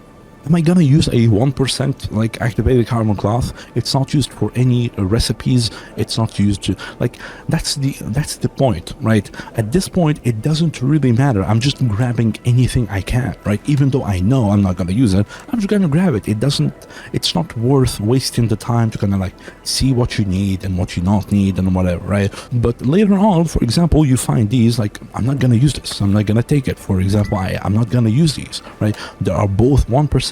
So what am I gonna use them for? They're not used for any recipes anyways, so I'm gonna like throw them as well, right? Am I gonna use like this, right? I have 30 of them already, right? But they are very important for crafting backpacks and all that. But in the end game, if you already have a really good backpack and it's 1%, are you gonna use it? You're not gonna use it, so I'm not gonna take it, right? So that's pretty much the logic behind it. So at this point of the game, just grab everything, right? And later on, you will know what to pick and what not to pick with experience as you play the game. So don't worry about it. It doesn't really matter, right? So as you can see, just put everything, right? You're gonna need them anyways, and that's pretty much it. And one thing about looting as well that we're gonna talk about really quickly is the auto loot, right? So that's the last thing that we're gonna talk about, which is the auto loot. We put like a couple of things, like, I don't know, let's put that as well, for example, right? As you can see, you can go to the MCM, to the auto looter, and it will be left alt. When you loot someone, right, what you can do is you can actually just click alt. So for example, left alt, and as you can see, it looted pretty much everything, right? So as you can see, it looted all the green parts out of my M4, right? And it left the part that is below 60%, because you cannot repair parts that are below 60, right? So it knows exactly what to pick and what not to pick and all that. As you can see, it also took like the scope out of it as well. It took like the scope out of my revolver as well. So it will pretty much loot everything that is useful without you having to bother to go through everything and all that, right? So it is really good. So click alt and it will loot everything, which is pretty good, right? So it is a little bit immersion breaking, but you can use it as a new player if you don't want to bother to kind of like loot everything yourself or whatever. but I do recommend looting things manually because that will contribute to that kind of like the experience that you get for like knowing what to keep, what not to keep. So that's pretty much it for the auto loot. So you can just press left alt and it will loot everything. And one more thing as well, you remember those like 1% parts that we had as well, right? So with auto loot, any part that is below 50%, it will not loot it. So those 1% parts or whatever, it will leave them because you don't need them pretty much, right? So just keep that in mind as well. So it is very, very useful too. And the last thing about looting, or more like related to looting, is the skill system. Okay, so this is the skill system. If you press K on your keyboard, you will see your character's skills. So these skills, as you can see, they are pretty self-explanatory. You have the endurance, you have scavenging skills, you have the strength, and you have your survival skill as well. So these pretty much like, don't worry about them. You will never pretty much like pay attention to them at all in the game. Pretty much they are just like passively just increasing as you do things, as you like skin mutants, as you loot stalkers, as you run around, as you sprint with like heavy loads or whatever. So that's pretty much like you will like occasionally get like a message telling you like strength level went up to like level 6 or whatever, right? So they will just level up in the background, and they will kind of like give you like small bonuses, like as you can see, like more carry weight, for example, like increased bleed reduction, damage reduction or whatever, like stamina usage, for example, or like the loot loss chance from like stalkers as you loot them as well, right? Because it's very important. But there is one that is very, very important relating to looting, which is the scavenging skill, right? So this skill is what's important, right? Because it's the scavenger skill, as you can see right here, grants increased drops from stalkers. Levels are gained by looting stalkers. Higher rank stalkers grant more XP, and the stat is loot loss chance, right? So this skill is very, very important. So what is the scavenging skill? Pretty much it is a system that kind of like used to gatekeep progression in the game, right? So pretty much what does it do? We are level 3 at scavenging right now, right? And for example, this guy has a exoskeleton, as you can see. So he has an exoskeleton armor, right? When you loot him, it doesn't have the chance to actually drop the exoskeleton. As you can see, we didn't have the exoskeleton on him because our scavenging level is very, very low. So the chance for him to actually drop his armor, his very high-end armor, is very, very low. So it can still drop, like you will still be able to find them, but it's very, very rare, right? It doesn't happen at all. Or like, for example, he has the Spartan helmet, right? Which is one of the best helmets in the game, by the way, right? So it does not drop, right? It does not drop because our level is very low, like the scavenging skill, right? So that's pretty much how it works. So this only drops after you actually level it up at like level 10 or level 12 or whatever. Then the chances will increase a lot, and you will actually start dropping like the Spartan helmet or like the exoskeleton or whatever, right? So the higher that skill, the more the loot that you will get from stalkers has the chance to drop. So that's pretty much it for the last thing about the looting. So what we're going to do now is we're going to go back to the crafting save, and we're going to talk about like once you get your first basic tools, how to start crafting your first hideout and repairing your first weapon, your first armor, and the whole repair system and all that. So we're going to load back this save and we're going to talk about that. All right. Alright, so here we are in Rostock, and this is where you want to put your hideout. So for you, whenever you are full and your companion is also full, then you go back to Rostock right here, and you want to put your temporary stash or your hideout if you found your basic tools. If you didn't get your first basic tools yet, so what you want to do, you want to just stash your things in like these temporary stashes right here, bush somewhere, yeah, this one right now, or you want to go to the arena as well. So there is also a temporary stash right here as well that you can use, or you can also go to Petrenko, there is like the blue box that he usually sells, which is this one right here. So if you find this box, it's usually just like 1,300 rubles or something. So it's very, very cheap, and it holds 100 kilograms. So if you find it in him, and you will, because I'm using the STALKER. So when you find it, make sure to buy it and put it in here. So this is where you want to put your hideout, because it's the best place. So this is where the technician is. So this is where you want to put your hideout, as you can see right here. And we have our temporary stash, as you can see. So this is my temporary stash that I did. Since I got unlucky, I didn't get the basic tools on the first day, so I had to put like stash here to kind of like wait for that. But as you can see, just make sure to always put it next to the technician, so it's easier for you to come here, buy some stuff that you need, go back, come here, instead of like making it like far away from him, so you take like ages to come buy the things that you need, and then you miss something, you have to go back to him, right? So that's why it's always good to put it in next to a technician, which is really good. So what you want to do, you want to come here when you find your first basic tools and all that, and you want to start crafting your hideout. So that's what we're gonna do right now. So first things first, you want to put it in this wall right here. And why is that? I mean, you can put it whatever you want, right? It doesn't really matter, but this is just kind of like a little tip about like the FPS and all that. Why you want to put it here? Because, for example, let me just launch the Afterburner just to kind of like show you the FPS, right? As you can see right there, I'm gonna do this, and as you can see, like the FPS right there, for now we have around 90 FPS when looking at this wall right here. So because here there's pretty much like nothing, it's pretty much like nothingness in this, right? So that's why you want to put it facing the wall. So when you are crafting, you are facing the wall, have a really high FPS, as you can see, because if you turn around, especially in a raw stock, right, as you can see, look at the FPS, look how much the FPS is right now, right? So now it's around like 60, 58, 60-ish FPS, right? Because there's a lot of NPCs to render, a lot of stuff to render as well, all the lights and everything, right? And as we said in the beginning of the game, why you want to do this is because the CPU, like the game only uses one core of your CPU, remember that, right? So that's why it's going to be limited by that one core of rendering all like the NPC scripts and all that. So because here you are straight up just looking at the whole of raw stock, all the bar, all like the arena, the duty base, all the NPCs here as well, all the NPCs here as well. So that's why the FPS is very limited here. But if you look at the wall right here, it goes all the way up to around like 90-ish FPS, which is really good. So that's why if you are a little bit struggling with like FPS when you're trying to craft and whatever, especially in the mid game where you have like a lot of NPCs going to raw stock and everything else, because usually like the first day or the second day, it's usually like chill, it's not too much of an FPS drop.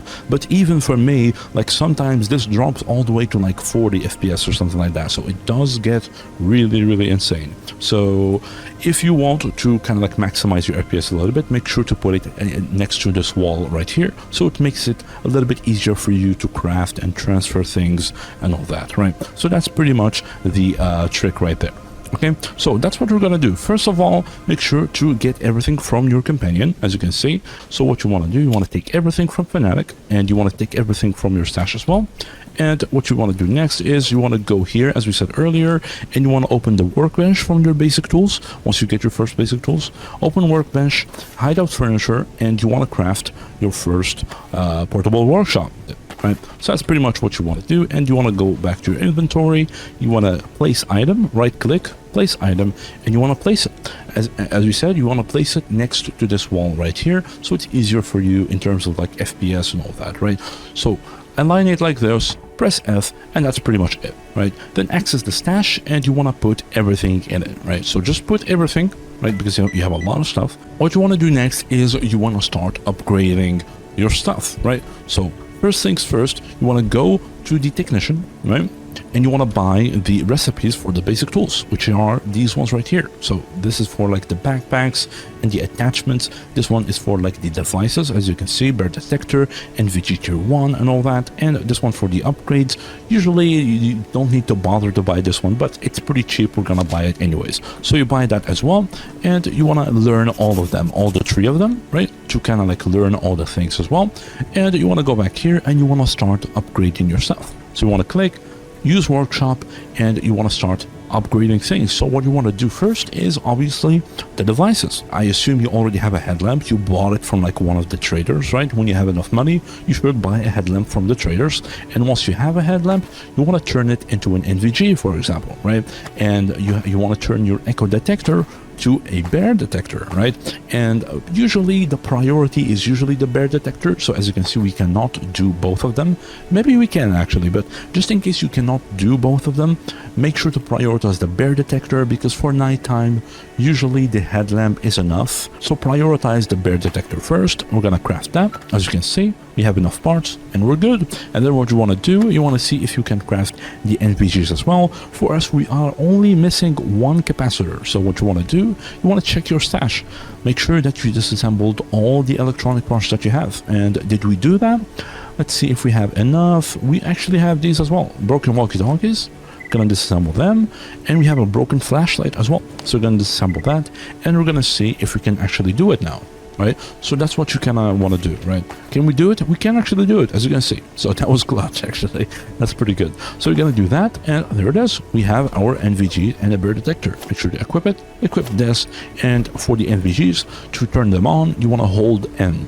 Okay, so the N key on your keyboard, hold N, and it's gonna turn on your NVGs, as you can see, right? And how you do this, you pretty much click N, so you hold N to equip it, and you tap N to cycle through the brightness levels, right? As you can see, it will cycle through the 4 brightness levels to kind of like adjust it to whatever lighting you are looking at, right? And you can still turn on the flashlight normally. You can just press L as well if you want, right? So it still works as well, right?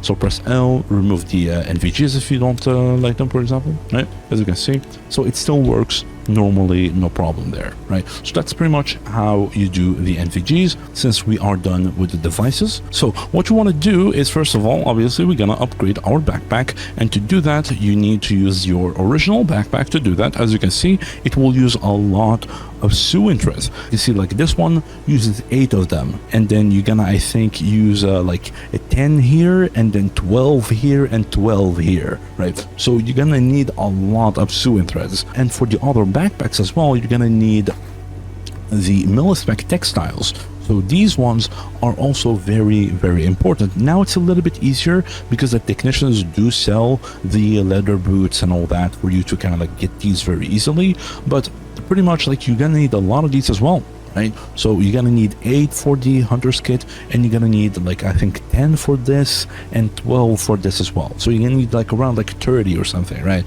Which is a lot. So but now it's pretty easy because you can just buy them from the technician. You can just buy the leather boots like these ones, right? So you can buy them, and when you disassemble them, it will actually give you the textiles, the mil-spec textiles, as you can see, right? Which is way easier. Usually before, we didn't have this, but now you can just buy them, which is way, way easier, right? So make sure to do that and stash them. But for us, as you can see, what we want to do now is we want to craft the backpack. So that's what we're going to do. As you can see, 21 and 28 kilograms. So that's plus 7 kilograms, which is pretty good. Craft it, and that's pretty much it. With the advanced tools, you're going to be able to craft the travel backpack and the combat backpack as well. And with the expert tools, you're going to be able to craft the last one, which is a tourist backpack. Okay, and you want to also craft the hunter's kit, right? For us, we need the SU threads. Can we actually buy the SU threads?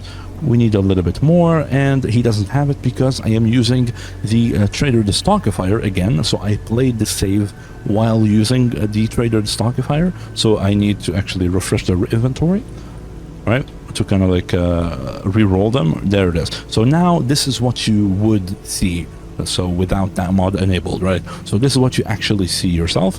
So as you can see, he buys 16 of these, which is a lot. So what you're gonna do is gonna like just buy a couple of them. Obviously, always buy these. They are very, very good. And as you can see, have cleaning kits and everything else. So it's pretty decent. So what you want to do, we're gonna go back here and we're gonna craft ourselves the hunter's kit, which is pretty good. So craft this, and there it is. We're pretty good. So you have the hunter's kit, a better backpack. That's pretty nice. Now what we're gonna do as well is we want to see if we can craft the ballistics, and we can actually craft it. As we said earlier, kind of like showcased it a little bit. I just need to buy the normal one, the tier 1 from Petrenko. And yeah, so this is it, right? I'm gonna buy it, and there it is. So we're gonna go here and we're gonna turn this one into a way better one, right? So that's what we're gonna do, craft it, and there it is. We're pretty much good to go. Right, so we have a tier 2 ballistic plate now, which is pretty good. So that's what you want to do if you can do it, right? Obviously, if you can do that. If you can, that's totally fine. Just stick with the normal one, or just wait until you can do the second tier to buy the first one and turn it into a second one. So it doesn't really matter that much, right? And this is where you also kind of like want to craft like binoculars if you want. This is where you want to craft like the multi-tool if you don't have one. And also with the basic tools, again, you will have access to a lot of furniture that you can craft now.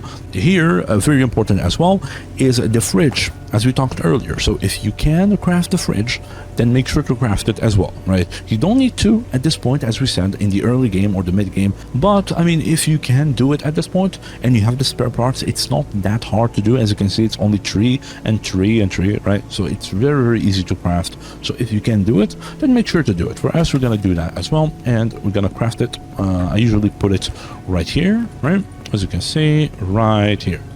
So this is where I usually put my kitchen.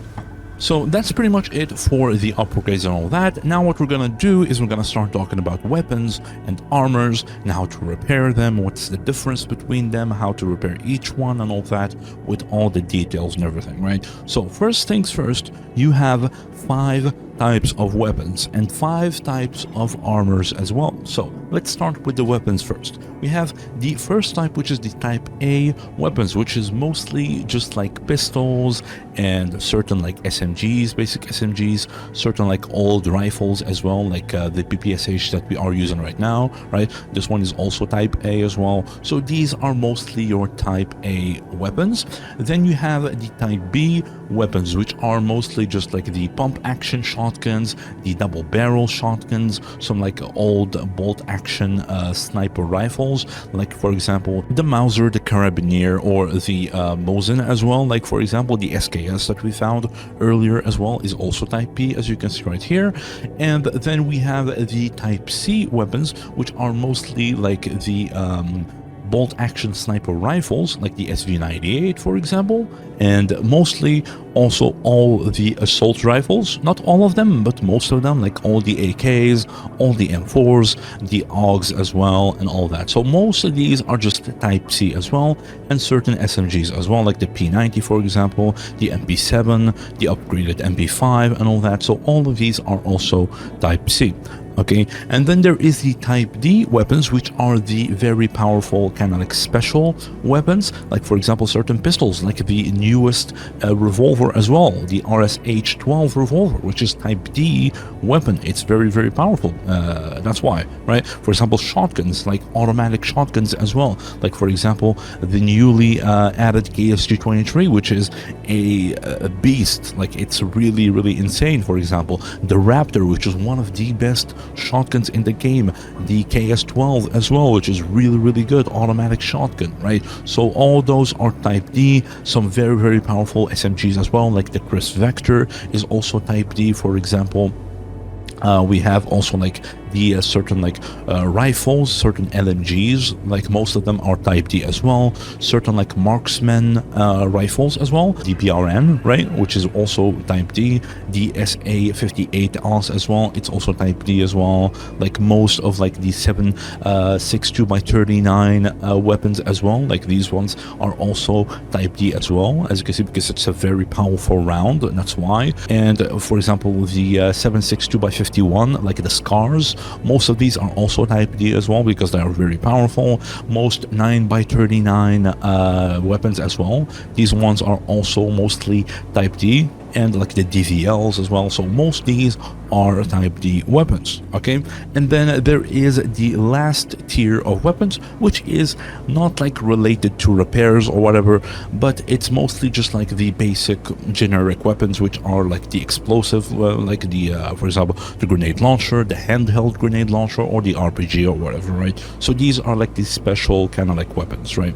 So these are the 5 types of weapons, and then we move on to the 5 types types of armors, okay, and including helmets as well. So the first type is the basic armors, which is, for example, like the cloth masks, the bandanas, for example. The basic respirator is also basic.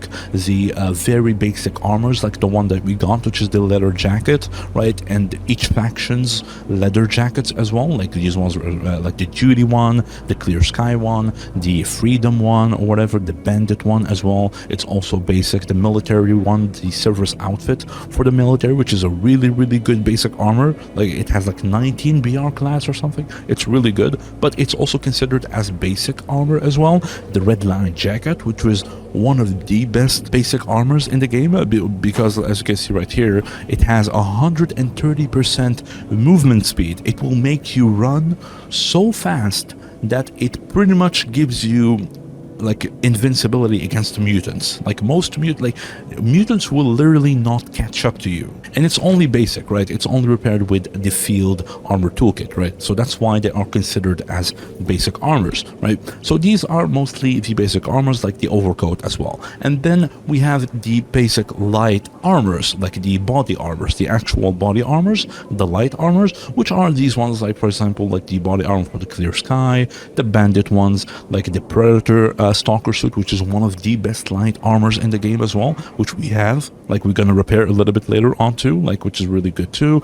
We have, some of them are mixed in the medium, but as you can see right here at the bottom, you have the sunrise that you might have picked from the new game loadout as well, as we said, the 500 points armor, right? And you have the salamander suit, we have the autumn suit, stalker suit as well, which is also light armor. So most of these are just your basic light armors, right?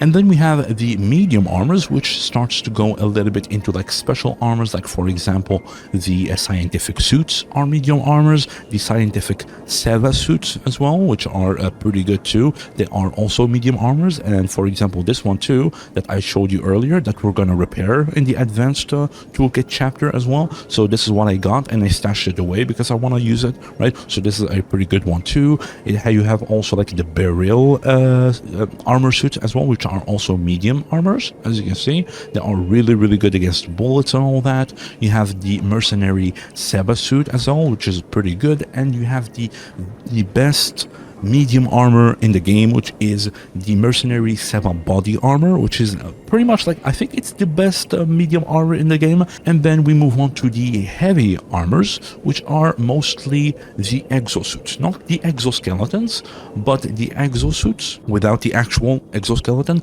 But there is still some armors that are considered just heavy that are still exoskeletons, like for example, exoskeleton for the duty, right? It's considered as heavy armor, even though it is technically an exoskeleton, right? The scientific exoskeleton as well, it's also considered as heavy, for example, right? The clear sky exoskeleton, right? This one, the basic one, right? Which is also considered as heavy armor as well. So it can be repaired with the heavy armor instead of the exo repair kit instead, right? So these are considered as heavy armors, but they are not as powerful as the actual exoskeletons. They are very they're just kind of like very basic exoskeletons, right? They're not the actual exoskeletons, right? If you see stat-wise, they are way weaker than the actual exoskeletons, but you have also the exosuits, which are very good as well, like the forest battle suit from the duty, which is one of the best exosuits in the game as well.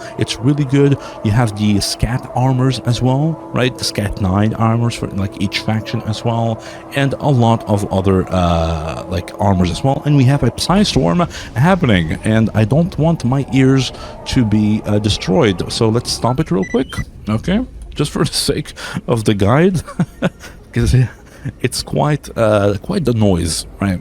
It is quite the noise, but these are pretty much your heavy armor. So there is certain exoskeletons, and mostly just like the exosuits, the Scat 9 armors as well. So they are pretty much very, very good against like mutants, and also very good against bullets as well, right? So that's pretty much the heavy armors.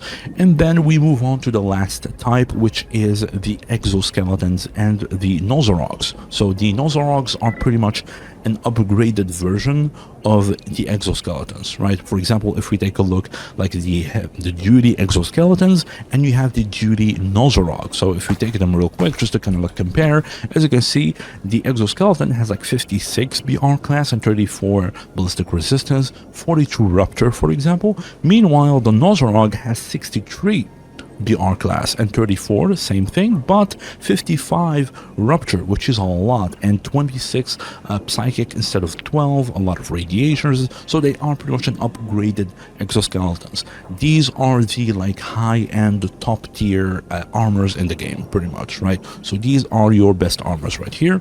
So pretty much like the exoskeletons, as you can see. So these are pretty much they have like the monolith one, you have the freedom one, you have the duty one, you have the military one. So these are your 5 types of armors, right? So again, 5 types of weapons and 5 types of armors, all right? So related to that, there is also each armors and each weapons equivalent repair kit, pretty much, right? So as you can see right here, we have the field armor toolkit for like the basic armors and the basic like bandanas, the respirator, the basic respirator and all that, right? And then you have the light armors, which require a light armor repair kit, and then the medium armor, which require the medium armor repair kit, the heavy armors, which require a heavy armor repair kit, and then the exoskeletons and the Nosorogs, which require a exoskeleton repair kit, right, which you unlock by getting the recipe that we talked about earlier, right?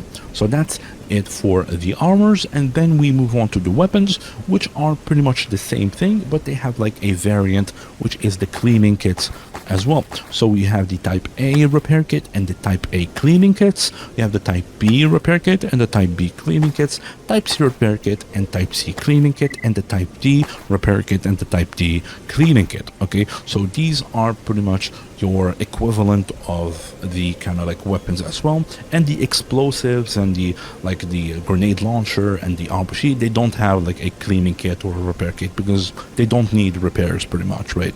So just keep that in mind. Now the difference between the weapons and the armors is in their parts. So the armors are consisted of armor parts, as you can see right here, and the weapons are consisted of weapon parts, as you can see right here as well. So what's the difference between the weapon parts and the armor parts? As you can see right here, the armors, they do have a overall condition. Meanwhile, the weapons, they don't have an overall condition. They do have one, but it is hidden. So there is a hidden condition for the weapons that we're gonna talk about, but pretty much the armors, like all of the parts of the armor, right? All parts of armors, they are all pretty much important, right? For the armor to be 100%. So all of them need to be 100% for the armor to be 100% and for it to provide its full statistics. Like this one, for example, it's only 27%, right? And the statistics are not fully like provided yet, right? So if you hold control, as we said earlier, now if we make it 100%, this is what it would give us at 100%. That's why an armor being at 100% is very important. That's why all of its parts are very important and contribute to the same thing, which is giving you the full statistics of the armors, right? So this is pretty much the armor parts and all that, right?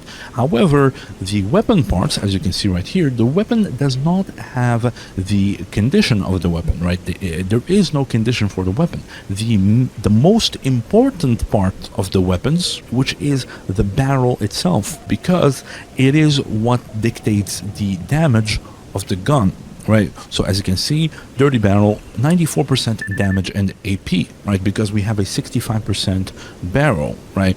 So this is what dictates the damage of the bullet that is fired from that gun, right? Now, you have the other 4 parts as well, and these will determine the jam probability of the gun. So how often your gun is gonna jam. So the more these parts are damaged, the more jam probability you're gonna have. So those are very, very important as well, but not as important as the barrel. Why? Because like, for example, like let's say the Thompson, for example, right? Imagine like we have all these parts like 100%, right? They are all pristine, but the barrel is 5%. Right?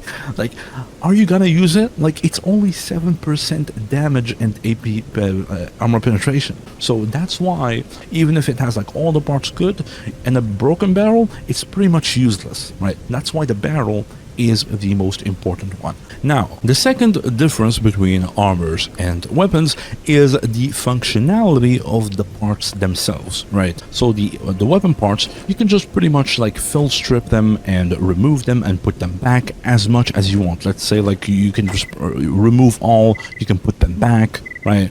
You can switch them between guns if they use the same parts as well. Like for example, the PPSH uses the same trigger as the M4, so you can just like field strip the trigger, put it here, and replace this one with this one instead. If you don't like it, you can put it back, put this one in here, you get this one as well, you put it here, so you can just drag and drop. Pretty much, you can do that as much as you want. It doesn't really matter. You can just pretty much do that whatever you want, right? However, the only exception is the barrels, right? The barrels you cannot just drag and drop. Like, that's not how it works, okay? As you can see, barrels cannot be replaced in the field. Like all the parts, you can pretty much do that, right? But the barrels, you cannot do that. Just the same thing as we said with extracting barrels from guns, right? So to basically extract barrels from guns, so I want the barrel from this M4, for example, I would have to destroy it. So I would have to actually use a multi-tool and disassemble the gun. So I will need to destroy the whole gun to basically extract the barrel, right? So that's what I need to do to get the barrel out of the gun, right? And to replace the barrel in a gun, you would actually need the toolkit that is equivalent to that weapon, which is the Type C weapon, for example, for the M4. So we do need the Type C repair kit to be able to replace the barrel, right? As you can see, you go to the workshop and you do it through the workshop, right? That's why it's very important to get the toolkits, right? So if you want to replace the barrel, you have to go to the workshop with the right toolkit and you replace it through the workshop instead. So that's how you do it, right? And also you can also just maintain them inside guns as well, so you don't need to do it through the workshop or whatever, right? So if you have a cleaning kit, for example, for the shotgun, right, it's a Type B, so we need a Type B cleaning kit. We can just like maintain parts and clean any part that is above 60%, right? So you can just do that straight from the gun. Or you can also do it from the toolkit itself, right? As you can see, you can clean it like this as well. So it doesn't really matter either outside the gun or inside the gun. It doesn't really matter. You can just right click, maintain part, and clean it, right? So that's what you can do with the weapon parts, right? Now, the big difference between the weapon parts and the armor parts is that you cannot do that in armors, right? So for armors, it's pretty much the same thing as the barrels for the gun, right? So for the barrels, again, as we said, you have to go to the workshop with the right toolkit to be able to replace the barrels, right? Well, it's the same thing with the armors, but it's the same thing for all the parts, not just like one part or whatever, right? So to replace all of these parts, you would actually need to go to the workshop with the right toolkit to be able to replace them. Right, so you cannot just like, you know, drag and drop into the armor or whatever, right? So you cannot do that. And also you cannot just like, this is like a field strip parts from armors or whatever. To take like a part from an armor, like I want this part to craft with it, like the tier 2 armor plate, for example, I cannot just like field strip and remove it, right? I would have to destroy the whole armor to pretty much get the parts and then use them, right? And one more thing as well, there is no like maintain parts and clean them with the armors as well. You cannot do that. You have to do them while the parts are out of the armor, and then you have to put them in the armor instead. So for example, here in the workshop, as you can see, like you need to have a good part already repaired outside of the armor and then put it in the armor through the workshop with the toolkit, right? So that's how you do that. And one more slight, like small difference between them as well is that when, for example, you replace parts within guns, right? So let's say that, I don't know, like let's say I have a good barrel, right, which is a 70% barrel, and I want to put it here and I replace it, right? So if I put this 70% barrel on the shotgun, I will retrieve the 18% barrel back in my inventory. So whatever you put, you will get the original part back in your inventory with the weapons, right? However, with the armors, let's say I have 100% one of this. If I put it in here, I will not retrieve the 18% one. Okay, it's gonna be destroyed, right? So you will not get them back, like the weapons, right? So just keep that in mind. And speaking of replacing parts and repairing parts and all that, how do you actually repair the parts themselves, right? So that is also one of the very important differences between the weapon parts and the armor parts as well, because they do have two different thresholds on the repair system, right? So for the weapon parts, for a weapon part to be repaired, it has to be at least 60%. So 60% condition, and that is the threshold for the weapons, right? So 60% or above, you can clean it to be 100%, right? As we did with the shotgun, for example, with the cleaning kit, you can just maintain the part and you can clean it because these two are above 60%. And meanwhile, like these ones are below 60%. That's why I cannot clean them, right? So if it's above 60, you can clean it to 100% and make it pristine. If it's below 60%, you have to actually replace the part by using a repair kit, which is kind of like the nuclear option, pretty much, right? And the same thing for the armors as well. For an armor part to be repaired, it has to be at least, not 60%, it has to be at least 50%. For example, this is above 50%. So what I can do, I can actually use the field armor toolkit to repair it to 100%. So I can do that because it's above 50%, right? If it's below 50%, like these ones, 42%, 23, 50, 16, 9, 1, right? These ones you cannot repair to 100%, right? And you cannot also replace them like the weapon parts. It doesn't work like that. There is a nuclear option. We're going to talk about it in a bit. But you can pretty much, if it's below 50, you cannot pretty much repair them at all, right? But they are still useful. So the same thing with the weapons as well, right? For example, our M4, right? I do have a part that is 50% in it, right? So it had like a 36% part, I think, or something, which is, yeah, 34, right? So it has this one, it had this one in it instead, right?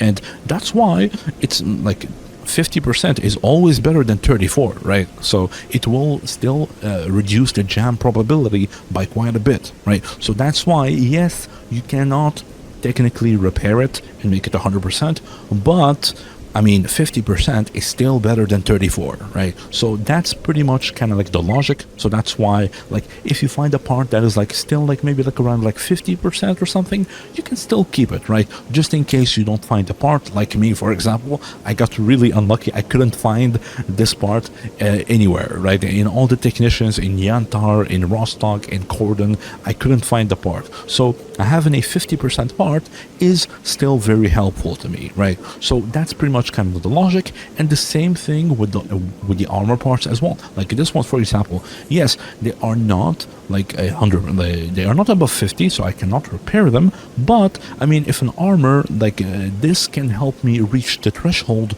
of a certain repair kit, for example, like 85% or whatever, or 65 at least, or like 70% or something, right? So you can still do that. I'm gonna explain it, by the way. I just like being a little bit vague here, but that's one of the uses of it, similar to like the weapon parts. But also most armor parts, even though they are not useless, like this one, it's 1%. What am I gonna do with it, right? It's really, really useless. They are still used for recipes, right? As you can see, it's used to like craft, for example, the last tier of the armor plates, right? Now, how do you actually repair these armor parts, these barrels, these like weapon parts and all that? So how do you do that?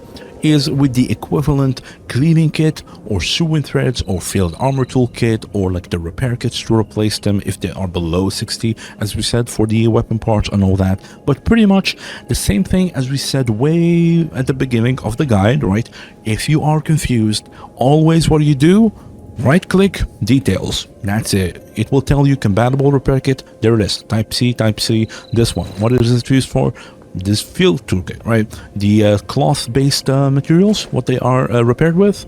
Again, the compatible repair kit, it's a sewing thread, right? So if you are confused, just right click details. It will tell you exactly what you need. Okay, so just keep that in mind because that is very important, right? For the weapons, so for the weapon parts, what you need is the cleaning kits. So if they are above 60%, you use the cleaning kits, which are these ones right here. So type A, type B, type C, type D, right? As you can see, can be used to clean dirty parts within guns above 60%, right? So as you can see, not usable below condition 60%. Right? So it has to be 60 or above. So if it's 60 or above, you can pretty much use the cleaning kits to repair that part, as we did for the shotgun, for example. As you can see, because I have two parts that are already above 60%, I can just use the cleaning kit, which is the type B, right? Because the weapon is type B. So you do maintain part and you can clean them within the gun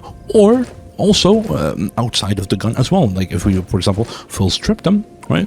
As we said earlier, like there is the part and you want to clean it without putting it in the gun for whatever reason. I don't know why, but you can just double click it and you can just click here and you can repair it, right? It's pretty much the same thing.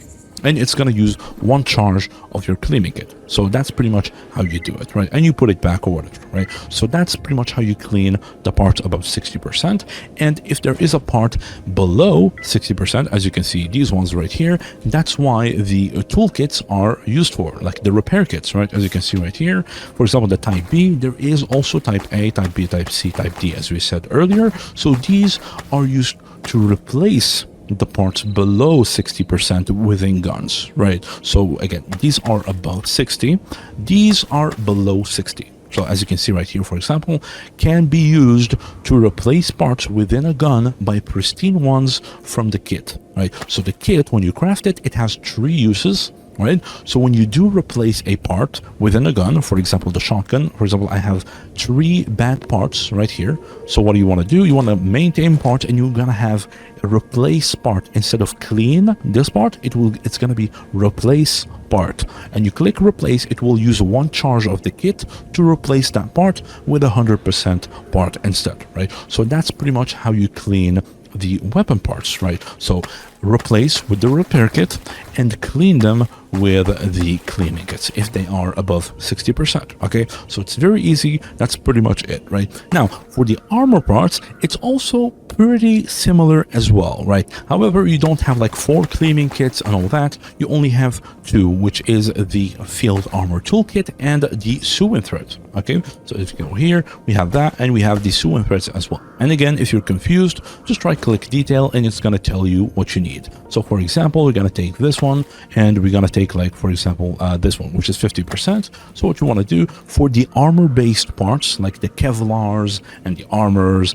and whatever, right? So in the carbon like fiber stuff and all that, those are armor based, so they do need the field armor toolkit to be repaired. So what you want to do is you want to, as you can see, it's gonna highlight it, right? So what you want, you just double click it, right, and you replace it pretty much, right? And we're gonna explain like how you do it, because you can pretty much add it at the same part as a bonus if you want, like for example this, right?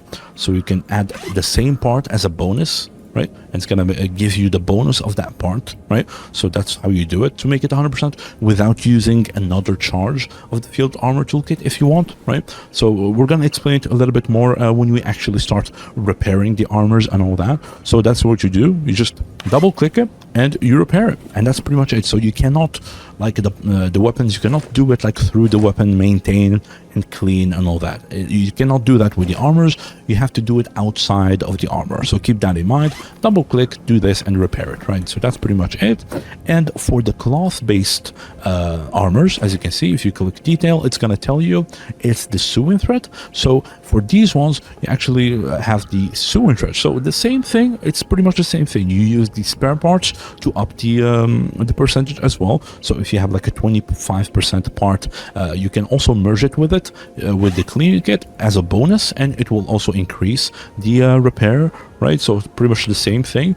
And you do the same thing with the cloth, with the sewing thread as well. You do this, repair, and that's pretty much it. It's going to give you 25%, and that's pretty much it for the armor parts. I mean, again, as you can see right here, not usable below condition 50%, so it has to be at least 50%. Same thing with this one.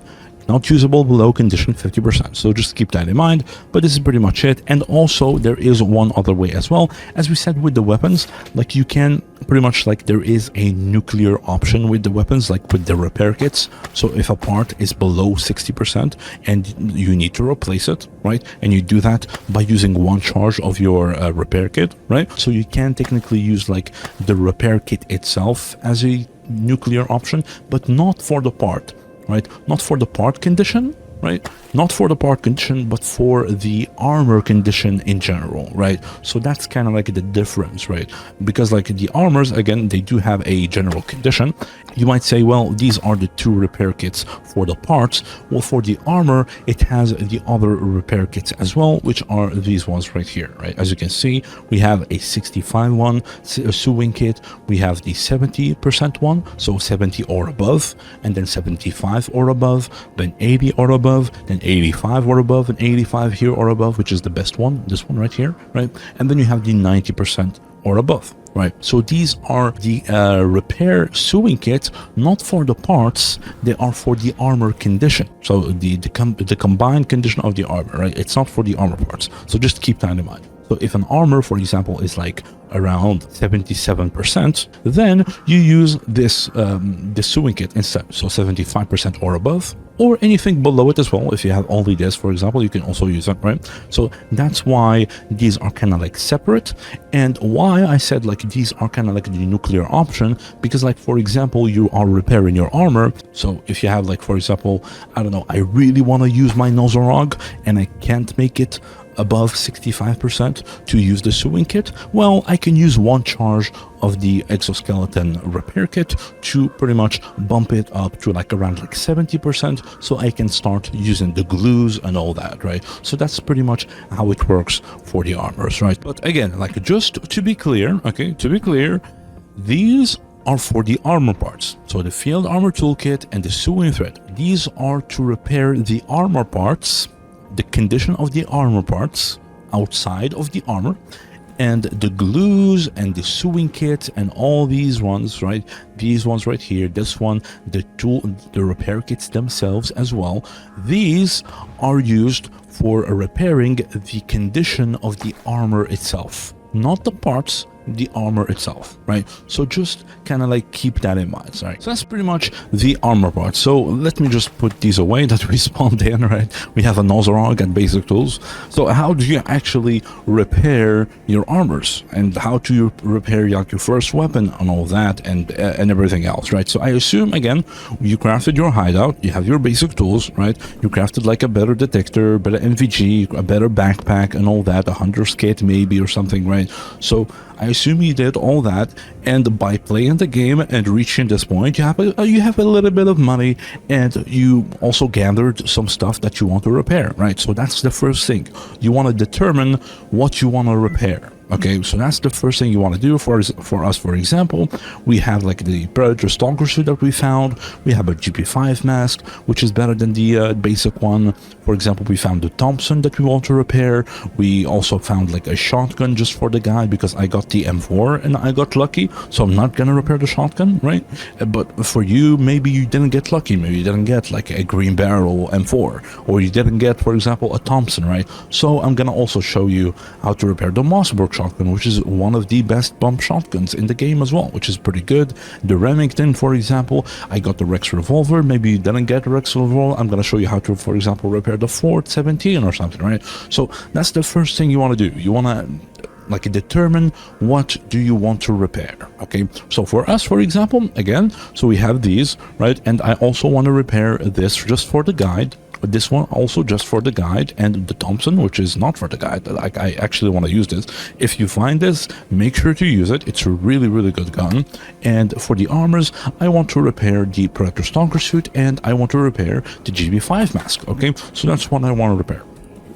Now, you want to put everything in your inventory like this, just to kind of see what you need, okay? So for us, for example, we need the Type A repair kit, and we do also need the Type B repair kit, right? So for me, if I didn't want to do the guide, right, I wouldn't need the Type B repair kit because I just need the Type A repair kit. I just want to repair the Thompson, right? So that's for me, for example. But for you, maybe you want the Type B repair kit as well, right? So you want that, and we want the light repair kit for the armors as well, to repair the mask and to repair our Predator Stalker suit. So that's what you want to do. So once you know what you want to do, then you're gonna start crafting those things. So you want to go to the workshop again, and you want to go to the repair toolkits like this, and for example, and you start crafting the things that you need, right? So for us, we want the Type A repair kit and the Type B repair kit and the light armor repair kit. Okay, so for the light armor repair kit, we already can do it, so we're already good. So just craft it. If you don't have something over here, right,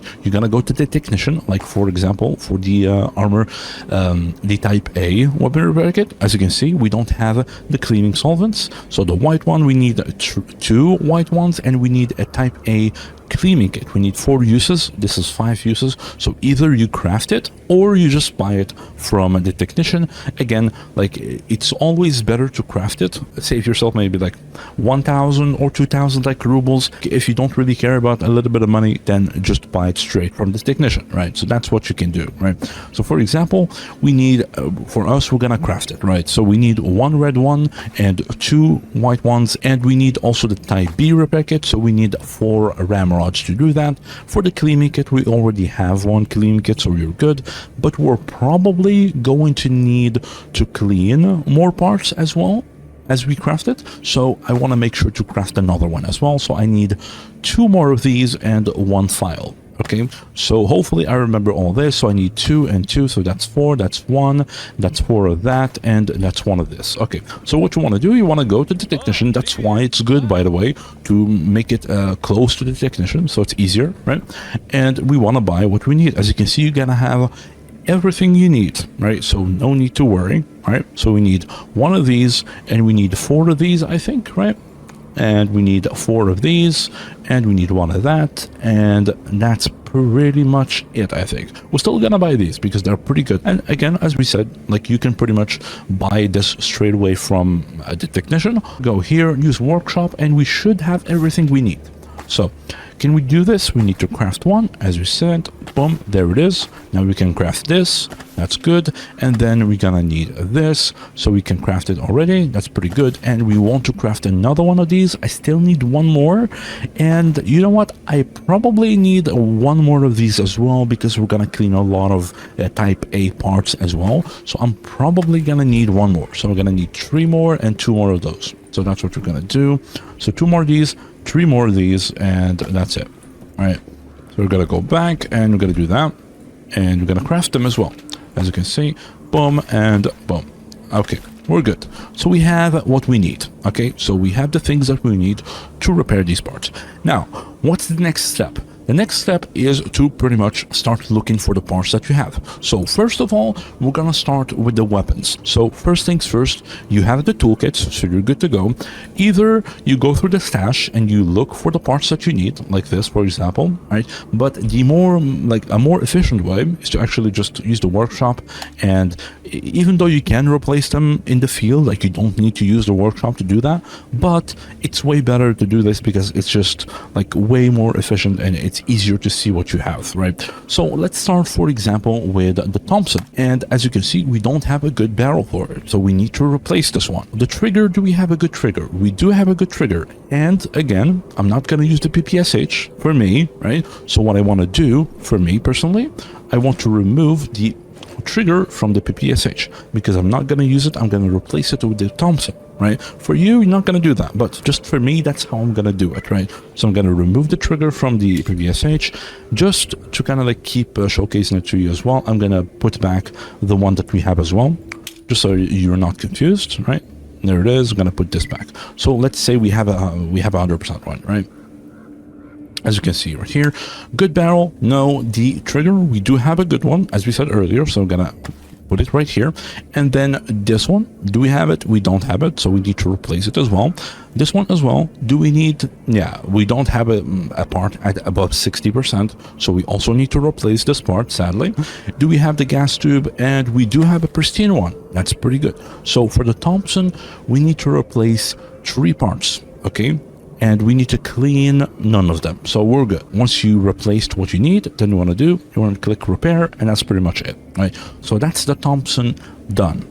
Now, what we want to do next is, for example, the shotgun, okay? So for example, for you, if you didn't get lucky and got like what I have, you want to repair your shotgun. For example, for the shotgun, what do we have? Again, the barrel, you do need to do it through the workshop with the toolkit. Remember that? Okay, so for the barrel, do we have a good barrel? We do have a 70% barrel, so that's pretty good. So that's what you want to do. You want to do that. And then for the trigger, do we have a good trigger? We do have a good trigger. And for these ones, we don't have a good one there. We don't have a good one there either, sadly, and we don't have this as well. So I think we need to also replace 3 parts for the shotgun, but I do remember we do have a Remington with green parts, so we do have that as well. So let me just go here, and we want to, so that's what you want to do as well. You want to make sure that you, if you have like any parts like already placed in certain guns, make sure to take them out as well to use them on the gun that you want. For example, the Remington, it has this part here and this part here that we want to use, so you want to make sure to do that. And we go here again, the barrel, the trigger, and now we have this above 60, so that's pretty good. We still don't have this one, but I think, yeah, so we do have this one at 69% as well. Very nice, right? So what we need to do is we only need to replace 1 part of the Mossberg, which is pretty good, and we need to clean 4 parts, as you can see right here. So that's what you want to do. Click repair, and that's pretty much it. Now, the next thing we want to do as well is the Rex revolver, for example. Do we have a good trigger for it? We do not, so we need to replace it as well, and we need to clean the barrel. We have already a green barrel, so we don't need the toolkit for it. I just need to clean it, which is pretty good, but we do need to replace the trigger. So that's what we're gonna do. And for the Fort 17, for example, if you didn't get lucky and get like a Rex revolver or whatever, and you want to use the Fort 17, as you can see right here, we already have a good barrel on it, which is pretty good. Do we have a good trigger? We do have a trigger above 60%. That's pretty good. And we do have a spring above 60% as well. So that's pretty good. As you can see, the Fort is also pretty good. Okay, so that's the first step you want to do. You want to put everything and you want to see what you need, what you don't, etc. Right? And then what you want to do, you want to start repairing the things. So for example, let's start with the shotgun because it's the easy one. We only need to replace 1 part, right? So as you can see, maintain parts, it's very easy. Make sure to have it in your inventory, right? So maintain parts, and it's gonna show up as replace the bolt, as you can see right here, right? So what you want to do, you want to replace the bolt. Click on it, and there it is. It's gonna use 1 use, as you can see, from 3 to 2, and we have a pristine part now, which is 99%. As you can see, this is the one that we were missing. Now it is at 99%, which is pretty good, right? So that's how you pretty much replace the parts, right? And then for the other parts, I'm gonna just clean them because they are already above 60%, right? So, and to do that, we need a type B cleaning kit, which we have right here, and we have 5 uses of it, right? And what we're gonna do, pretty simple: maintain part, clean the barrel, maintain part, clean the bolt carrier, clean the pump, and clean the magazines. There it is. The shotgun is fully repaired now, which is pretty good. And we still have 2 uses of the repair kit, right? Why this is important, by the way, we're gonna talk about it on the type A because we have a lot of type A stuff to replace, okay? So for example, let's go to the Thompson now. Okay, so for the Thompson, sadly, we need to replace 3 parts. And luckily, I mean, the Type A weapon repair kit has 3 uses as well, which is pretty good. However, we also need to replace the part on the Rex revolver as well. As you can see, we don't have a trigger, so we need to replace it as well. So we need 4 uses actually, right? So, and this one only has 3 uses, so we need to actually craft another one. But how to kind of like do that efficiently before you start replacing parts, right, with the toolkit, is you want to actually visit the technician and see if he actually sells one of the parts that you need. As you can see, does he sell it? He doesn't actually sell it. Does he sell the Rex revolver trigger? He does actually sell it, which is pretty good, right? As you can see, 5,000. So we're gonna buy it. The thing that is important is you want to at least keep 1 use of these toolkits. You still want to use them to like replace stuff, like replace barrels and all that, right? Because for example, if we use all of them, right, we're not going to be able to replace any barrels or whatever, right? And so we need to craft another one. That's why it's always good to at least keep 1 use of them, right? But for now, as you can see, we're gonna replace 3 parts of the Thompson. Luckily, we did find a Rex revolver trigger, so that's pretty good, right? But for our Thompson, we do need to replace 3 parts. So what we're gonna do now is, first of all, I mean the revolver, so the trigger is already 100%, so I'm gonna just put it there, so that's pretty good. The revolver is already done. I just need to clean the barrel, so that's what we're gonna do, right? Maintain the part, clean barrel, and that's it. It's 100%. We're good. So the revolver, the revolver, the revolver is out of the way. Very good.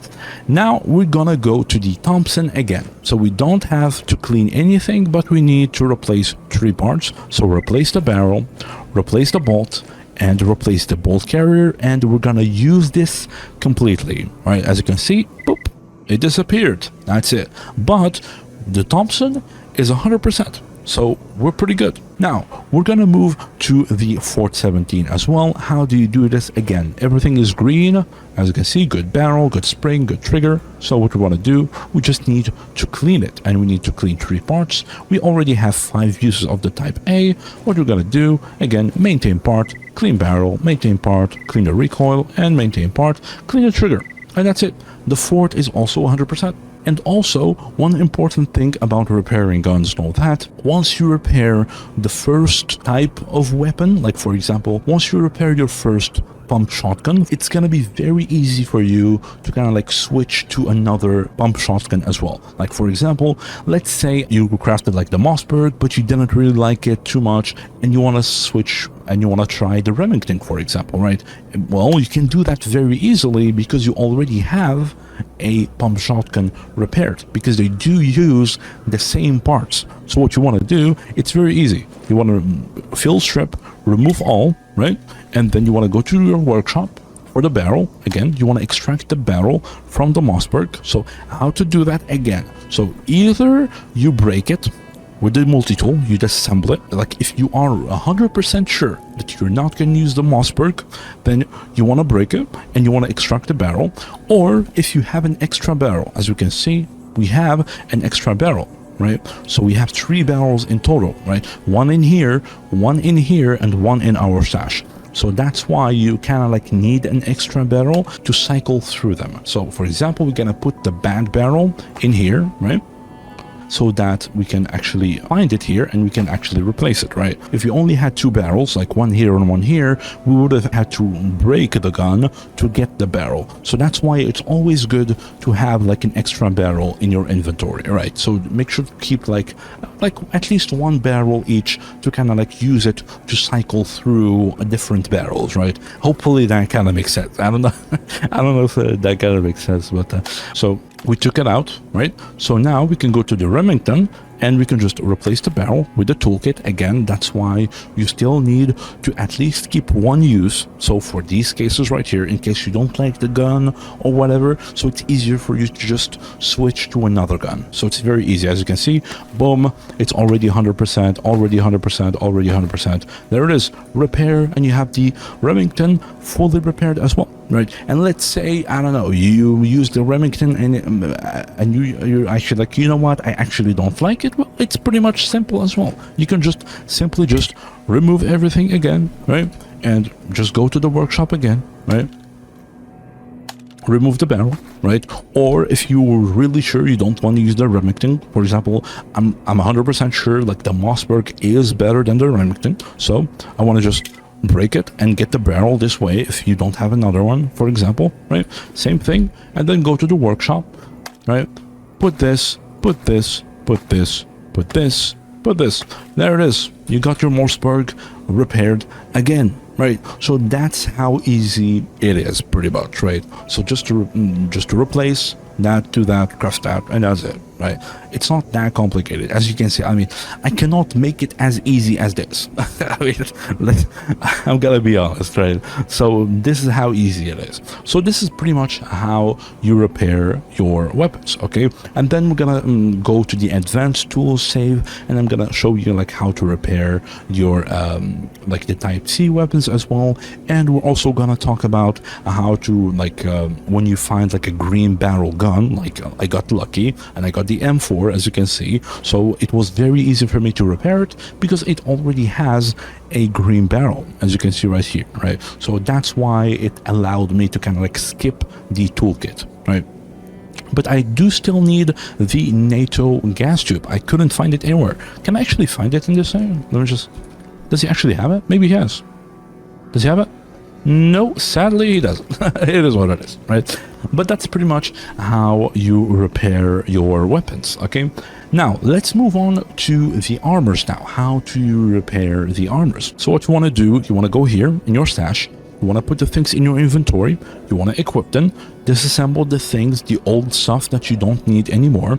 Put everything in the stash. Then what you want to do, you want to scroll all the way down, as you can see right here, and you want to start hovering over your armor and your mask or whatever, right? So start hovering over them, and it's gonna highlight the things that you need. For example, we need these. So do we already have... Yeah, I mean, as you can see, we already have 100% part of it, so we don't need to do anything here. We do need this part. We do have a 69% part, but we need to repair it. We do need at least one more, right? Why do we need one more? Again, as we said earlier, because you can use the same part as a bonus to repair it, right? I'm gonna explain it later. We already have 100% one here as well, so that's pretty good, so we don't need to repair it. And we do need a cloth, as you can see, which we also have at 100%. But I'm gonna take this one just to kind of like showcase it to you, all right? So we're gonna do that, and we're gonna take this, and we're gonna take this as well. And we're gonna do the mask the same thing. As you can see, what do we need for the mask? We do need this. We have a 41%. Sadly, we cannot repair it, right? But it's still gonna be useful, as we said earlier, right? So even though it's below 50%, it is going to be still useful. And this is actually a great example. I'm gonna actually showcase it to you, right? So this is why it's very important. And what do we need there? We just need the green one, which is this one.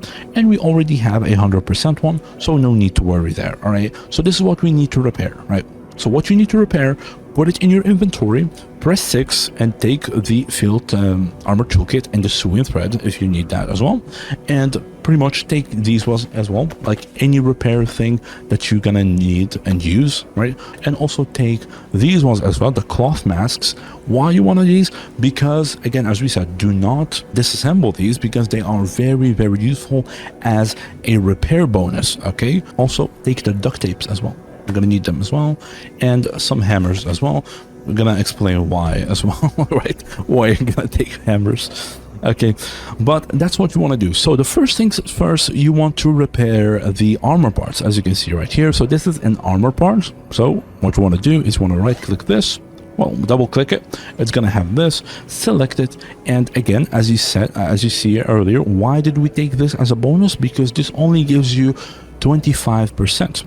And because it's 69, so we don't want to use and waste another use of the field armor toolkit, so we're going to use this as a bonus to not waste it, right? So we're going to do that, and it's going to be 100%, repair it, that's it. Then the cloth sheet, as you can see right here, it's going to need a sewing thread. As you can see, double click it, do that, it's going to be 100%. It also gives you only 25, so if it's below 75, you want to use like another similar part to kind of like boost the percentage pretty much, right? So you want to click repair, and that's pretty much it. So this is one of the most efficient ways to repair your armors, right? Because there is there's three technically. There's three situations. There's the first one that we're doing right now, which is the most efficient way to do it, which is the recommended way. So this is the first efficient way of doing it.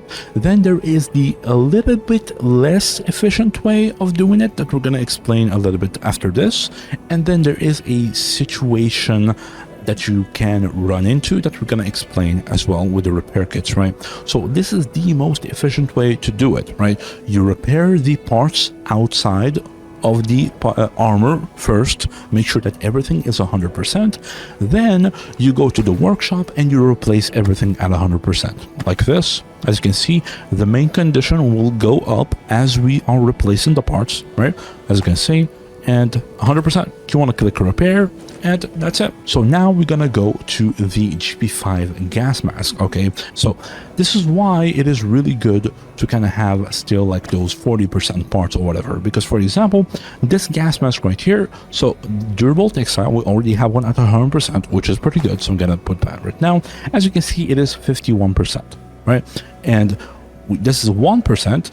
And why it is still pretty good at 41%, because this one is 51% now. So if we didn't have this one, we would have to use a charge of the toolkit, as we said earlier, kind of like the nuclear option, right? But because we saved the 40% one, even though we didn't need it, that's why it's really good. Now it goes up to 70%. So it's gonna save us a lot of money. As you can see, you replaced right there.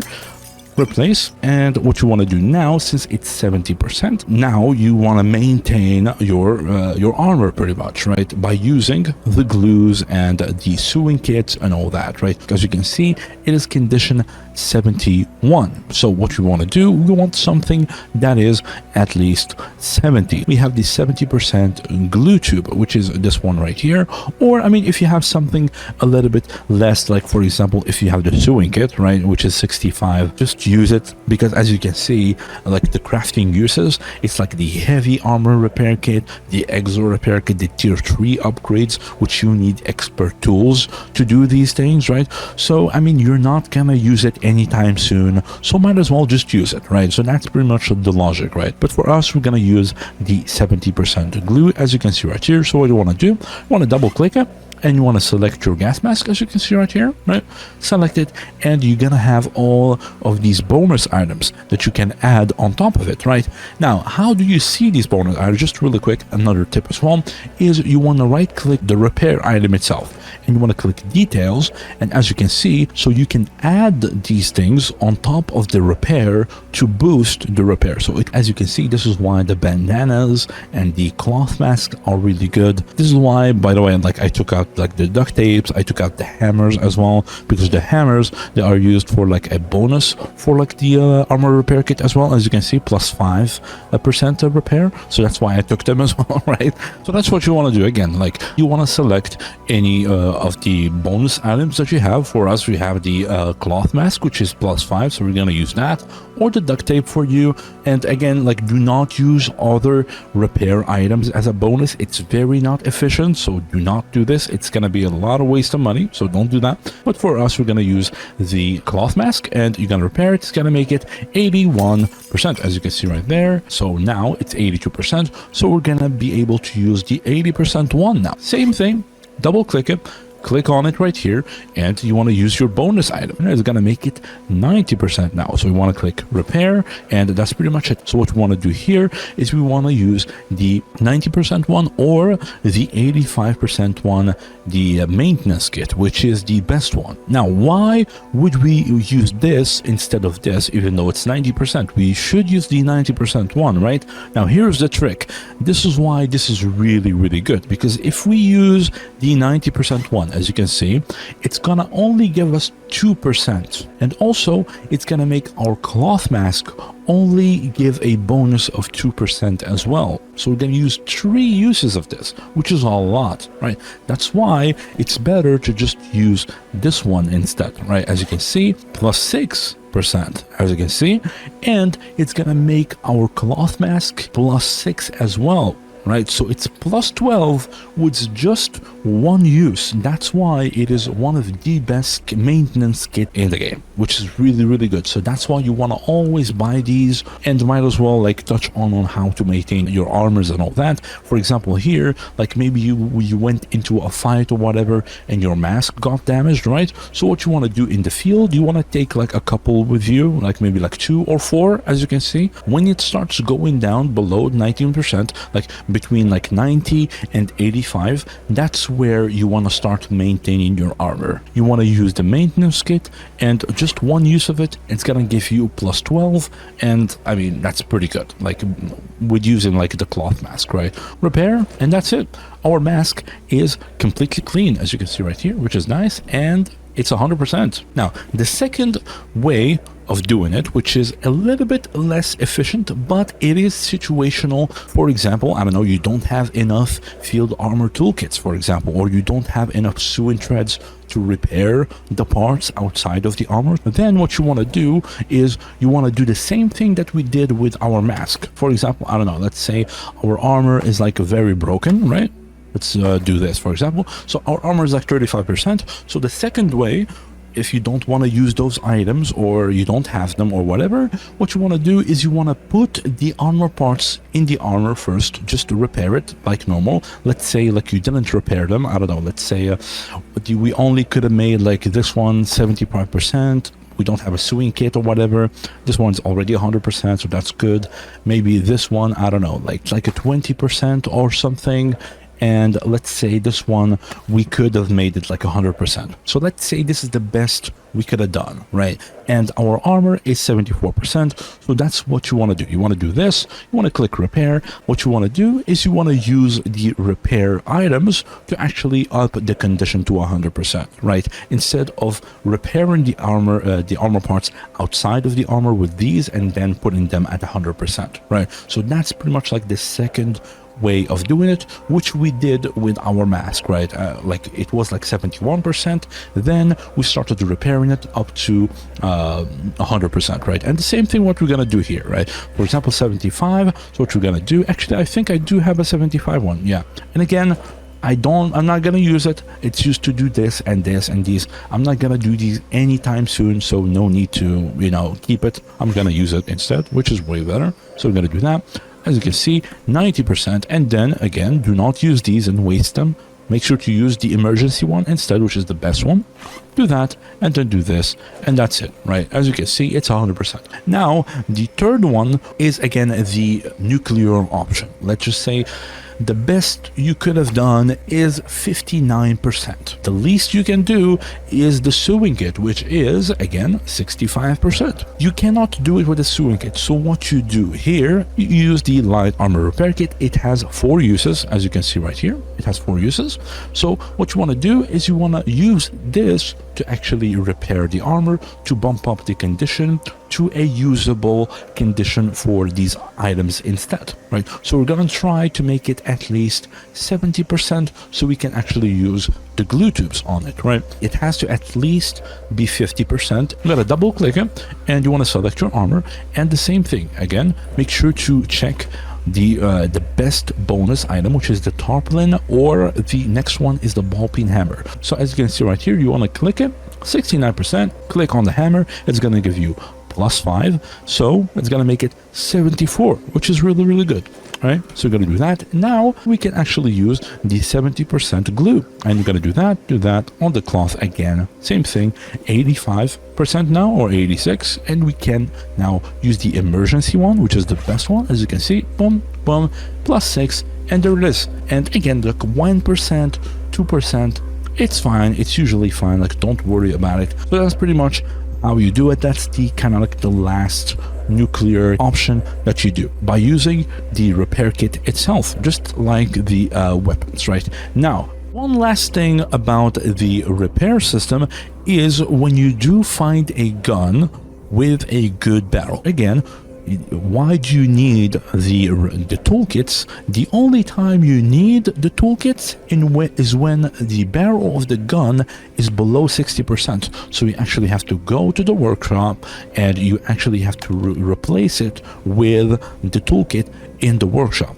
So this is why it's very good when you do find a weapon with a good barrel. So that allows you to pretty much just skip the progression and skip getting the tools for it. So this actually wait until I actually get the advanced tools, so I am able to actually craft this, right? But since I have a good barrel, I don't need it anymore. The only thing that I need is I need to find the parts, these parts, and I just pretty much just drag them, just drag and drop as we did earlier, right? So when you do find a gun with a good barrel and you pretty much go through like your stash, see if you have like a good parts for it, right?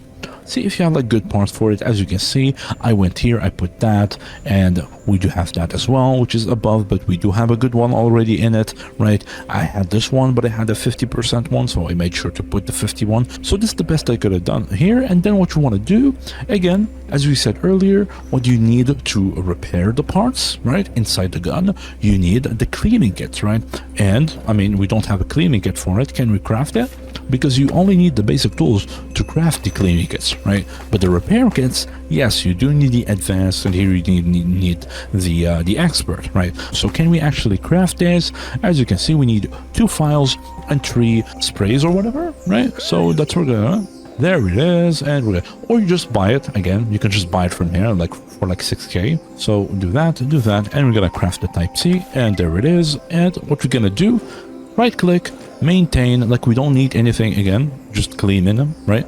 Clean the barrel and clean the bolt, clean the trigger, and that's it. Everything is 100% except for the gas system. So that's what you can do right here, and as you can see, we can use it no problem. And there's one more thing related to the repair system, which is the upgrade system. So any piece of gear, pretty much just right click details, and you can see all the upgrades that it can do. Same for the armor as well, as you can see right here, right? So these are the upgrades. So as you repair your gear, make sure to upgrade it as well. So what are these upgrades? Well, these upgrades are pretty much like for the weapons, it's mostly just like reliability, like less weight for that gun as well, like more recoil control, more flatness for the bullet, more accuracy, more handling, like for certain snipers. You have like some night vision scope upgrade, some range upgrade. There is certain like unique upgrades as well, with the firing mode, a 3-round burst mode. This one pretty much has the caliber one, I think. Yeah, it does. As you can see, this one is a 9x19. It goes to 9x18. 545 AKs, they can upgrade to a NATO caliber, the 556. And for the armor upgrades, pretty much the same thing, but for the resistances. So overall, just better resistances, like more stamina regeneration, like more rupture resistance, more resistances element, like psychic, radiation, elemental resistances. You have the slots upgrades, the wound healing, which is like a less bleed, plus 10 kilogram carry weight, and same for the masks. They also do have like those upgrades too, but the most important ones are pretty much the slots upgrades. So these are your top priority because they will give you a extra slot. As you can see, this one only has 3 slots, right? So we can unlock the last slot. As you can see right here, we can do this, go here, and you can select it, and it will unlock the 4th slot. And there is one more thing that is also a very high priority, not for all armors, but only for the exoskeletons and the Nosorogs. I think I have them here, like the ones that we used earlier. Yeah, if you can read here, right, sprinting, no, you cannot sprint in Nosorogs or exoskeletons, but there is a very crucial upgrade, which is this one, right? The hydraulic boosters, which will pretty much allow you to sprint in the exoskeletons and Nosorogs. So this is the highest priority for Nosorogs and for exoskeletons. So make sure to always get the sprinting upgrade as well. It is pretty expensive, as you can see, tier 3, but some of them do have it as a tier 1. I think this one does, right? Yeah, so this one has it as only tier 1, so you can actually upgrade it, right? Now, how do you get these upgrades? Well, pretty much, as you can see, all these upgrades are, there is pretty much like 9 of them each, so 9 for the armors, 9 for the weapons. As you can see, tier 1, tier 2, tier 3, tier 1, tier 2, and tier 3 as well. So how do you get them? Pretty much, well, obviously the first thing is the crafting, as you can see right here, so you can actually craft them. So the tier 1, you can craft them with the basic tools, tier 2 with the advanced tools, and tier 3 with the expert tools, right? But there is a catch, and they are pretty costly, especially for the armor ones, right? Because the armor ones, they do use the repair kits, right? So the armor repair kits, as you can see, this one is the light armor repair kit, this one is the medium, and this one is the heavy armor repair kit, which is this one right here, right? But the weapon ones are a little bit more lenient, a little bit more cheap, because they don't require the repair kits themselves. They only require the cleaning kits, which are way cheaper. Again, the first way of getting them is by crafting them, obviously, as we showcased right here, as long as you have the recipe, right? And the second one is you can actually just get them from the technicians as well, but you don't always find them. Keep that in mind. As you can see, we don't have them right here. Usually they sell like 3, and as you upgrade like the supply level, they will sell pretty much like more upgrades and all that. And this is pretty much like the recipes to unlock them as well. That's how you get them.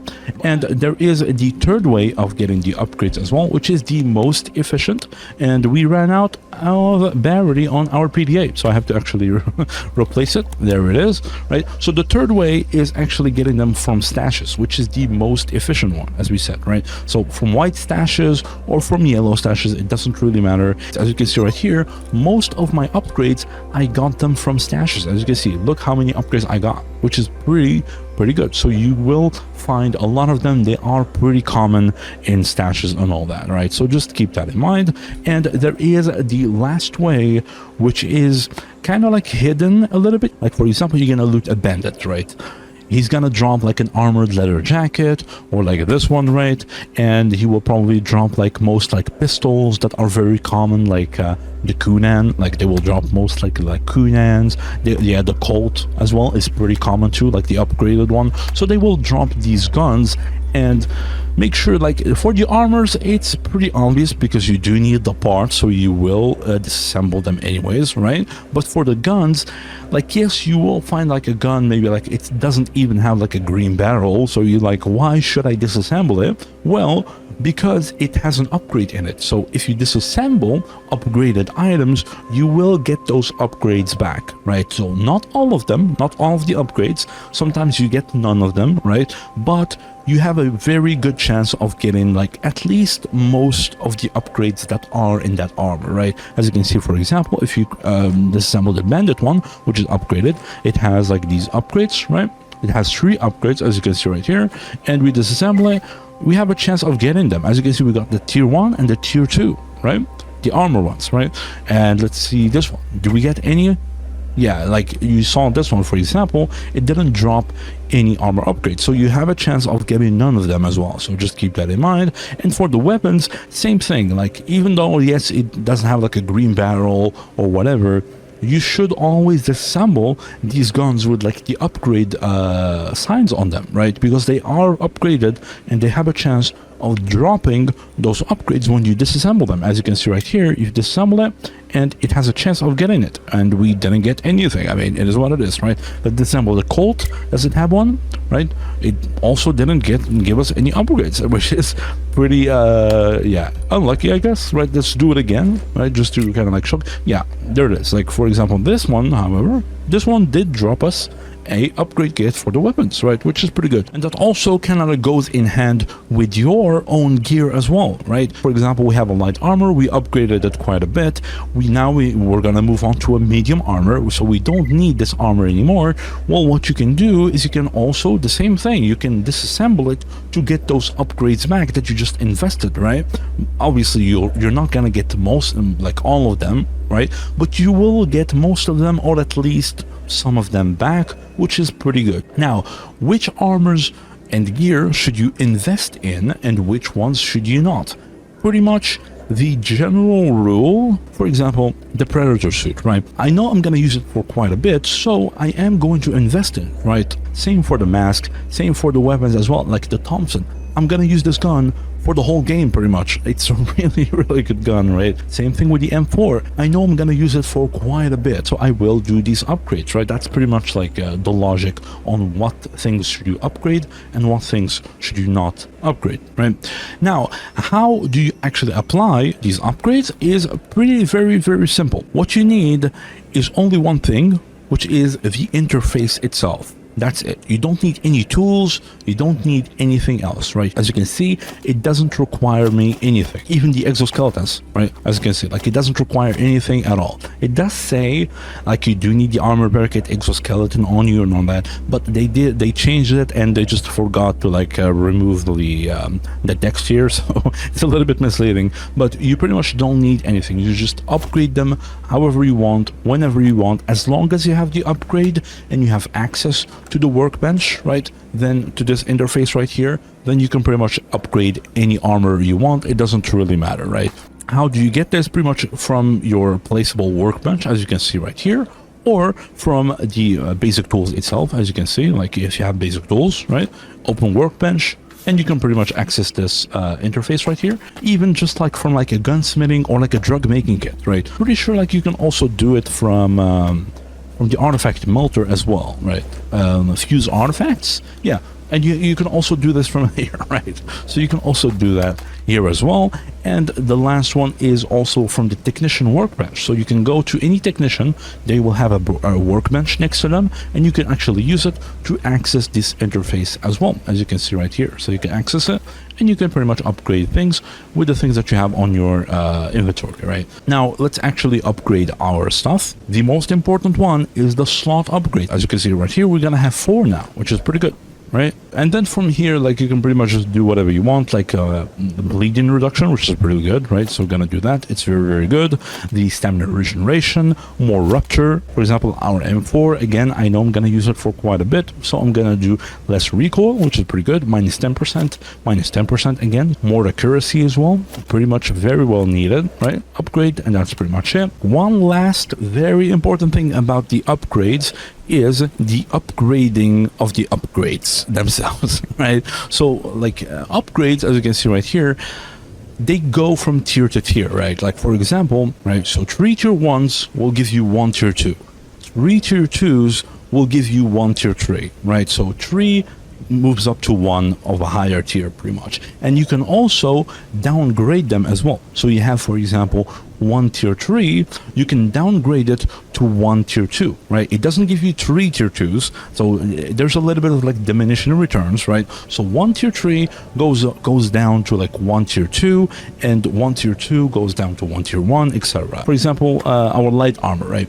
I want to do like disruptor resistance plus 10%, the tier 3 one, right? And I know I already have 2 of these ones, right? So I only need 1, so I can upgrade it to a tier 3 one, which will allow me to use this upgrade, right? Which is very, very good. First things first, like go check the technician. He didn't have anything, so it is what it is, right? We're gonna try to actually craft it. As you can see right here, let's access our stash. So we do have 2 tier 2s, as you can see, and luckily we also have, well, these ones we did get them from the things that we spawned, right? I'm gonna actually put them, right? I'm gonna put them here, just to not cheat, right? To kind of like actually show you how to do it, right? So we have 2 tier 2s and we have 2 tier 1s, right? So this is actually very good. So what we need now to actually get a tier 3, we just need to craft 1 tier 1, right? So this is how we're going to do it, right? For example, we have this, we go here, and we're gonna try to craft this, right? And it does need 1 charge of the light repair kit, so make sure you're not gonna need it, right? I do need 1 charge of the sewing kit, so I'm gonna see if we can actually craft it, right? I can't, I just need the sewing threads, or I can just buy it, right? As you can see, we just bought 1, and we're gonna do it here, right? This one right here, right? I'm gonna craft 1, and now we have the 3 tier 1s, right? So 3 tier 1s will convert into 1 tier 2 of the same type, which is the armor ones. So I'm gonna do right click, and you're gonna click upgrade. As you can see, it's gonna upgrade, and it's gonna give us 1 tier 3, right? And now we have 3 tier 2s, which we can upgrade to 1 tier 3, which is pretty good as well. So right click, you can also downgrade them, as you can see, but we want to upgrade it to 1 tier 3. As you can see, upgrade, and it gives us 1 tier 3, which is very, very important. And now we can actually do the tier 3 upgrade, as you can see right here, right? Do that, boom, and there it is. I have a lot of rupture now, which is very, very good, right? So this is why it's kind of like very, very important to just gonna see before you go buy them, or before, like, you know, you gave up and you're like, I don't have the upgrade, it is what it is. Make sure to look around for like the upgrades that you have on the previous tier. Maybe you do have them, or like, for example, the same way, like the reverse way as well. Like, for example, you do need the bleeding reduction or whatever, right? So we do need this, and we have one tier 3, but this is very important, right? And we have one tier 3, we don't have a tier 2, then we can downgrade the tier 3 into a tier 2 so we can actually use it here, right? So this is kind of like the last trick about the upgrade system, right? Which is very, very cool. And that's pretty much it for the upgrade system and for the entire repair system of Gamma, and also for like the early game and what to do when you get like your first basic tools and all that. So we finished all of that, which is pretty good, right? So now what we're gonna do, we're gonna go to the advanced tools, and I'm gonna show you what to do with the advanced tools, and after that we're gonna go to the progression chapter, and after that we're gonna finish up with the tips and tricks. Okay, so here we go. All right, so here we are. We got our first advanced tools from the army warehouse stash, as we said earlier, right? So first thing you want to do, again, as we said, you want to come to the technician and you want to buy the recipes. And as you can see right here, this is the exo recipe that we got earlier. Remember when I told you I found 2? So I used one, I read it, and the second one I sold it to him for like 17k or something, right? So this is the one that I was talking about, right? But for now we're gonna pretty much like buy the recipes for the advanced tools. Also read them, just do that, and do that, right? So we want to upgrade our bear detector to a grizzly detector, our PDA to a second tier PDA, and our first NVG to the second tier of NVGs as well. So we're gonna actually buy these radios as well, because I know I'm gonna need them from early on, right? Of course, we got this, we got also that as well, and that's pretty much it. Disassemble pretty much everything. We have 10 of them, which is a lot. There it is, a lot of disassembling. Very cool. Now we're gonna see what we can do. The first thing priority, in my opinion, is the PDA, because the PDA is very good at the second tier. As we said earlier, it will show you your friendly squads on the map. So we're gonna craft that. Now, can we craft the grizzly? We also can craft the grizzly, but we cannot do the night vision, sadly, but it's okay. The first one is also pretty good, and I think the grizzly is way more important, because again, so we can actually now find like almost all artifacts, which are pretty cool. So we're gonna craft that. Again, a huge upgrade in terms of equipment, because we go from 28 to 34 to 41, which is a lot, okay, which is a lot of upgrades. So that's what we're gonna do. Again, you do need a lot of mil-spec textiles and sew-in threads, as you can see, 9 and 9 as well. So we're gonna do that, and then 12 and 11, which is quite a lot, right? Especially for me, because I am using like the STALKER, so I pretty much have nothing here, right? So just keep that in mind. Pretty much good to go. We cannot do this yet, sadly. Now the next thing is I want to jump to the gear. So what do I want to repair, right? So as we said earlier, you want to determine what you want to repair. For us, I know exactly what I want to do. I want to keep the M4, want to keep the Thompson. The thing that I want to repair is the sniper, the SV98, which is one of my favorites. It's a really, really cool sniper. So we're going to repair this. So we're going to put it in our inventory, as you can see right here, right? And then we want to repair our armors. Again, we did have the Seba bodysuit, which is pretty good, and we looted the SSP helmet from the monolith earlier as well, which is pretty good. So these are the 2 that I want to repair. I want to take these for the repair stuff again, and pretty much just take everything usually, because you're gonna need them to repair things and all that. So the first thing we want to craft is the rifle repair kit, the type C repair kit, right? So that's what we're gonna craft, and we also want to craft the medium kit as well. So what do we need? We need 1 sewing kit, which is 2 uses, and we need 3 black ones right here, and we need 2 uses of the type C cleaning kit. So can we do this? We can. That's pretty good, right? And we do need that, so we're gonna craft it as well. So we can also do that. There it is. We already crafted this. That's pretty good, right? And we do need 3. We're gonna buy 3 of them. There it is. 3. Very cool. Boom. There it is. We're done.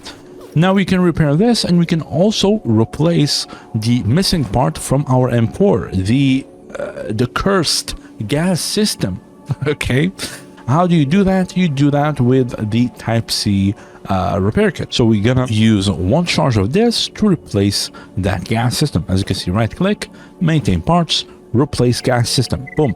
Our M4 fully repaired, 0 jam probability. Very, very cool. For our sniper, let's see, do this, and do we have a good barrel? We do have a good barrel. That's pretty good. We don't have a good trigger, right? We do have a good carrier, which is pretty good. For the bolt, we also do have a really good bolt. And for the gas tube, we do have a gas tube above 60% as well.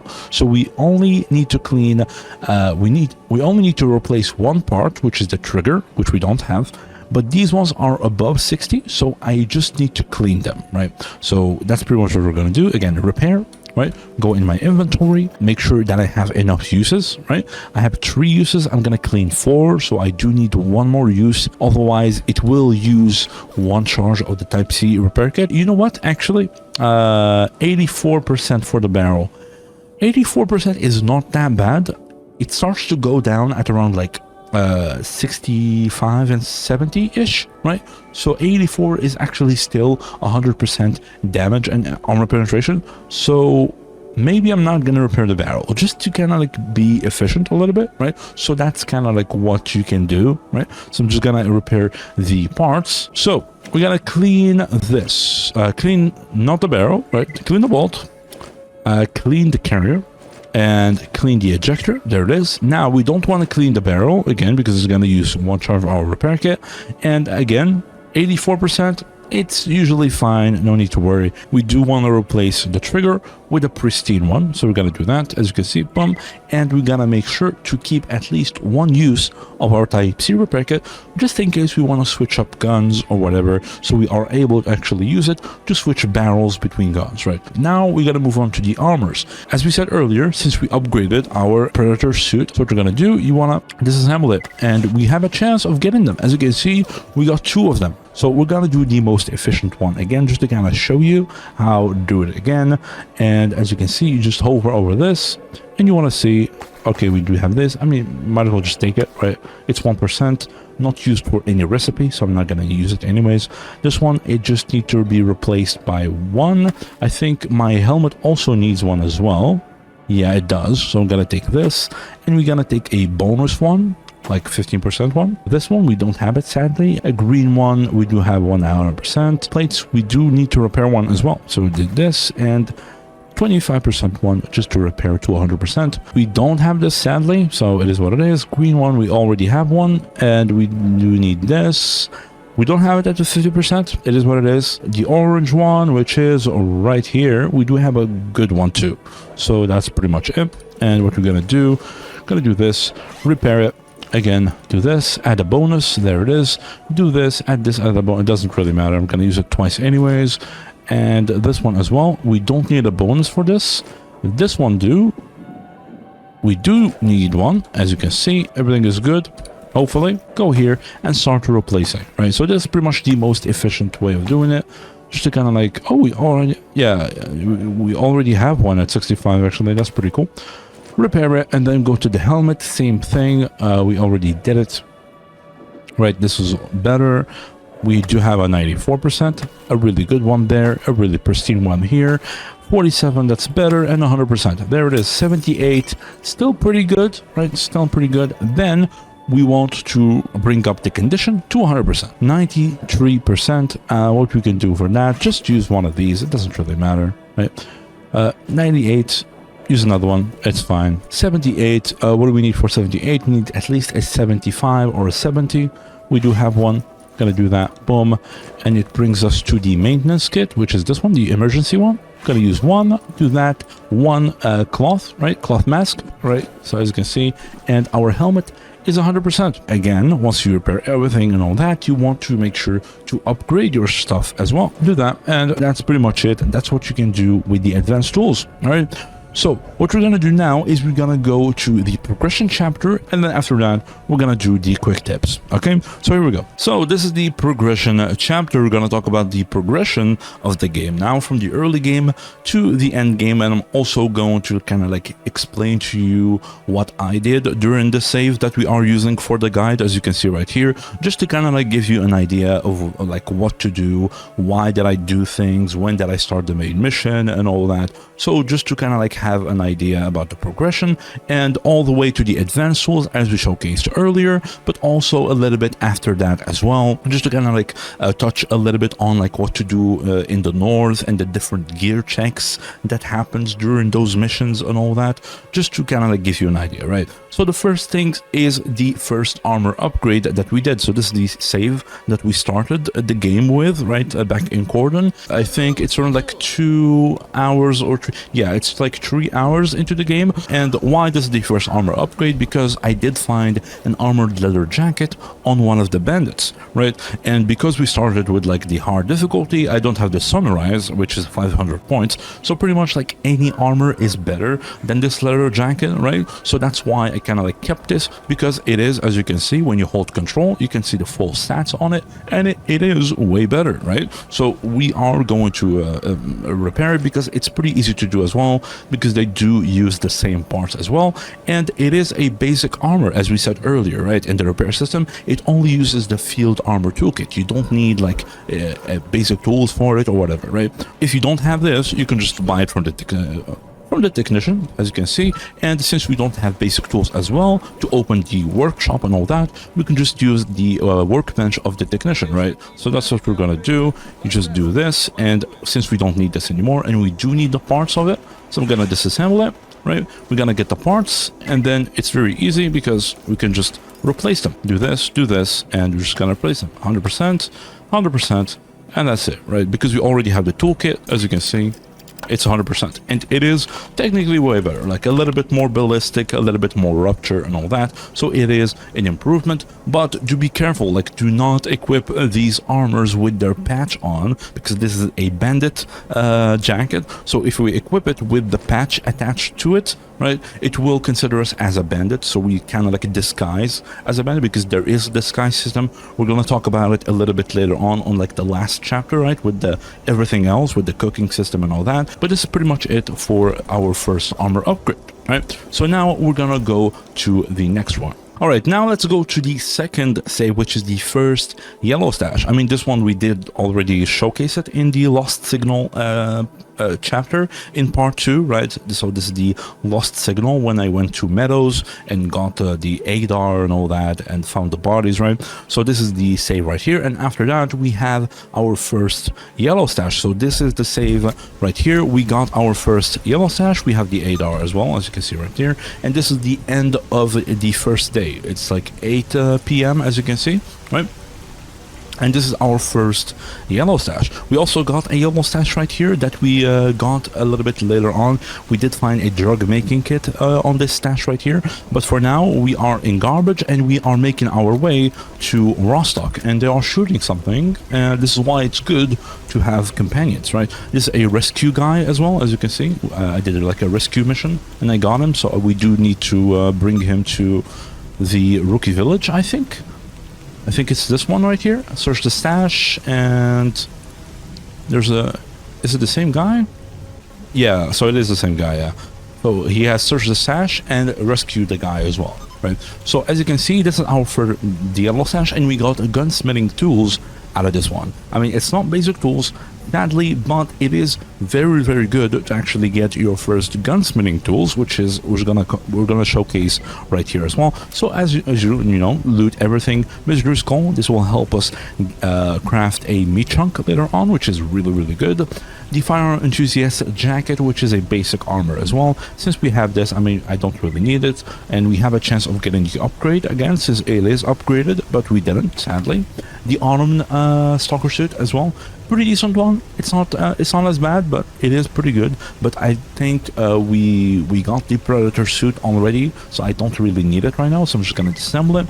get the parts, the SKS, I'm not really gonna use it, get the green parts out of it, as you can see right here, and we're pretty much good. Or you can just use Alt to pretty much like auto loot everything if you want, right? And as you can see, we did change our suit from the armor jacket. Why did I do, even though like it's broken? Because I mean, pretty much like anything is pretty much better. Even though it's broken, it's still 8 BR class and still has like pretty decent like radiation, all that. But why I switched to it?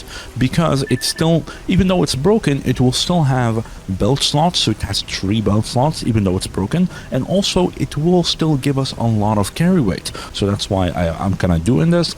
And why it is good to have the gun spinning tools. We did run out of ammunition from our PPSH, right? So it is pretty good to actually showcase it, because now we can actually break down other ammunition to craft the ammunition that we want. And since the PPSH uses ammunition for it's like a pistol ammunition, pretty much, right? So we have a lot of pistol ammunition that we gathered as we looted around, right? So as you can see, we can just break these, the things that we don't need, and craft the things that we do need. Like for example, I'm gonna use it in the Hydroshock later on when I use the Thompson, right? But now I don't have the Thompson, right? So I'm gonna just break it. As you can see, right click, batch disassemble. As you can see, this one we don't need it. This one we do need for the ADAR because it's 556. So I'm gonna keep that. Obviously I'm gonna keep this as well, but these ones I don't need this. Neither that, neither that, neither that, right? As you can see, just do that. This one I do need it for the Rex, so I'm just gonna keep it as well. But this is pretty much it. We got a lot of ammo parts, and now what we're gonna do is we can actually open the Workbench, ammo, and we can craft a lot of ammunition for the PPSH, as you can see, right? Quite a bit. We got 128, which is a lot. Okay, so now like we can just pretty much like load our magazines. Very cool, right? There it is. We have 2 full mags now, which is very good. So that's why it is really good to have gunsmithing tools way early on, because you can start just sustaining yourself very quickly with the gunsmithing tools without having to buy ammunition, which is pretty expensive and all that. For now, what we're gonna do is we are planning to go to Rostock at this point, and then from here I did go to Wild Territory to get this stash right here, which I found a drug making kit, so not the basic tools. And then I went back to Rostock, and then I slept, and then we did find the shotgun for Hip, so that's what I was going to do. I was going to Rookie Village to give Hip the shotgun for the basic tools, and while going here we did find another yellow stash as well right here with the basic tools, as I showcased earlier. So we're gonna do that save right now, and it's the save right here, right? And after this one we did have the Artifact Melter save, I think. First yellow stash, Artifact Melter. Yeah, I actually know which stash it is. I think I remember. I think it's this one. So as I was going to Rostock, I did find the Artifact Melter in this stash right here. Yeah. So it is the stash. As you can see, loot around. We got it. Pretty cool. The Carabinier with all green parts now, which is pretty good. What the hell? All right. Get it? We have the Ithaka, and not as good as the Remington, so we're gonna keep that. And that's pretty much it. We have the Artifact Melter, which allow us to actually start empowering stuff and fusing artifacts. We can almost do a meat chunk because we have the Misery Skull. We're just missing a flesh meat, right? So this is pretty good as well, as you can see. And after this, we did went to Rostock, got the drug making, and then we went back to Rookie Village to try to get the basic tools. So this is, and as we were going there, we did get a third yellow stash in garbage as we were going to Hip, right? So we did get this with the basic tools, so that's what we're gonna showcase right now. Alright, so this is the third yellow stash right here. As you can see, we are, this is after, the day after that save. As you can see, this is one day, so this is the next day. I did some missions in Rostock. I gave like some people like some stuff, and they gave me like a bunch of stashes, and we did manage to get a stash in garbage. As you can see, this is a yellow stash, right? And we were trying to go to Hip to give her the shotgun. I think I have it like here. Yeah, so I got the Taz, but we ended up actually getting this yellow stash, which gave us the basic tools, as you can see, right? Which is very good. But we still went there to give it to her because, again, you can combine them to make an advanced tools, just in case it takes too long to take like the advanced tools, right? So as you can see, we got this, a couple of armors. In my other save, This was like around like 23% or something, so I did end up using it, but we got unlucky. We got it at 11%, so it's not really worth doing it. And that's pretty much it. We got the basic tools, and now we are actually going to the cordon, right? Going to cordon to get this guy back to his friends, right? The rescue guy, and to also give Hip the shotgun, the toss, as you can see right here, right? So now we are going to go to the next save, which is the repair of the first weapon, and this is where I actually found my first M4 with the green barrel. So I'm gonna actually showcase this. This is right before we go to Hip for the basic tools, right? We are still in garbage in the hangar, as you can see right here, and we did kill like a bunch of stalkers and all that. And we did get our first M4 with a green barrel, as you can see. And as you can see, like the suit from earlier, right? I did get it at 22%, so it is still pretty, it's pretty decent. 10 ballistic resistance and all that. So I did end up using it in this save right here, right? And we did get our M4, which is pretty good. Again, when you do find something with a green barrel, make sure to use it if you like it. And since it uses the same parts as the TLDR, because they are both M4s, right? So I'm just gonna like fill strip, remove all, gonna switch it back, and we're gonna just put it here, right? And just gonna replace them, right? Because they're already good, as you can see, 100%, 100%, and a good trigger as well, and the cursed gas system, right? Again, the cursed gas system, and there it is, right? M4 is already pretty good, right? It's looking pretty good. So this is gonna be my main weapon. This is gonna be my secondary weapon for the mutants and all that, right? So that's kind of like how I do things. So now we're gonna move on to the Hip. Do I need to do that? I think we showcased it earlier, so no need to do that, I think. So we went to Hip, we gave her the toss, she gave us the basic tools and all that, and then we made our way back to Rostock for the crafting. So since we got our basic tools, again, I went back to Rostock, did like the workbench and started crafting my first upgrade, as we showcased earlier, right, in the repair system and all that. So this is what I did, and then after that, I went to sleep, and then the next morning, this is where the monolith attacked Rostock, right? And I got like a bunch of like exo recipes and crazy monolith loot and all that, and the MDR with the green barrel and everything, and the SSP helmets for my advanced tools later on. And this is the example of repairing the Type D, which is the MDR, since we got it with a green barrel. I kind of like did the save to just kind of showcase it. We didn't really end up doing it. We did like a couple of missions in Rostock, and we actually got a yellow stash in the army warehouse. So I was messing around a little bit in the army warehouse, and we did manage to get a yellow stash in there, which has a very high chance of giving us the advanced tools. And this is where we actually got our advanced tools, as you can see right here. We're gonna showcase it really quick. All right, as you can see right here, this is the stash, and this is the yellow stash that we got right here in the army warehouse near like the freedom base, right? As you can see, we got a lot of missions: collect more chops, dog hearts, collect sharpening stones, and all that. I've been farming a little bit of missions, and we did manage to get the yellow stash right here. As you can see, this is where I actually got my first advanced tools, right? Boom, there it is, advanced tools, very cool.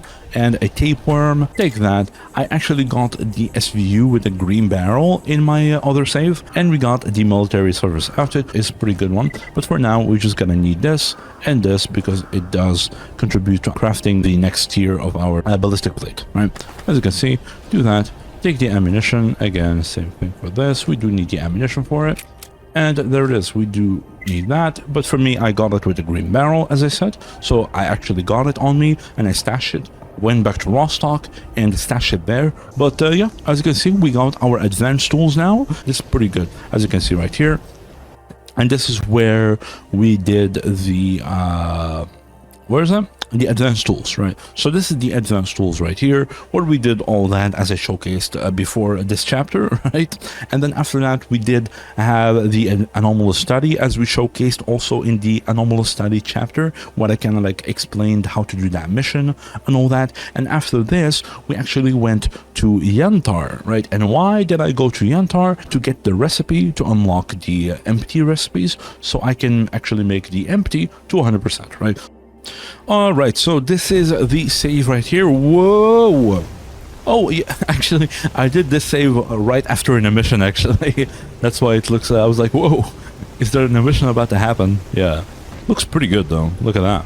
But anyways, this is the Yantar save, as you can see right here. We are in the bunker, and this is where we are actually going to get the recipe, right? As you can see, this is the recipe that we want to buy. It's 6,000, and it will unlock the second tier of the artifacts, and that's what we're gonna do. And again, the ecologists are really good because they do sell a lot of medicine at base price, which is very good, as you can see. So it is pretty cheap here, so make sure to buy your medicine from the ecologists. You're gonna save a lot of money if you don't have like a drug making kit or whatever, but even if you have a drug making kit, make sure to always buy the epi shots. They are really good, and only for 6,000 it's pretty decent.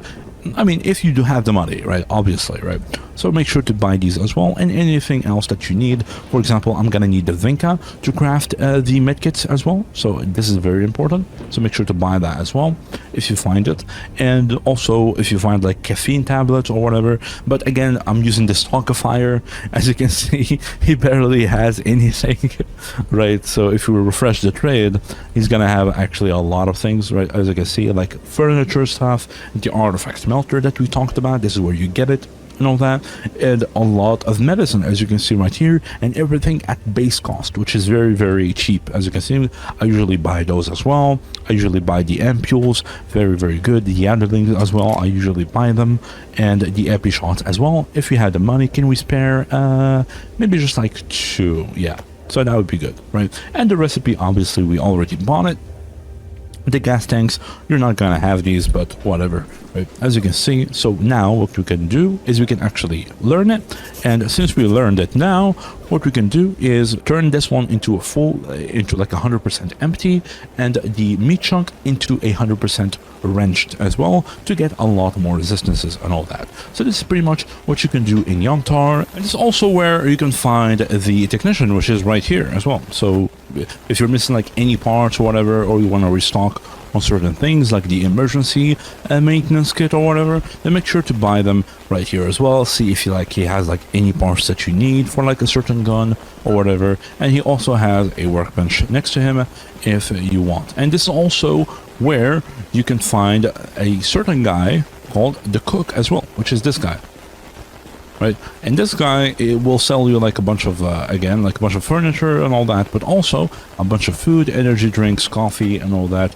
So it's pretty good too. And also what he does, if you do this, why don't you stand blah blah, etc. He's gonna explain like he's kind of like a little bit of like lore and all that, and he's gonna tell you to bring him some Nemirov vodka, right, which is pretty good. So this guy, so let's just showcase it really quick. I'm gonna grab a couple of them, right? And when you do have a lot of them, what you do is you tell him like, I brought some vodka, and he will actually give you a couple of ammunition for it. So for example, like 4, 5, or 6 mags, or like, so you can get ammunition in exchange of bottles of vodka, which is pretty good, as you can see. And that's pretty much it for this save right here. And after this save right now, the Yantar one, pretty much went back to Rostock to kind of like craft the empty and all that, to make it like 100%, craft the wrenched, and just pretty much like improve our belt attachments and all that.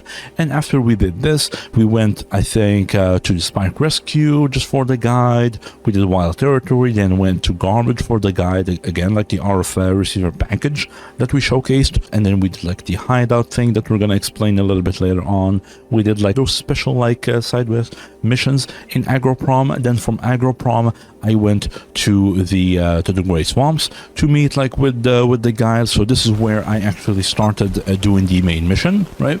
So this is where, so I went here basically from like here where we did like the RF receiver package. Then from here I went to Agroprom, and then from Agroprom I went down through this route right here to go to the Great Swamps, so I can go and start the main mission. So this at that point, that's where I started actually doing the main mission, right? I went here and then I went to him just to kind of like save you a little bit of headache to go here to reach this place. You cannot just go through this like tracks. Just to not like spoil anything, look for a broken fence, okay? Along this way, look for a broken fence, and that's how you pretty much access it, because without this you're gonna be confused. How do you get to him? and it's confusing, right? So just to save you a little bit of headache, look for a broken fence. That's pretty much it, and that's where you kind of like start the main mission right here. But again, I mean, for me, like I would have done it like way before, like at this point right here, like when I actually got my first basic tools and we got like the secondary weapon, like the shotgun or whatever, and like the first upgrades. At that point, I would have done it. The main quest, so that's what I would probably start doing it. But just because of the guide and because we also got the advanced tools, we got it like very fast too. It's literally like the next day of the basic tools, I think.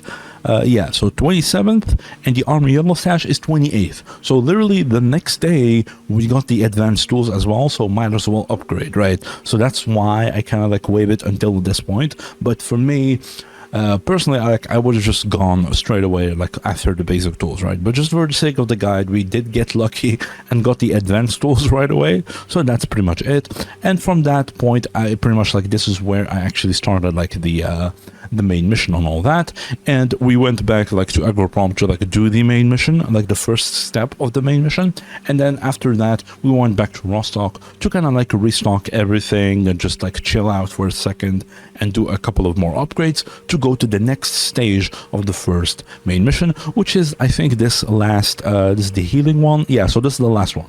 This is the last save that I did for the save of the guide, right? So we're gonna go here and explain things even more. Alright, so this is the save right here, and this is where I pretty much like upgraded the 5th slot of my armor, and as you can see, this is where we pretty much like we are preparing for like the second big step of the first main mission, right? Which is right, so we already did this one, right? We went here and all that, we did the mission in Agroprom, and then the next one, which is in Yantar, and then the third one, which is right here, to pretty much like start up the big step of the first main mission that we're gonna also talk about a little bit. But now we are kind of like preparing to go to Yantar, because again, like as you can see, like the factory, like the Yantar factory right here, right, you cannot access it because it is very dangerous. It has like a psychic field and all that. You pretty much just talk to them and it will initiate the quest and all that, and everything is gonna be it's gonna be pretty simple to understand, right? But that's pretty much what we are preparing. As you can see, we did the 5th slot because I do need the 5th slot for this mission. You do need like a couple of attachments, and we do have like a bunch of like weapons as well. As you can see, I was thinking of upgrading to the SVU, because as we said in the yellow stash in the army warehouse, I did find the SVU with the green barrel, as you can see right here. So we are going to try to kind of like repair it.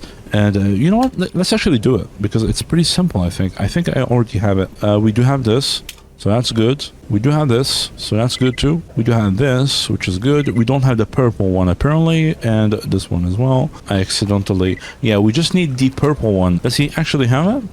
Let's see. Maybe we are lucky, and oh, he actually does. No way. Okay, that's great. So there it is. I mean, we repaired a Type D weapon, the SVU, which is one of my favorite snipers. Now we just need to hope that we do have a good scope for it. Hopefully he sells it. Right? Let's see. Does he sell? Because I've been doing quite a bit of missions for them, and they are level 5 supply, so he sells pretty much everything, which is pretty good, right? So we're gonna see if he actually has a scope for us, right? The ×8 one, he does. This one right here, as you can see, 28,000. We do have a bit of money, so it's totally fine, right? So we can actually buy it. Boom, there it is. And I think we do need a couple of magazines as well. Yeah, he has the 20 mag as well. That's really good. Yeah, like buy one more, right? There it is. We're pretty good. And we're gonna do that. Oops. Do that. And there it is. We got our SVU. As you can see, we're gonna turn down this to a red one. I'm not gonna need it at all, actually, so I'm just gonna disassemble it. Remove that, give me the ammunition for it, right? Put these, right? Do that. We're gonna put this one here, and then the AP ammo. We just need maybe this. Yeah, maybe this is quite enough, I think. There it is. We're pretty much good to go. Our SVU is good. Put the 20 mag in, and pretty cool. And why I like the SVU is because like it has such a really cool animation. right? It has a mag check, which is pretty cool for me. And look at this animation. It's so cool, man. Look at this. Oh, it's so cool, man. It's one of my favorite snipers. It is really nice, and it's also semi-automatic, which is very, very cool too, right? And it uses the same ammunition as the other one, so it is pretty easy to sustain as well as a secondary, like kind of like a long-range weapon, which is pretty good, especially with this scope. So I'm really happy. I mean, as you can see, we are kind of like preparing to go there, and from this point on, I mean, you probably like know like what to do and all that. So what we're gonna do now, we're just gonna kind of like recap everything like from the early game and kind of like go through kind of like the types of gear check that you need to kind of like keep in mind a little bit as you do these missions, so that you're not like surprised or whatever, right? So that's what we're gonna talk about next. So for the recap of the progression, again, I'm not going to do any spoilers. I'm going to try my best to keep things as vague as possible while providing you the important information that you need. Okay, so right from the start, as we said earlier, the early game, you start in Cordon, right? You start as a loner in Cordon. You start the main mission, but you don't do it yet. You start the tutorial mission, you finish the tutorial mission, you keep Fanatic with you, or you don't keep him as a companion. That's up to you. Again, doesn't really matter. And then after that, you want to start farming missions in these areas right here, the Cordon, the meadows, the garbage especially, maybe Agroprom, maybe like Rostock as well, especially too, and maybe like the southern part of Yantar, which is a little bit safer for like the Ecologists in like garbage or whatever, and other locations as well. I mean, if you want, again, this is just what I recommend. All right, so what you want to do is you want to just keep farming these locations for missions to make money and to get stashes and all that. And also don't forget to always buy ammunition from Butcher as well. So always buy ammunition from here. And as you go through anomaly areas, as you can see right here, especially in the garbage, make sure to look for artifacts, because again, as we said earlier, we do need a lot of artifacts. Okay, so you want to keep doing this, go up, go down, and just keep farming these missions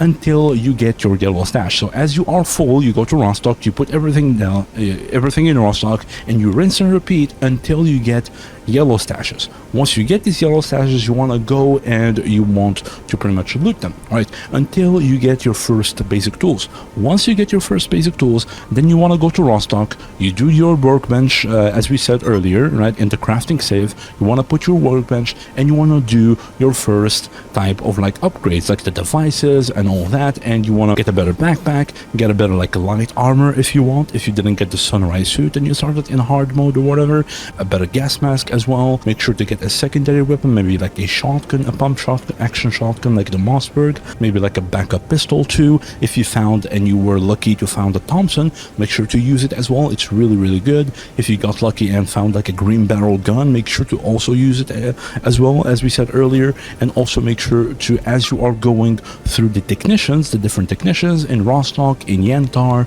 or Xenotech in Cordon right here as well, make sure to look for like parts of like weapons that you want to repair as well. And also make sure to always buy the emergency kits, right, and the grooming kits, as we said earlier as well.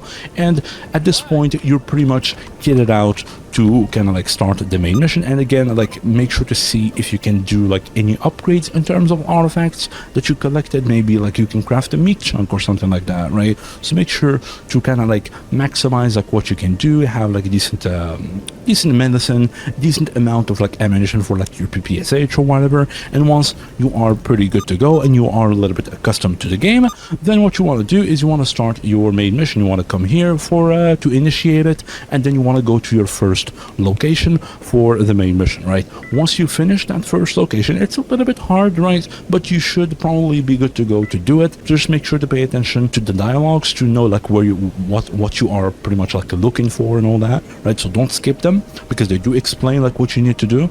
And then after that, once you finish like the first phase of the first main mission, then you want to go back to Rostock and you want to restock everything, and you want to start preparing for the second location of the first main mission, right? So the second location and the third location are pretty much just like gear checks. The second location is pretty much a gear check for mutants, so combat against mutants, right? So what you want to prioritize, you don't really need like an assault rifle or whatever, or like a long range range sniper or right? So it's mostly going to be mutants, right? So what you want to prioritize, rupture resistance, and in that specific location as well, you will need a pretty decent psychic resistance, right? So make sure to get those resistances at least like maybe like 50% rupture, between 40 and 50, and maybe at least like 25% or 30% psychic resistance, plus like an artifact, plus the psi block, which gives you also like 20%.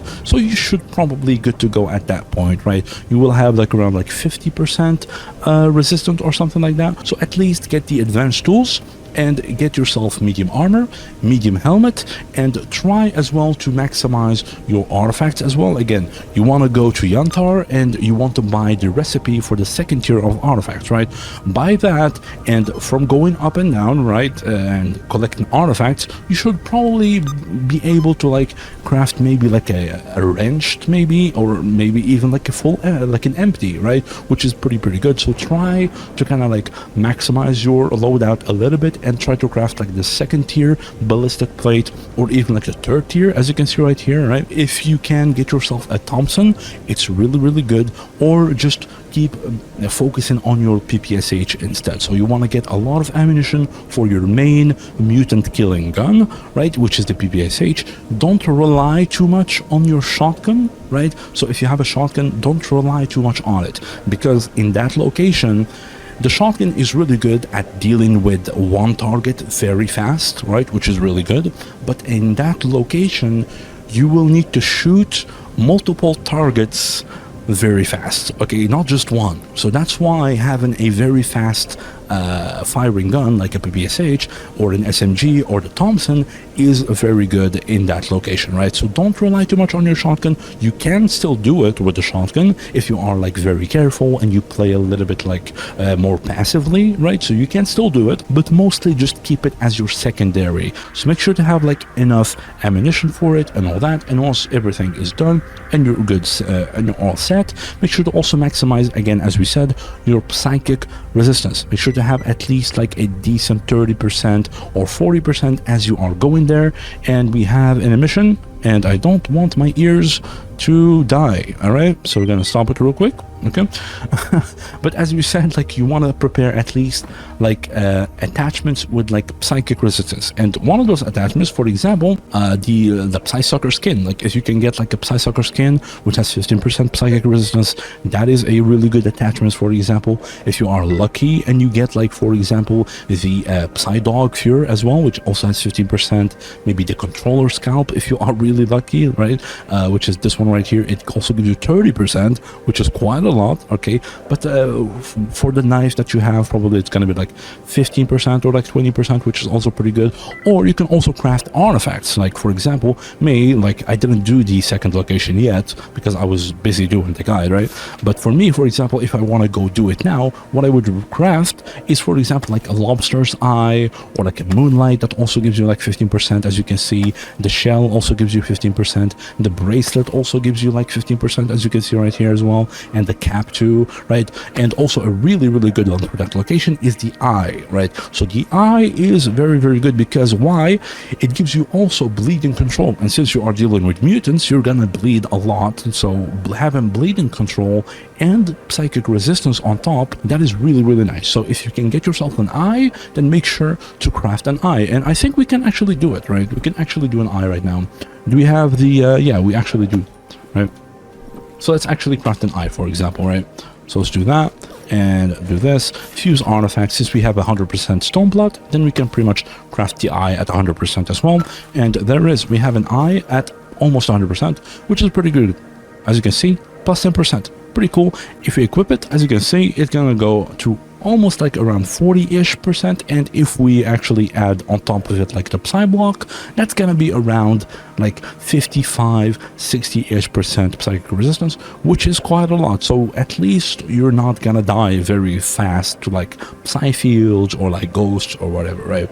So that's pretty good. So that's what you want to prioritize. Make sure to have like at least a decent amount of psychic, and once everything is done and you are pretty much good to go, then what you want to do, you want to go there and you want to finish the mission for the second location, okay?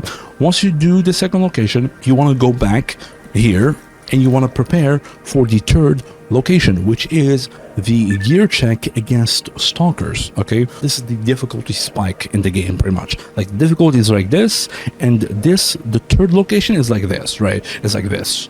It's gonna spike up the difficulty very much against stalkers, right? So try to get a better medium armor than what you currently have. Like, for example, keep like farming the mercenaries in the army warehouse, or go to Dead City and farm the mercenaries there as well, to kind of like get a chance to get maybe like a really good armor out of them. Like, for example, the mercenaries have a body armor, which is really, it's the best medium armor in the game. So if you are lucky and you can get one of these, this is really good. Any barrel is also pretty good against bullets. Any Seva bodysuit as well, like 36 BR, it's pretty much good to go, because if you are at least above 35 BR class, is you are blocking all the FMJ bullets. This is the highest FMJ bullet. It's 34 BR class, right? So as long as you have above 34, 35-ish BR class, you should probably good to go against like most the FMJ bullets, right?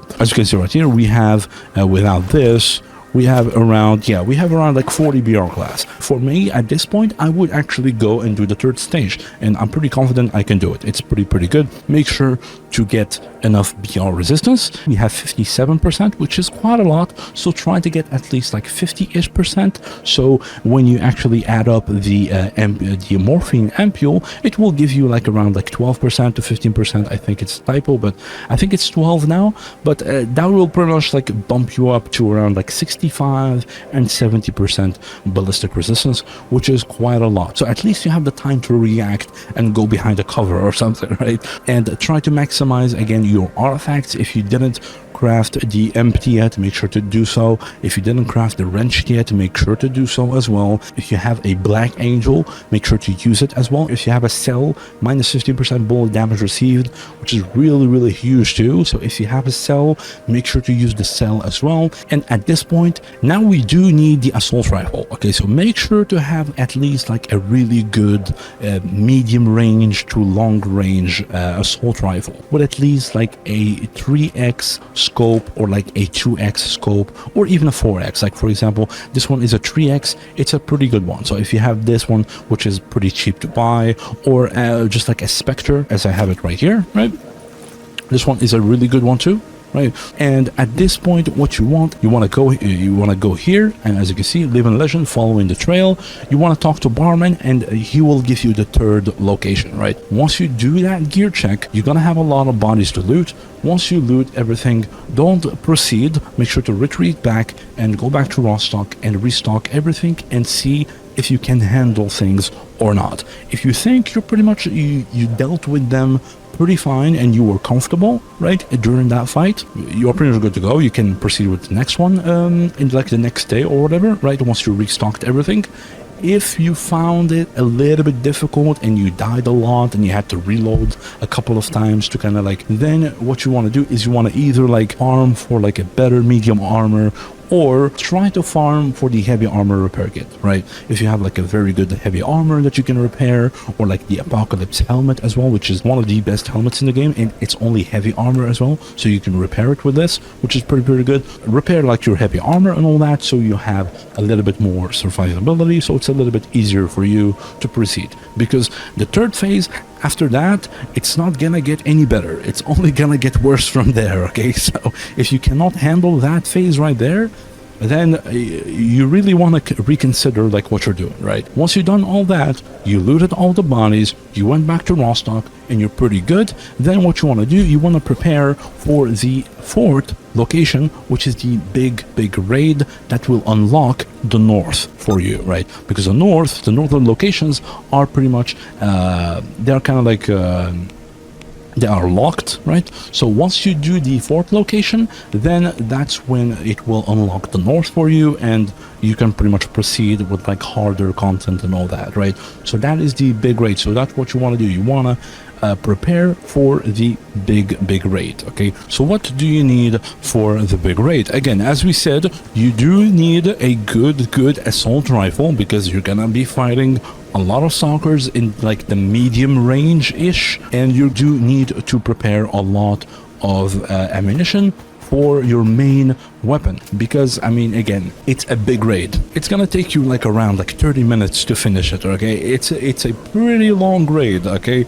And you're gonna be fighting a lot of stalkers, so you need to make sure to not waste too much ammunition as you are going through that raid. Most of the stalkers are pretty heavily armored as well, okay? So how much do you need in terms of ammunition? Usually anything in the range of like 400 ammunition to like 300, right? So 300 to 400 ammunition, you should probably be good to go with like a good mix between like AP ammo and FMJ ammo, okay? And also make sure to keep on yourself the gunsmithing tools as well, because it is pretty helpful to like craft ammunition on the go, because you're going to be killing a lot of stalkers and they will drop ammunition, and you want to disassemble that ammunition that you don't need to craft on the go for the ammunition that you do need, right? And as long as you don't waste ammunition and you spray a lot of whatever, just make sure to go for headshots. If you do all that, you should probably good to go, and you will have enough ammunition to pretty much complete the raid, right? And again,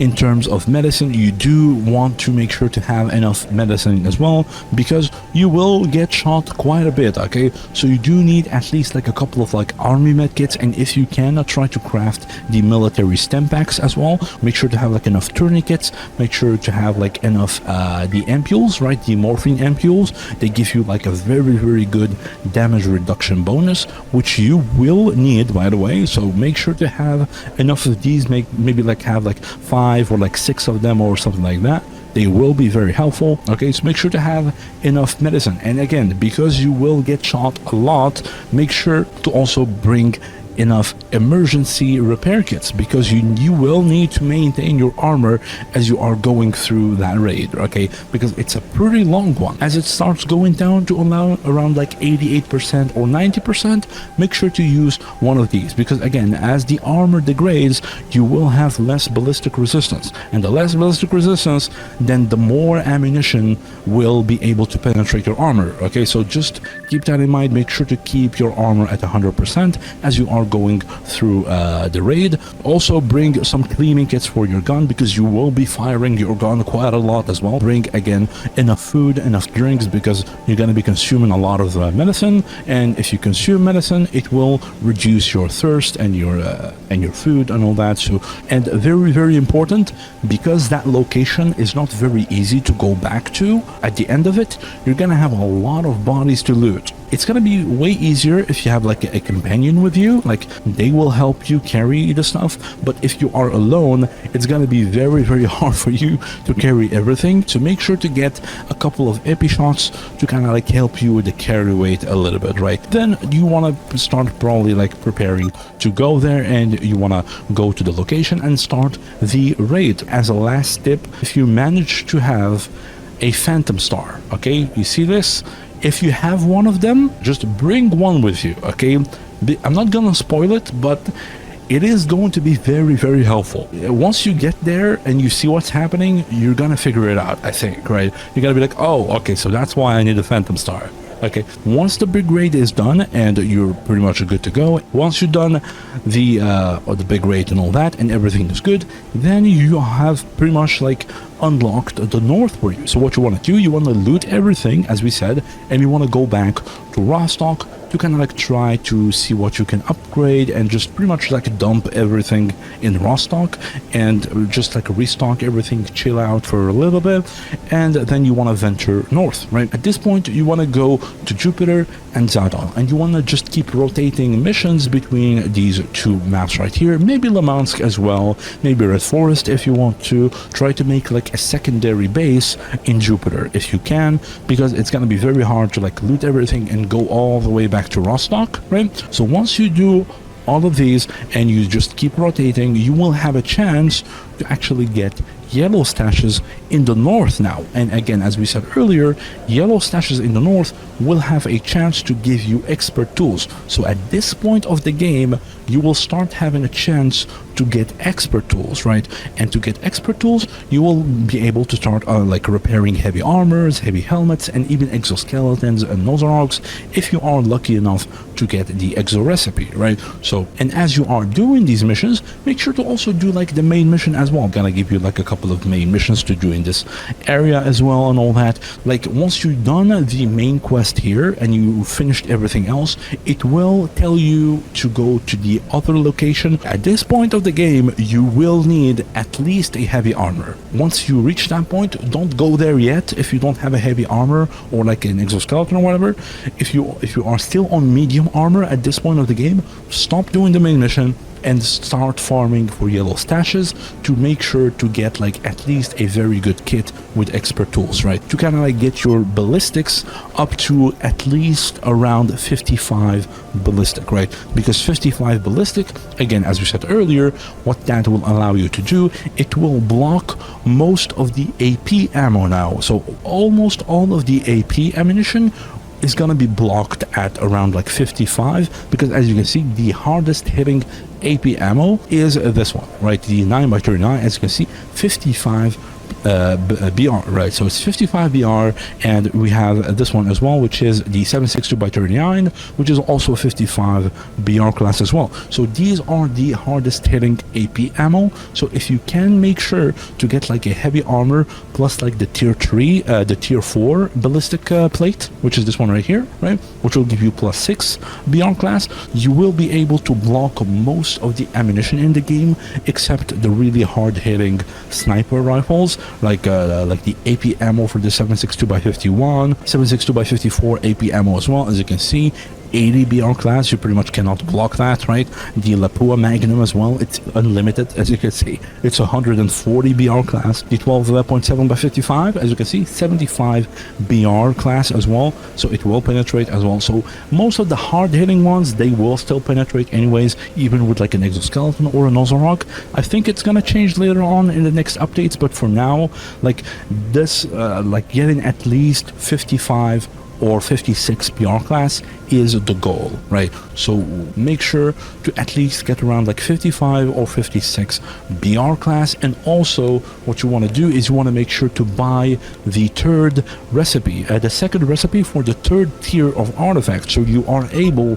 to actually craft the next tier of artifact. If you do get lucky and you get like the last recipe for artifacts from like a loot drop, again, as we said, it's only you can only obtain it as a loot drop, just the same thing as the exoskeleton recipe as well. So if you get the artifact for the last tier of artifact, like the tier 4, make sure to try to upgrade the tier 4 artifacts as well. Like maybe try to get yourself like a compass, a full empty, and a Heart of the Oasis, for example. This is like pretty much like the best combination.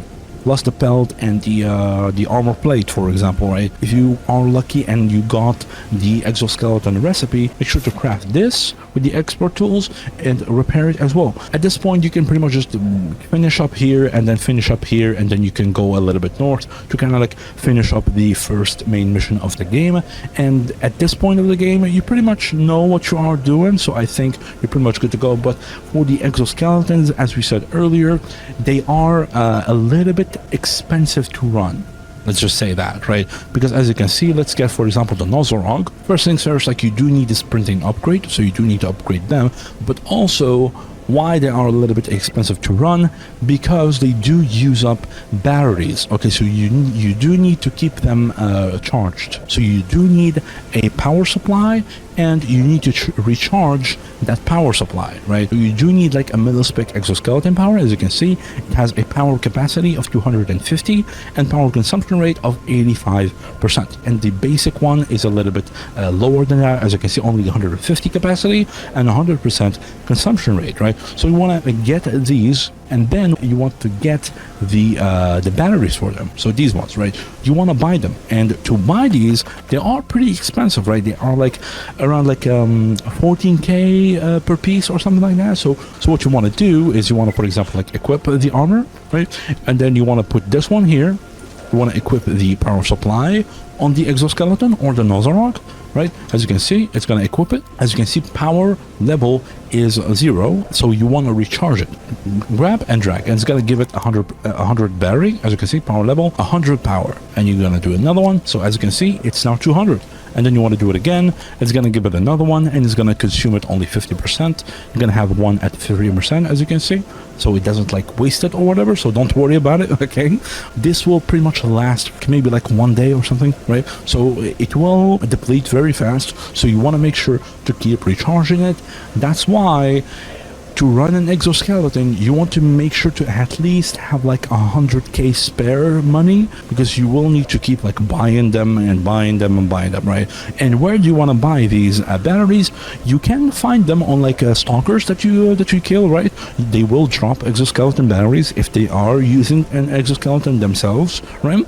But you can also buy it very cheap at the Ecologists, so make sure to always visit the Ecologists. And since we are on the topic of exoskeletons as well, let's also talk a little bit about the different PSUs, because they do have variants that you can upgrade to, right? So these ones are the special power supplies that are infused with the power of artifacts, right?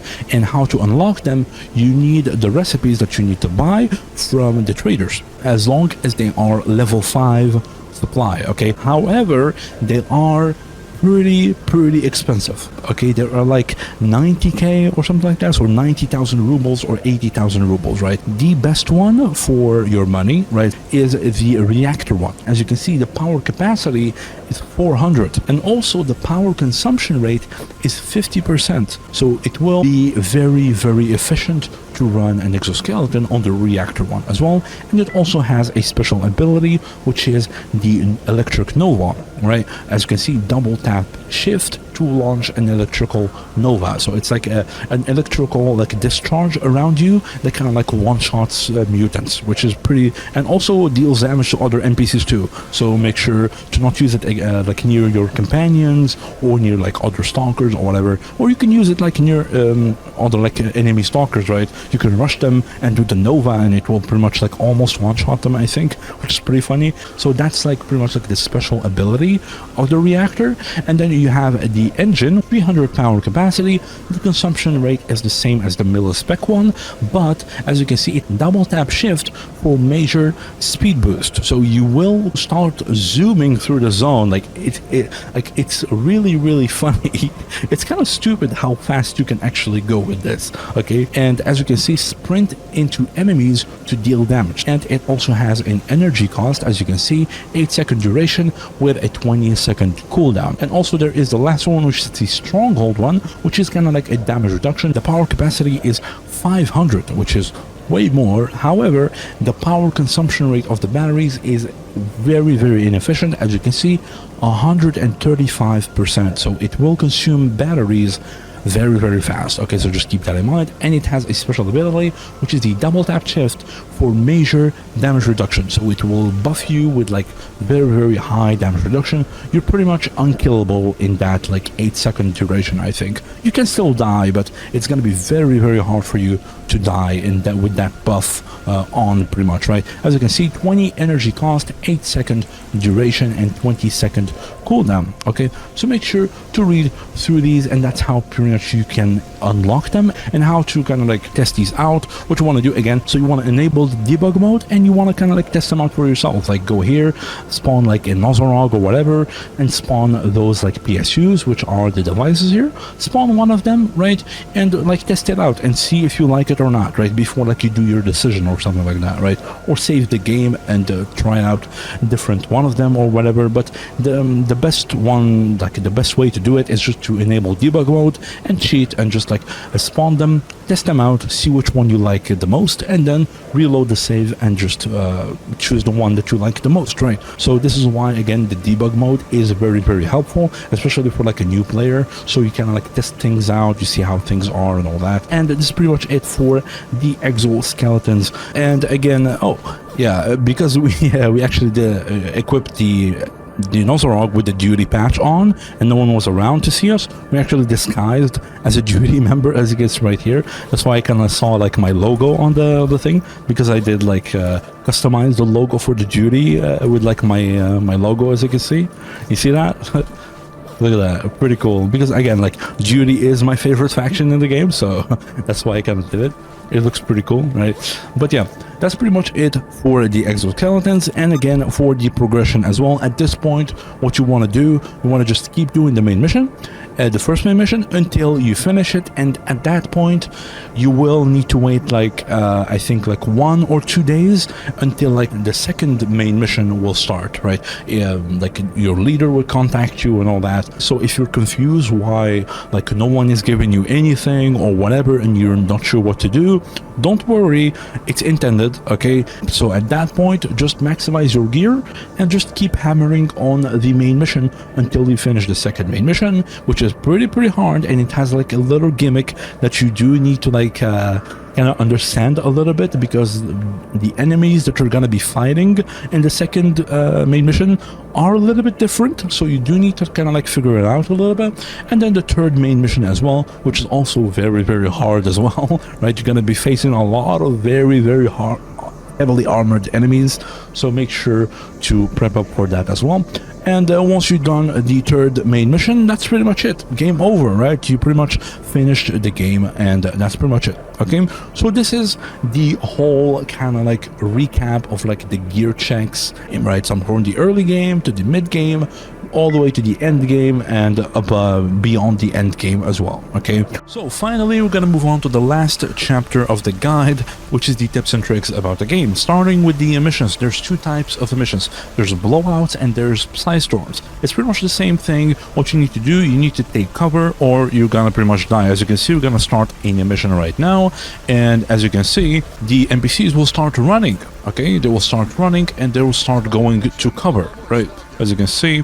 And what you need to do here, you can either just follow them and you want to take cover as well, or if you're not sure where to go and you're confused or whatever, you can just pull up your PDA and it will mark for you, as you can see, find shelter, new mission, right? So it will mark all the possible shelters. You pick one and you want to go to it, as you can see right here. You want to go here until you get the mission to stay sheltered, as you can see, stay sheltered, right? And when it stops, as you can see right here, it will give you a mission complete, stay sheltered. When you get that, you can go out again, right?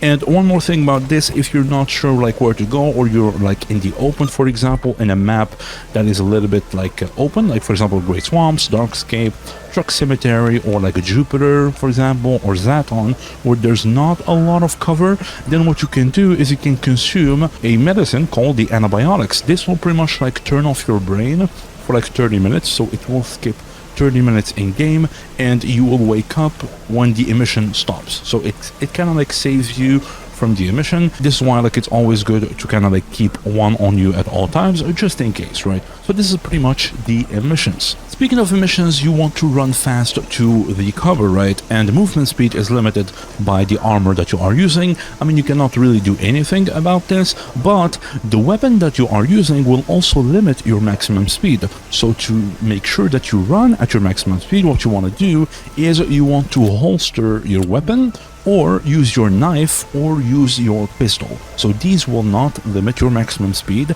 SMGs will limit it just a little bit, assault rifles will limit it a little bit more, and snipers, the heavy snipers, and like machine guns will limit it even more. So to run at your maximum speed, make sure to holster your weapon or use your knife or your pistol, okay? Alright, so now let's talk about the disguise system. So how do you disguise yourself? You equip the armor of a specific faction and you will disguise as that faction if the patch is on that armor, right? And how to go back to your original faction, you just tear off the patch. As you can see, you tear off the patch of that armor and you will go back to a loner or your original faction, and if you put it again on that armor, you will disguise yourself as that faction again. As you can see, we are part of the duty community again, right? Make sure to not do it in front of other stalkers. So if someone sees you and then you go and you hide and you want to disguise, it will not let you because that stalker saw you. So you have to wait at least like 30 seconds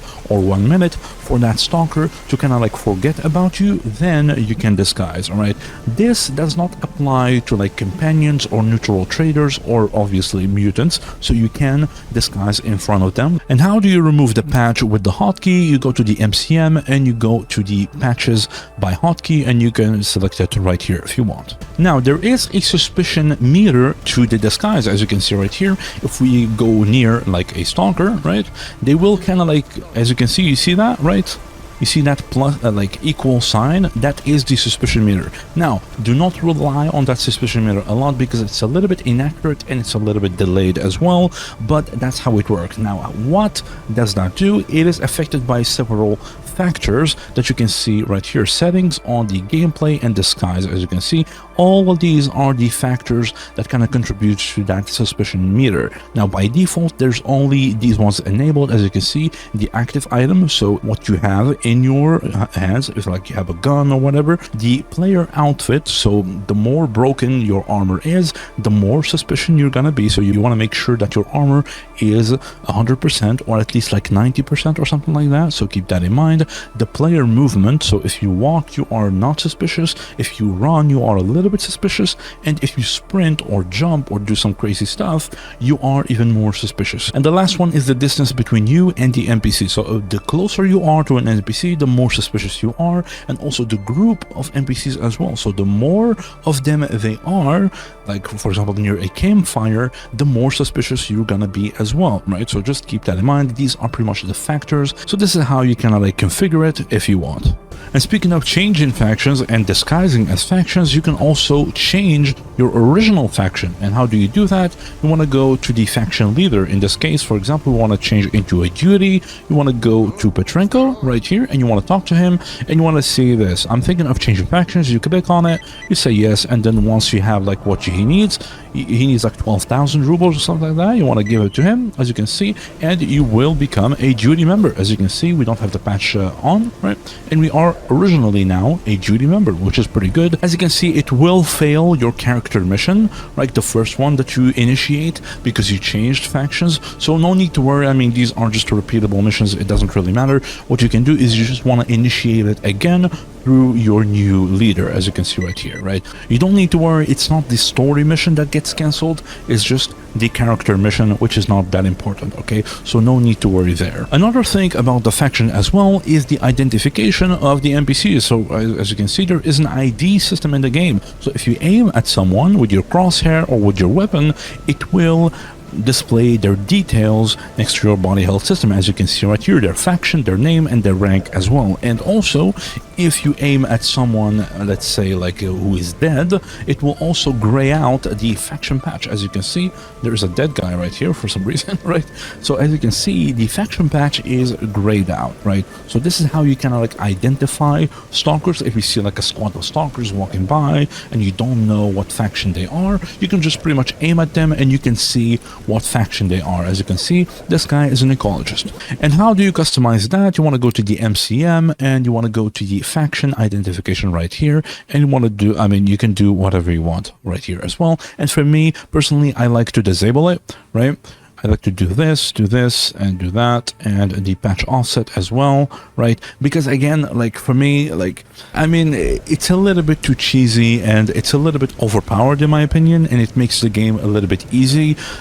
So by disabling it, like if you see a squad in the distance, like you're not sure like whether like are they allies, are they enemies or whatever. So it adds to the intensity of the gameplay a little bit, and a little bit to the suspense, right? So you actually have to rely on the outfit that they are wearing, right? Which makes the game way more immersive, and it's way more fun in my opinion as well, right? So for me, that's how I like to play the game. But for you, I mean, again, as a new player, you're not used to the outfits yet, so I do recommend keeping it on. But if you want to disable it, that's how you do it, right? And it also, it kind of acts as like a kill confirmation, right? Because for example, if you're fighting this guy behind a bush and you're shooting him, right, if his patch turns into gray, that you know that you killed him, right? Which is also again a little bit too cheesy as well, right? And speaking of kill confirmations too, there is also like when you shoot someone behind a bush or whatever and you kill someone, your character will do like a certain voice line, right? If you played the game a little bit, you probably noticed it. it, and it probably annoyed you a little bit because a lot of people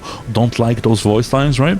So they do act as a kill confirmation, which is a little bit too cheesy. Again, that's why I have it disabled too. So how do you disable that if you don't like those, right? If they are a little bit annoying, you want to go to the Discord, you want to go to the mods posting, as you can see right here, and you want to search for silent, right? And you want to click on this mod right here, silent protagonist, right? You want to click and you want to go all the way down. You want to install this mod right here. Just download it, install it like any other mod, put it at the top as a top priority in your mod list. Make sure it overrides everything, and you want to disable this mod as well, called Doom-like Weapon Inspection, to disable the voice line related to this mod as well if you don't like it too. And that's pretty much it. It will remove all the voice lines for your character, but it will still keep like the hunger, the thirst, the damage, the grunts, and the hurt kind of like sound effects. So it doesn't take those away, like the breathing sounds and all that. So it is pretty good. This is how you kind of like disable those annoying voice lines. So this way, if you shoot someone behind a bush, there is no kill confirmation and you don't know if you actually killed them or not, right? Which also adds to the intensity of the gameplay, which is way more fun and way more immersive in my opinion. And related to the kill confirmations as well, since we're at it as well, there is also the hit markers, okay? So if you shoot someone, even if they are like 100 meters away or whatever, you will have those like hit marker sounds if you shoot them in the body. And if you get a headshot, there is also a sound effect for the headshot as well, and I don't like it personally. So if you also don't like it, you want to go here to the whelp hit effects and you want to disable the enable sound when player hits an NPC. As you can see, disable this one, and I kept this one because again, like, you hear yourself when you get damaged, so it does make sense. But an NPC at like 100 meters, it kind of doesn't make sense, right? So if you want to do that as well and you want to remove those hit marker sound effects, this is how you do it. And related to the identification and all that, let's talk about the PDAs actually, because as you can see, there's this first tier of PDA, there's the second tier, the third tier, and the fourth tier as well, the millispec, which is a little bit hidden. So the first tier doesn't have like any identification, this is what you start with, right? But the second tier, which is what we have now, so if you kill someone, for example, like this, right? His body will actually show on the map, right? As you can see, as a white X, and it will also tell you that body, the name, and it will killed by Zen, as you can see right here. So if you or your companions kill an NPC or a mutant or whatever, it will show as a white X, and if another NPC kills a mutant or another stalker, it will show as a blue dot on the map. So it's way easier for you to actually go around and loot bodies that way, especially if you have like your grass settings turned all the way up or something like that, right? So it is very, very handy, and it also shows on your map as well. As you can see right here, the minimap also shows it, right? So it is pretty handy. That's how you get it, starting from the second tier PDA that you craft with the advanced tools, right? And also starting from the second tier of PDA, this one right here, it will start showing you your own faction on the map. As you can see, we are duty, since we changed to duty earlier, right? All of these are duty members, as you can see, so it's way easier to see your own faction on the map. And the third tier of the PDA, which is with the expert tools, this one right here, will actually show you not only your own faction, but it will also show you the neutral factions to your own faction. As you can see, we are duty right now. The Ecologists are neutral to us, so they will also show them on the map, which is very, very helpful, right? Free Stalkers as well, they are also neutral, so they will also be displayed on the map. Military, clear sky as well, right?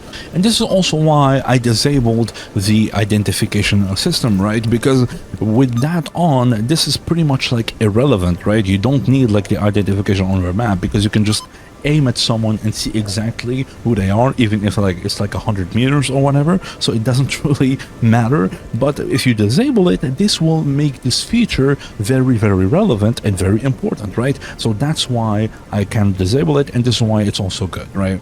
And you can also customize everything about the PDAs and all that. If you go to the MCM and you go to the millispec PDA, this is where you pretty much like customize pretty much everything. And also, for example, if you like the map spots for dead bodies, even for the first tier of PDA, this is how you do it. Like, for example, if it's hard for you to kind of like loot bodies and all that, and you cannot wait to upgrade to the second one, right, with the advanced tools, you want it even for the first tier of PDA, this is where you do it. You just tick this, apply, and and that's pretty much it. And you can customize pretty much like anything you want right here, right? So that's how you do it. Alright, so moving on to the weapons, to the scopes, lasers, underbarrel like grenade launchers and silencers and all that. Most scopes have a zoom level, as you can see. This is for our sniper, the SVU, and we have the Spectre on our M4. As you can see, it has 2 size. And how do you increase the zoom level is going to 3D scopes, and this one right here, zoom factor, you can increase it if you want.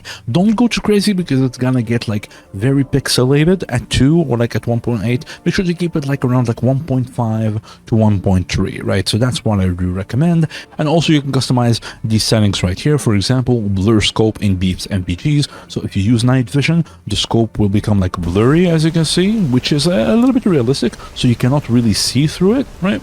So you can disable that if you want, but I do recommend keeping it on because that will push you to actually invest into night vision scopes, because there is the normal scopes and there is also night vision scopes, as you can see right here. So there's a night vision one, there's a night vision one and all that, but also there is the thermal scopes as well, which is this one right here, right, which is very, very expensive. As you can see, this is the thermal scope and this is the night vision scope. Does this one work? Yeah. As you can see, this is the night vision scope, and how do you disable and enable it is with the mark switch keybind. So you want to go to the MCM and you want to look for mark switch, which is here, which is right here, and you want to configure the keybind to whatever you want. For me, it's minus. So how you do that, as you can see, it will switch between the 2 modes, which is pretty cool. And there is also the thermal scopes, as you can see, which are very, very overpowered. But to be fair, this scope costs like 400k rubles or something like that. So if you do farm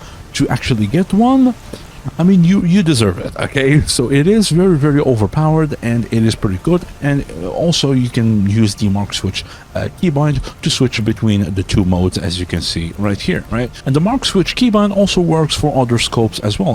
Let's see, for example, for our sniper, as we did earlier, if you noticed, you can actually switch the marker from black to red, for example, for better visibility if you want, right? And it also works for example, like pistol scopes as well, like most of them. As you can see, it will switch between the modes. For me, I like the dots, right, which is way better, right? But you can switch it to other ones as well, right, which is pretty decent. Now, certain scopes will have integrated alternative aim. As you can see, for example, the Spectre, it has the zoom, but it also has the iron sight, as you can see on the top, right? So you can switch between them, right? You can switch between medium range and close range. And how do you switch between them is you go to the settings, to the control keybind, and you want to look for this one right here, which is the sight aim mod toggle, right? So you want to bind it to whatever you want. For me, it's mouse tree. And not just scopes, by the way, also other weapons, they also have integrated alternative aims as well. As you can see, for example, the Specialist, which is one of my favorite AKs, as you can see, it has a very cool alternative aim sight, as you can see right here, right? And also certain modded guns and snipers as well, like this one, for example, the Remington, the modded Remington, it also has a alternative sight as well. And also certain guns have integrated lasers as well, as you can see right here. The RD939, for example, it has the aim normally with the Spectre, but it also has a laser alternative aim. As you can see, if we enable the laser, right, it will actually switch to the laser aim. And how do you turn on the laser, by the way, is you hold your headlamp key, right? For by default it's L. So you hold L, it will enable the laser, as you can see right here. And something else which is related to the laser and the scopes as well is how to control the sight of your scope. For example, you can also bring it closer, or you can put it farther as well, as you can see right here. And this actually controls the opacity of your laser as well. So the closer it is, the bigger the laser is gonna be, as you can see right here. It's a little bit scuffed, but this is how you do it. So you need to kind of like find a balance between the laser and the scopes. And how do you do this, by the way? You want to go to the MCM and you want to do this one right here, adjust scope HUD, and you can configure it however you want. For me, I hold the control key and I do the -M+, as you can see right here, while you are aiming, right? As you can see, It's pretty useful. Just do it once for the weapon and it's gonna stay like that. There's also certain guns that have special upgrades. For example, the AK-12 can turn into a monolith slide AK-12, as you can see, which has like a laser, alternative scope, a better scope, extended magazine and all that. For example, the AK-105 can turn into the Swamp Thing, which also has an extended magazine, an alternative sight as well, a laser, a silencer, a Spectre scope as well, or it can also turn into a shackle, right? So there is special upgrade kits that can be applied to certain guns. As you can see right here, if you go to the MISC right here, you can see all of these special upgrades that you can find in traders, right? For example, the AK-105 Swamp Thing, right? As you can see, this is the one right here, or the shackle, or for like the Remington that we used earlier as well. So this is it right here. This is the upgrade for it. There's a lot of other upgrades for like multiple like other weapons. And how do you get these weapon upgrades? You can just buy them from traders, right? And they also like depend on the faction. For example, the duty, as you can see, I have it on level 5. It will start appearing at around like level 3, level 4, and the expensive ones at level 5, right? As you can see, you will start selling these upgrades. For example, the Shackle Tactical Kit for the AK-105, and they are pretty expensive, so just keep that in mind. As you can see, it's 111k, which is a lot of money, right? So the duty, which is a Warpact faction, will sell mostly like the Warpact weapon upgrades kit, and for example like Clear Sky or Freedom, they are NATO factions, so they will sell the NATO stuff instead, right? So just keep that in mind. Now, one more thing about the weapons is the underbarrel grenade launcher. As you can see, some weapons come with integrated underbarrel grenade launchers, like for example the Groza or the Groza Storm, the modded one, right? But also you can install underbarrel grenade launchers on certain guns as well. As you can see right here, there is a bunch of, for example, the RD939 that we have gets this one right here, but there's also ones for like the NATO ones. There's also one for the SCAR, for example. The SCAR weapons take this one, right? Let's take the one for our gun right here, for example, and you can just drag it and install it on it, right? And you can actually start using it. And how do you switch to it, by the way, is you want to go to the settings, to the control, keybinds, and you want to go to the underbarrel launcher. As you can see right here, for me it's G. If you don't have this keybind, what you want to do is you want to go to the settings, to the modded EXEs, to the controls, and you want to make sure this is on, right? Otherwise it will use the keybind for your sight aim mod toggle, which is a little bit inconvenient, so you want to make sure to use the separate one instead. For me it's G. As you can see right here, you aim, you press G, and it will switch to it, and you can pretty much just start blasting, as you can see, right? Which is pretty cool, right? And one more thing about the grenade launchers, this ones, they don't have like a drop off, like visibly they do have one, as you can see right there, but it's pretty much a hit scan, so you don't have to kind of like calculate where it's gonna go, how much up you need to like aim your barrel or whatever. As long as you're aiming there, it will go there. It's kind of like hit scan, right? So that's what, as you can see, I aim there, it will go there anyways. And also one more thing about like switching between the modes and all that, you can also switch without aiming, and it will remember. So if you know, for example, you are in a grenade launcher mode, you can actually just switch without having to aim your weapon, right?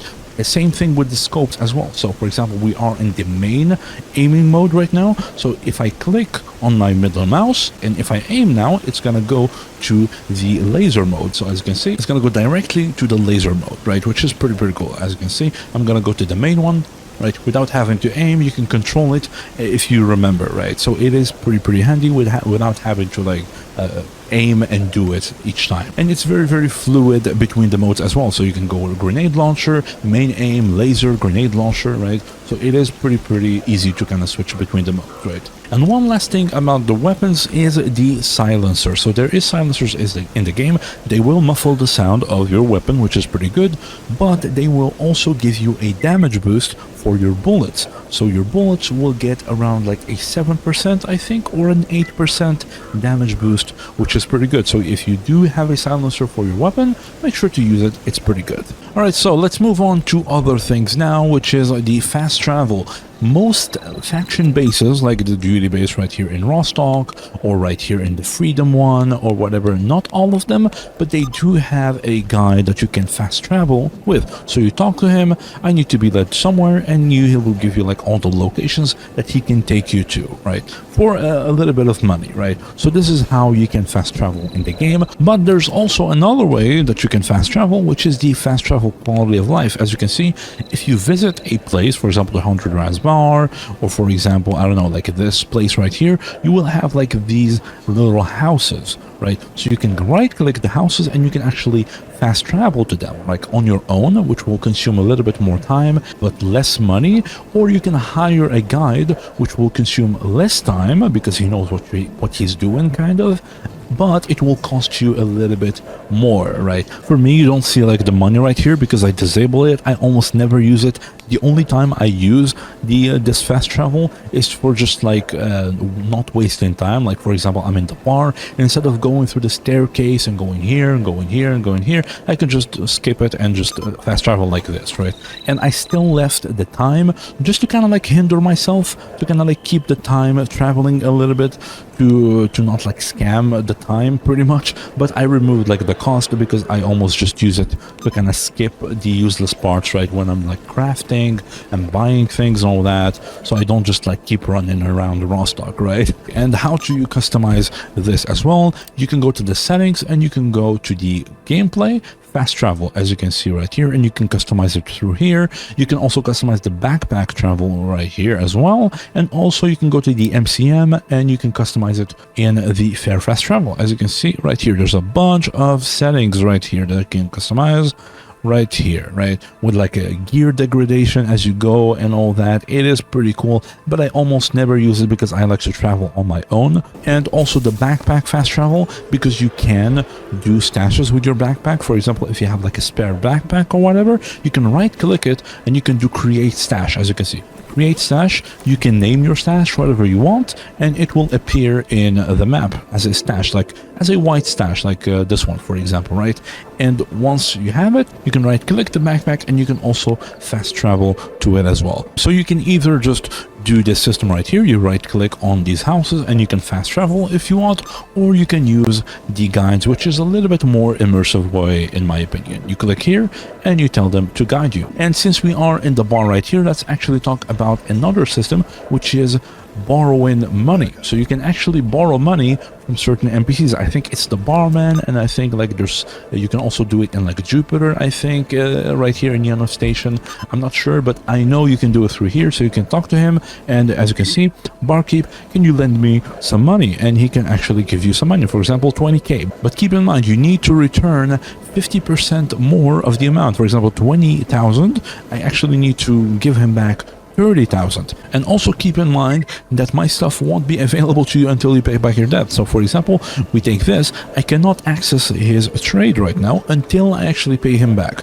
So you do this about the money, sure thing, here's your money, and then I can access his inventory, right? So if you just need a little bit of boost in terms of money to like upgrade something or whatever, you can use the system right here. However, keep in mind, you do need a certain level of like reputation and goodwill and all that for them to actually lend you money. Because if you just started the game and you want 20,000, they'll be like, I'm not gonna give money to anybody, right? So they won't give you. You need to actually progress a little bit in the game for them to actually start lending you money, right? So just keep that in mind. Now moving on to other things, which is the cooking system. Yes, you can actually cook in the game. So if you have, for example, fuel, or you have charcoal, or you are near a lit campfire or whatever, you can actually use the field cooking kit to cook like meat and to brew like coffee or whatever, right? So for example, you go here, you double click on the field cooking kit and it will open this inventory right here. Now there is 3 types of mutant food. There's the first one, which is only like cooking the meat itself, which is very radioactive. As you can see, 750 millisieverts, which is a lot, right? So don't do this, right? There's the next one, the second one, which is a little bit better. So you cook it with water, so it reduces the radiation by quite a bit. As you can see, it's only 375. And then there is the third tier, which you cannot do with the normal field cooking kit, right? You need the better one, which is the gas stove, right? And how to do that, you can actually just buy it from like traders, or you can also craft it in the equipment. As you can see right here, this is what you need to craft it. As you can see, it uses the Putinka vodka and it uses the meat itself and liquid fuel only, so you cannot use the campfire to do these recipes. You actually need the fuel, the jerry can, or the gas balloon, or whatever, right? And as you can see, these recipes are the best ones because they give you actual buffs, right? For example, the board shops, they will give you obviously food, but also 6 kilogram more weight, stamina boost, as you can see, and for almost 3000 seconds, so almost like 40 minutes or something like that. So it is very, very useful, and different types of meat will give you different buffs as well. Like the pseudo dog, for example, it gives you like some psychic resistance, or for example the Psy-Sucker one, the Psy-Sucker goulash, it will give you plus 16 psychic resistance, which is quite a bit. And the best one, which is the Chimera goulash, which will give you 12 kilograms more weight and a lot more stamina regeneration as well, right, for 4000 seconds. So this is what you need to kind of like cook the high tier food, and also what you can use, so you can actually use the stove to actually cook the high tier meat as well, right? So it also acts as this one right here, and other hideout things as well, like the small stove, for example, you can cook on this one too. And moving on to other things, since we are in our hideout right now, let's talk about the workbench real quick. Why do I have 2 workbenches? Because my main one actually got full. So at some point, once you keep hoarding things and hoarding weapon parts and everything else, you will actually fill up your workbench completely, right? So when that happens, what you want to do is you just want to create another one. For me, for example, like what I usually do, when this one gets full, I usually keep like the main things on the main one, like the crafting things and anything that is like used for crafting, like for example the armor parts as well, because they're not just used for armor replacements, they're also used in certain recipes and all that. And then I take everything that is like the weapons, the armors, the ammunition, the artifacts, because they're only used for like artifact stuff, right? They're not used for like crafting anything. The artifacts things, the gunsmithing tools, the upgrades as well, they're not used to like craft anything, they're just for upgrades, right? And also the weapon parts. So all the weapon parts, I also split them into the second workbench because they're not used for crafting, they're only used to replace parts in weapons, right? So this is how I kind of like split my workbenches. And since we are in our hideout right now, let's actually talk about making your hideout and how to place things and all that. It's pretty simple. As you can see, I do have quite a lot of things that I bought from like the traders and all that. So let's say, for example, let's take a light, for example, let's take like this or whatever, let's take a plant or something, right? And as you can see, what you want to do, as I said way at the beginning, right, you right click, you place the item, and you just place it wherever you want. As you can see, press F and there it is. For example, for our I don't know, like this one, place, and just put it right here, right? Very simple. And one thing that is important for him, for the lights, right, how you want to place them is you don't want to place them like this, right? What you want to do is there is certain keybinds, as you can see at the top, right, at the top left of the screen. So if you press tab, for me it's shift, but for you, if you press tab, it will disable or enable the collision, right? As you can see, this is disabled collision, so I can just pretty much like override and put it like anywhere I want, pretty much, right? If I enable collision, I cannot put it here, for example. And then there's also the caps lock. If you hit caps lock, it will be the alignment, so you align it to you, right? Or you align it to the surface that you want to put it in. For example, for me, like it's aligned to me right now. And if you do the caps lock, it's aligned to the wall. And why is it important? Because, for example, especially for the lights, if you want to put them on the ceiling and it's aligned to you, it will actually pop out through the roof, right? So what you want to do is you want to hit caps lock so it's aligned to the surface instead. So this is what you want, right? So it's actually inward, not outward, right? So as you can see right now, it's going to be inward, right? And how to turn it on? I mean, you just look at it and you just press F. And how to like take things back? You want to just hold F and it will pop out like this menu, and you just want to do pick up, right? you pick it up and it's gonna be in your inventory again, right? And there's also one more thing, which is the advanced mode. For example, I do place item, and for me it's home, right? So it will pop out my reshade because it's the same key. So as you can see, in the advanced mode, you have way more options. So you can actually control it with your mouse, you can rotate it with your mouse, so with your left click and all that. All the keybinds are here, so you can just read through them and you can do it. So this is how you kind of go a little bit more into detail, right? And how do you do all these keybinds? You go to the MCM and you go to the Hideout furniture. As you can see, you can customize the keybinds here, the gameplay options, the world options, the debug mode if you want, like for creative mode or whatever. And one more thing about the Hideout is, for example, if we put our light, right?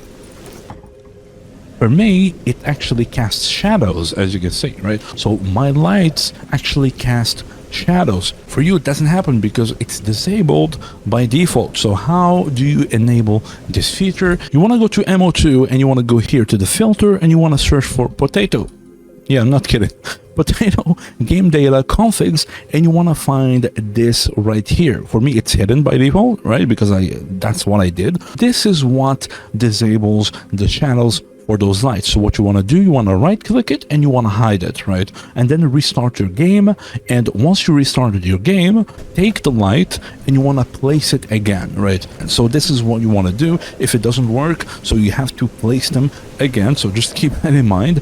And there it is. It will cast shadows and it will eat a little bit of FPS. Okay, so test it out, see if your computer can handle it or not. If it can, then just keep it. If it ate a lot of FPS and the game became kind of like unplayable for you or whatever, same thing, close your game, go back to MO2 and search for potato again, and go here, game data, config, and as you can see, you just right click it and you unhide it, right? Go back into the game, place those lights again so it applies, and everything will go back to how it was. All right, and speaking of modding things and all that, you can also mod the PDA Taskboard radius. As we said earlier, it's only 300, and 300 sometimes is not enough. As you can see, for me, it's way more than 300, right? If you go to the MCM, to the PDA Taskboard, which is right here, and as you can see, it's 1000 for me. So how did I do this? It's the same thing. You want to go to MO2 and you want to search for PDA task, as you can see right here.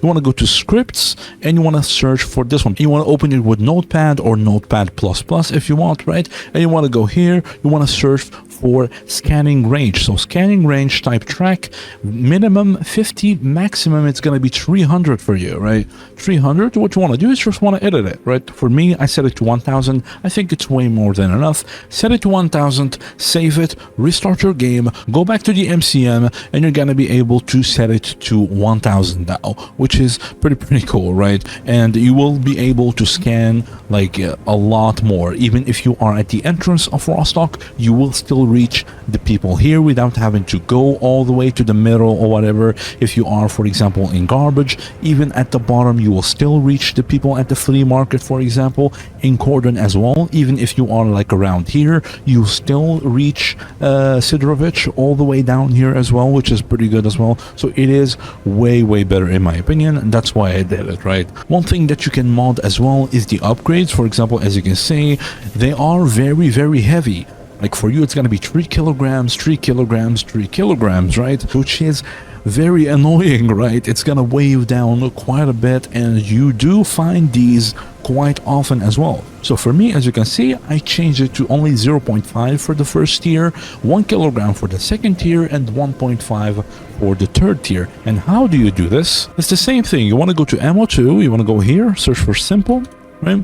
And game data, configs, items, and this one, items upgrade simple LTX. You want to open it and then you just want to edit them. As you can see, tier 1 physical, tier 2, tier 3 physical. As you can see, 0.5 inventory weight, 1, right? For it's going to be 3. You want to change it to 1 or whatever you want, right? 1.5. right? For the tier 3, same thing, tier 1, tier 2, tier 3, 0.5, 1, 1.5, same thing, tier 1, tier 2, tier 3. So all of these, I did change them. Once you change everything and everything is good to go, after you close your game, right? So close your game, change these, save the file, close it, and then relaunch the game, and it's gonna be changed, right? And one last thing that I changed that you might wanna do as well is the night vision noise. As you can see, it's not that noisy for me, right? So if the noise in the night vision kind of like annoys you quite a bit, especially for me because I do use reshade with like a little bit of sharpening, so that noise also gets sharpened too, which is very annoying. So if you want to reduce that noise, as you can see like me right here, what you want to do, you want to go to MO2, same thing, and you want to search for night vision, right? As you can see right here, you want to go to game data, shaders, R3, and these three right here. You want to open them like I did right here, as you can see here, and you want to scroll down from the top until you find the line apply noise, right? You want to go to the line right here. So this is the multiplication, right? This is the value. You want to multiply it by 0 point whatever you want, right? For me, for example, because I want to keep things realistic, right? So for the first tier of night vision, I multiplied it by 0.75, which means it will only reduce the noise by 25%. Right. In the second tier of NVGs, as you can see, I multiplied it by 0.5, so it will reduce the noise by only 50%.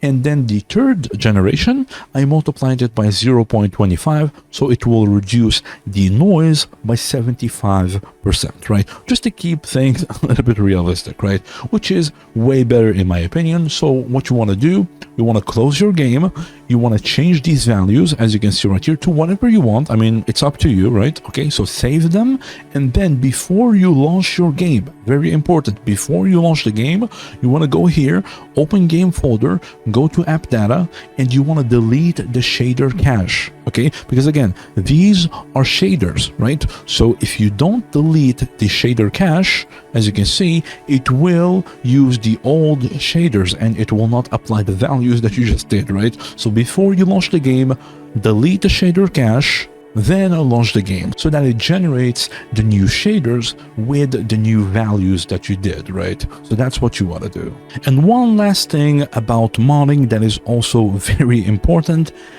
After you edited these files, right, if you do update your game, the mod pack launcher will replace these edited files with the default ones again. So you have to do this all over again each time you update the game, right? Like a new patch or a new update or whatever, right? So to prevent that, what you want to do is you want to put these files into your own custom mod, right? So that the mod pack launcher does not touch them, right? Pretty much, right? As you can see, I have personal. So this is my personal mod that I did, and I have a bunch of edited stuff, like the upgrades that I showed you earlier, for example, the PDA Taskboard for like the range, right? It's also put there. You have the textures as well, like for example, for the duty one that I did customize with my own logo, as you can see right here. I have it here so that it doesn't reset each time and I have to do it each time, right? I have the UI for like my menu, as you can see, the skin for my inventory UI. This is what I did it. So this is what you want to do. You want to create your own custom mod,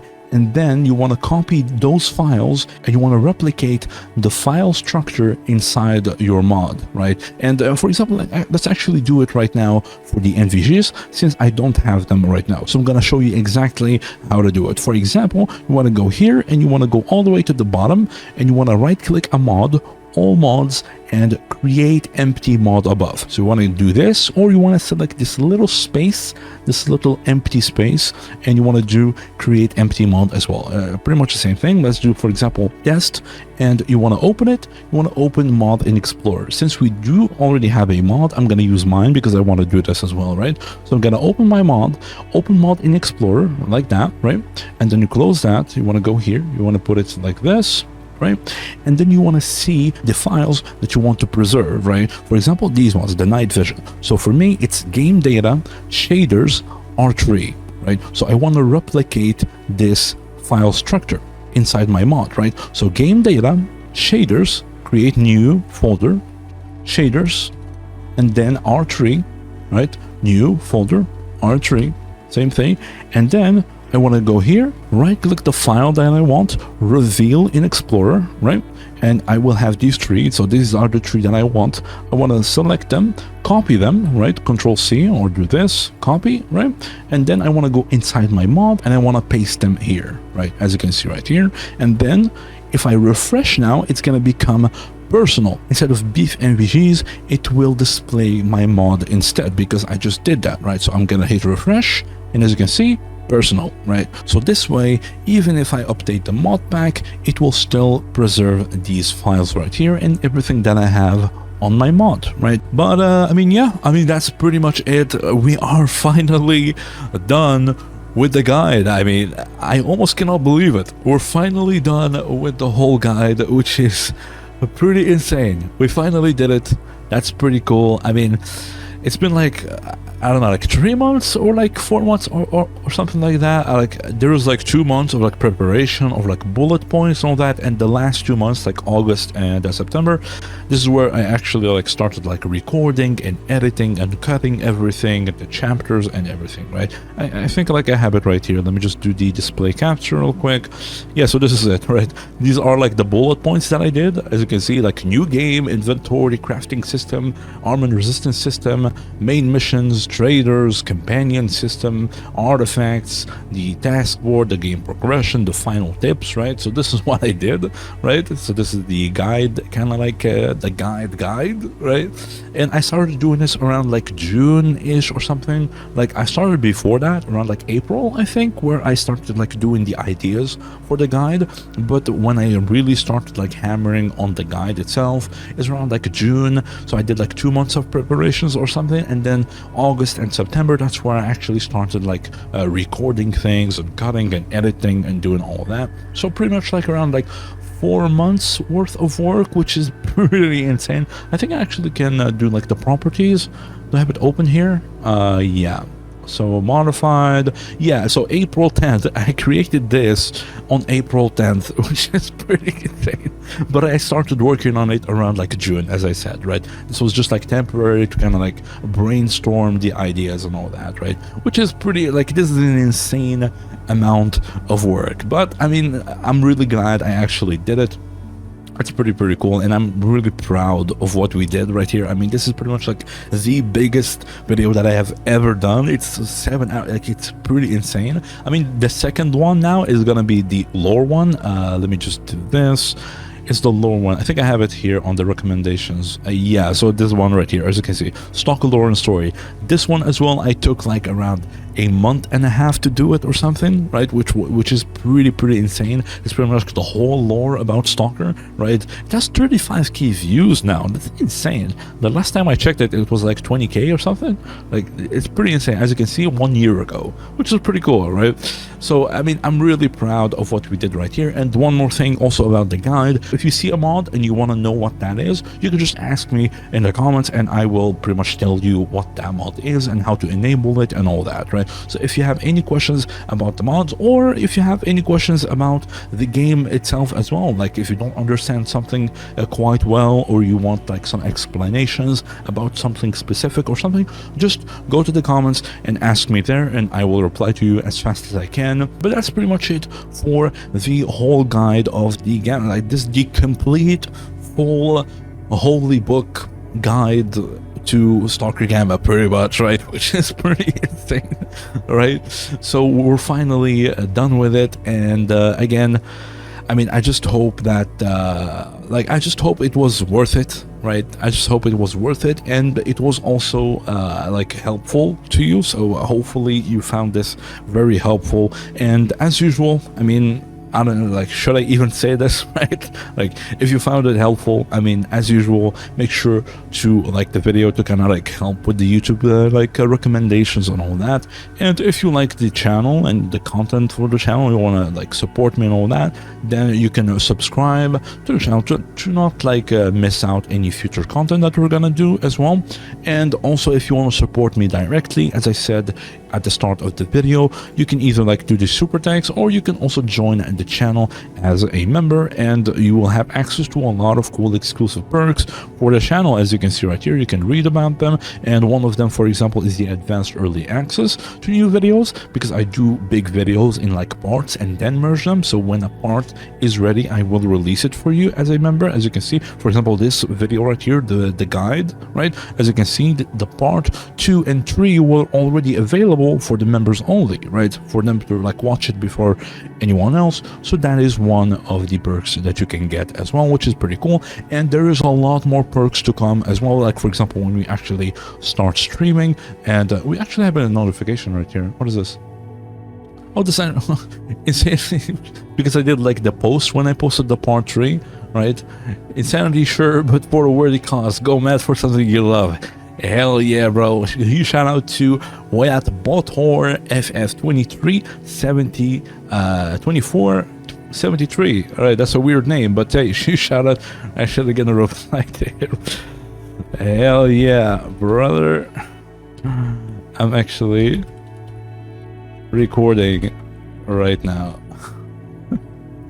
Zenkek. Hey, I mean, you made it to the video, man. A huge shout out to you. And also, I mean, a huge shout out to all our subscribers as well. I mean, thank you for being patient throughout this whole month with like no uploads pretty much, which was a little bit like chaotic, as you see with the guide and all that, but it is what it is. So yeah, a huge shout out to, we had Motor FF2473. Hey, huge shout out to you, man. But yeah, as we said earlier, like there's a lot more perks to come as well. Like for example, when I actually do my Discord, because I am doing my Discord, as you can see right here. Once I finish setting everything up, as you can see, like members areas, the exclusive perks and all that, and the channels, members only channels. Once I finish setting up everything here, I will actually start streaming on Twitch and YouTube as well. And to kind of like set up everything together, like YouTube and Twitch, and connect them with like the Discord and the memberships and the Twitch subscriptions and all that, so that we can like have some exclusive stuff on the Discord too. Like for example, we finish streaming or whatever, then we hop on the Discord on the members channels, and we can kind of do like an after party, kind of like just chill on the channel right there. Because again, like if I'm not working or whatever, I'm usually just on my PC, so we can just do that. We can just hang out, play some games or whatever. So that's gonna be pretty cool. So once this is done, and once we actually start streaming, there is going to be a lot more perks coming as well, with the memberships and the Twitch subscriptions as well. So just keep that in mind too. And that's pretty much it. Again, a huge shout out to Grok and the Gamma team for making such an amazing mod pack for us to enjoy, and the continued support as well, and the updates and all that. It is pretty huge. And obviously shout out to the modding community in general, because I mean, keep in mind, they are the ones who kept us entertained throughout like more than 15 plus years, which is pretty insane, and more to come obviously. So a huge shout out to them as well. And obviously a huge shout out to you as well. We have 661 subscribers right now, which is pretty insane. I mean, I never thought I would actually do like people would actually subscribe and watch me on YouTube, like, but we are doing it. I mean, here we are, right? So thank you so much for like being patient with the guide and all that. I know like it's been like a whole month with like no uploads. I mean, obviously this is why, but that's pretty much it for the whole guide as well. We're finally done. All right, so give it a like, sub, and again, if you need anything, right, if you need help with anything, make sure to just comment down below, and I will try my best to get to you. And also share the video around as well. If you know like a new player that wants to learn the game, or like a streamer, or like Reddit, or like on Discord or whatever, make sure to share it around so that other people might find it helpful as well. And I would also really appreciate it. All right, so thank you so much for watching. Again, I will see you guys on the next video. And also, as usual, you know the drill, of course. Good hunting, stalkers.